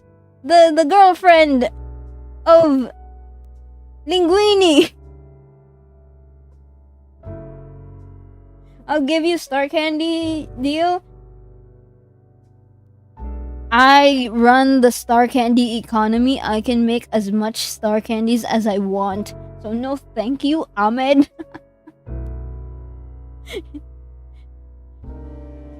Running around.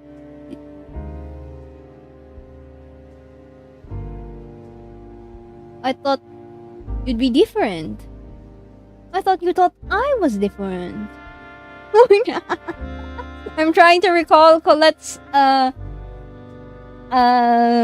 accent. Linguini's girlfriend. Yeah. Linguini's girlfriend, Colette. I thought you thought I was different. So not only have you been going around fishing for information about me, but you have also been fact-checking said information. Yes. It would be rather careless of me. It would be rather careless of me if I didn't. But it appears my inquiries have offended you. Oh, I don't know all that. Hold on. Let me go back. I did not want to... What sort of terrible things? Yeah. Have you been told? I'm curious. I do not wish to bore you. I do not wish to bore you. I can't do it! Go on, man! I do not wish to bore you with senseless details. Perhaps another time. Nocturne smiles, says perhaps not. Nevertheless, those senseless details have proved quite useful. They persuaded me to seek out your services and hire you. I'm not going to do a French accent! You want to hire me? For what exactly? Nocturne doesn't look like she requires any help killing your typical street vamp, so it's definitely not for that. The same thing everyone hires you for. I'm looking for someone. I want you to find them. Right. Unfortunately for you, I'm quite busy at the moment, so I won't be able to take your case. Goodbye.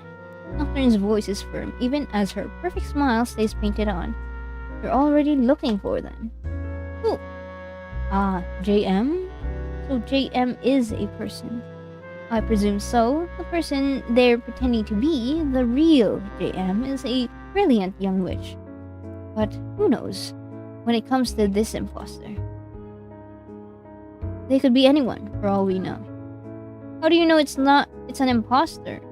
Why couldn't it be the real JM? Because she's dead. Nocturne's tone is so detached, Cersei can hardly believe this isn't all one big joke. She's dead. Quite dead, yes. I would know. I killed her. She's dead, and you killed her. Murdered, slew, killed, whichever word you prefer. Assuming that's even true, why would you admit that to a complete stranger? I told you I've done my research. I know everything I need to know to determine that you're capable of this job. I did not believe you were capable. If I did not believe you were capable, I would not be here. I'm not a witch who wastes her time on whims. Throughout this conversation, Nocturne's smile has never fallen. Till now. What was that camera swoop? So how about Crystal Blue Star, Candy Star? You're trying to give me the Breaking Bad candy? No way, no how, no thank you. You must understand, it's most important to me that this person is found. I want the best detective possible on the job, and I believe that to be you. So you will take my case. You will find the imposter and the artifact they got their thieving little hands on. You will bring them both to me. Okay. Thank you for the hydrate, Vanya. Hello!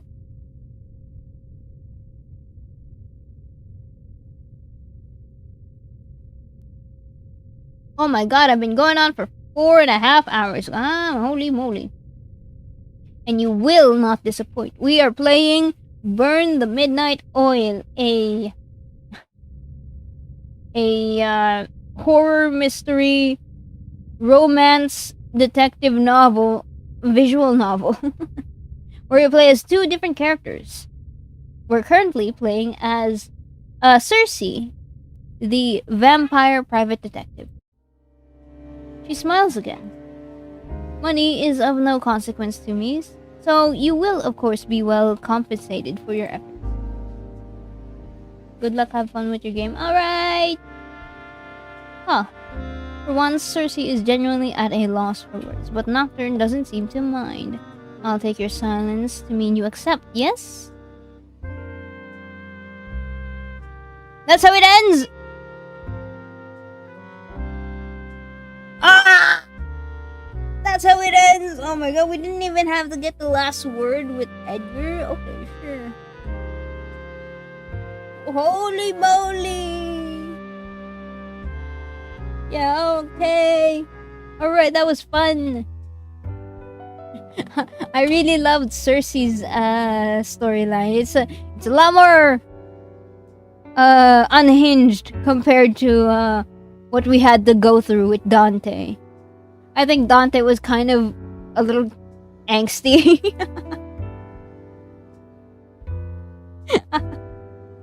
He's like your typical angsty teenager who has repressed emotions. But Cersei, she lets it all out. She lets it all out. She doesn't hold back. There was so much more drama. True. If when the full game comes out, you can support the Kickstarter to help fund the full game. But when it comes out, I would love to. My favorite for each of the characters for Cersei's, I really liked Abraxas. I think he'd be my first pick when trying to romance anyone from Cersei's storyline. And from Dante, I think I really like Raul. I love buddy cop stories, and if the buddy cops get together, wow, that's icing on the cake. That's the cherry on top. Wonderful. And then my second choice is Zeno, the little stick that you can spin around, the magical little stick. The fragile little stick who apparently does drugs.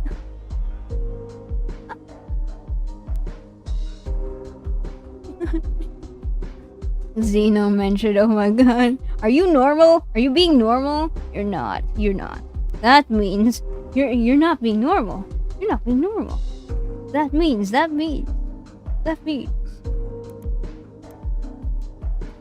Okay.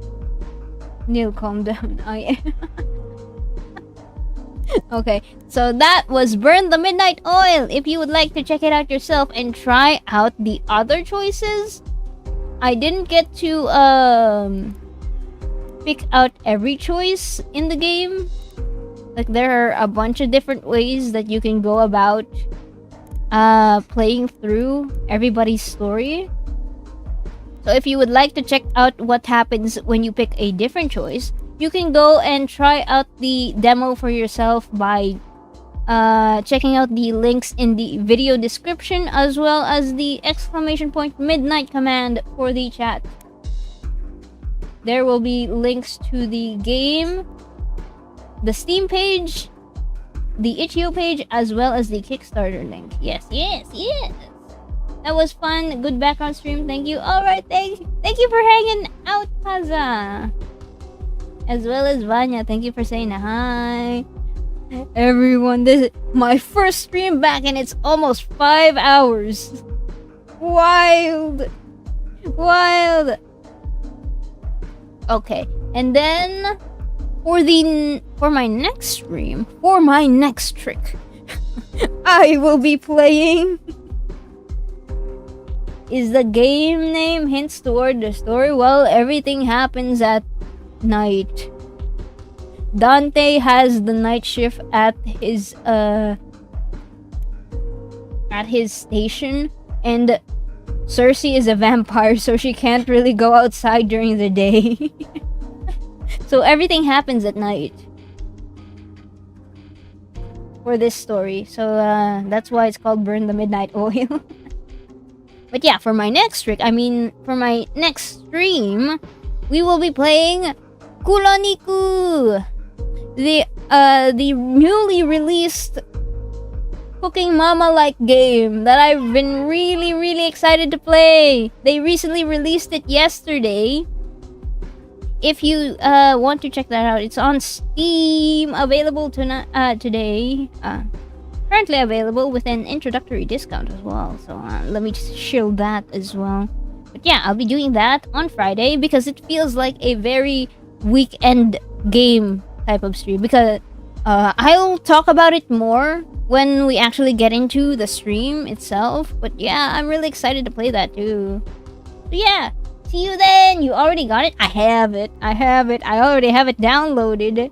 I already have it downloaded. Yeah. I have the game. I just have to set up the waiting room now for Friday. Yeah, yippee. I tried out the game before the full release. It was super addicting. I was like, Damn, I could play an endless mode of this game. Holy moly, I would spend my entire weekend playing this game. And also, I really like the characters. It appeals to me very much, every single one of them. Sounds interesting. Hopefully I could be there. Yeah. Also, okay, that's enough talking about next time stream. But yeah, the characters for Burn the Midnight Oil also, I cannot speak now. I've been at this for 5 hours. They also really appeal to me, every single one.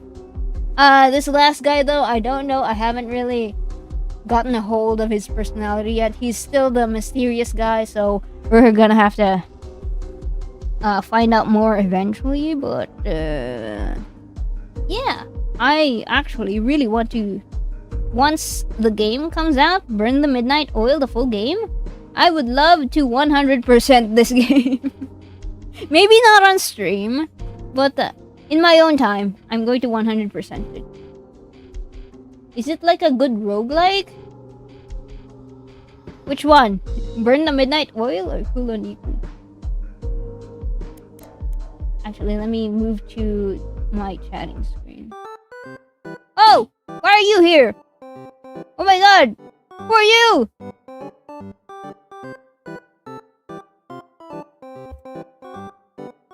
On stream, it takes several months. True.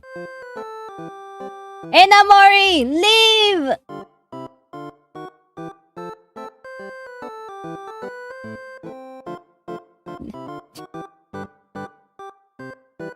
Hey, Mori, leave!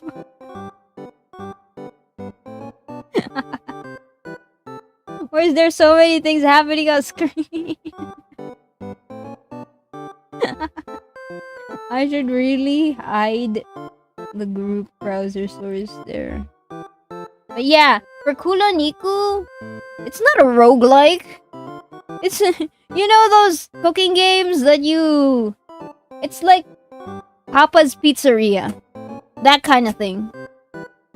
Have you ever played the Flash games? Like Papa's Pizzeria, Papa's Hot Doggeria? It's kind of like that, where you make dishes and then serve it to customers who give you their orders and stuff like that. But it's in the style of Cooking Mama. Another game that I really loved as a kid. And yeah, super excited to play that on Friday. I have the game. I also found out they made assets for VTubers for the Kuloniku. So I'm going to get those and have a little outfit thing as well. But yeah.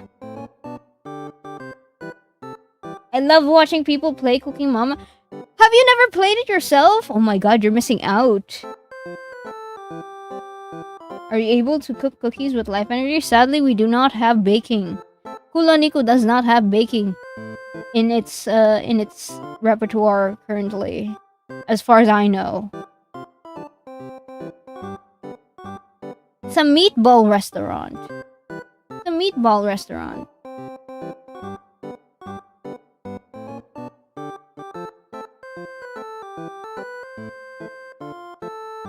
But yeah.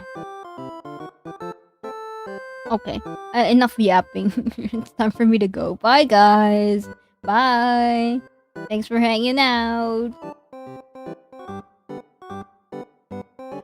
Right, the K-pop Demon Hunters collab. I'm going to be doing that next week. The K-pop Demon Hunters collab with Cookie Run. There's so many things happening this week. God damn. I have to deal with the Clover Cafe update as well. I have to set up and actually upload it. And then... okay. See you guys. Bye.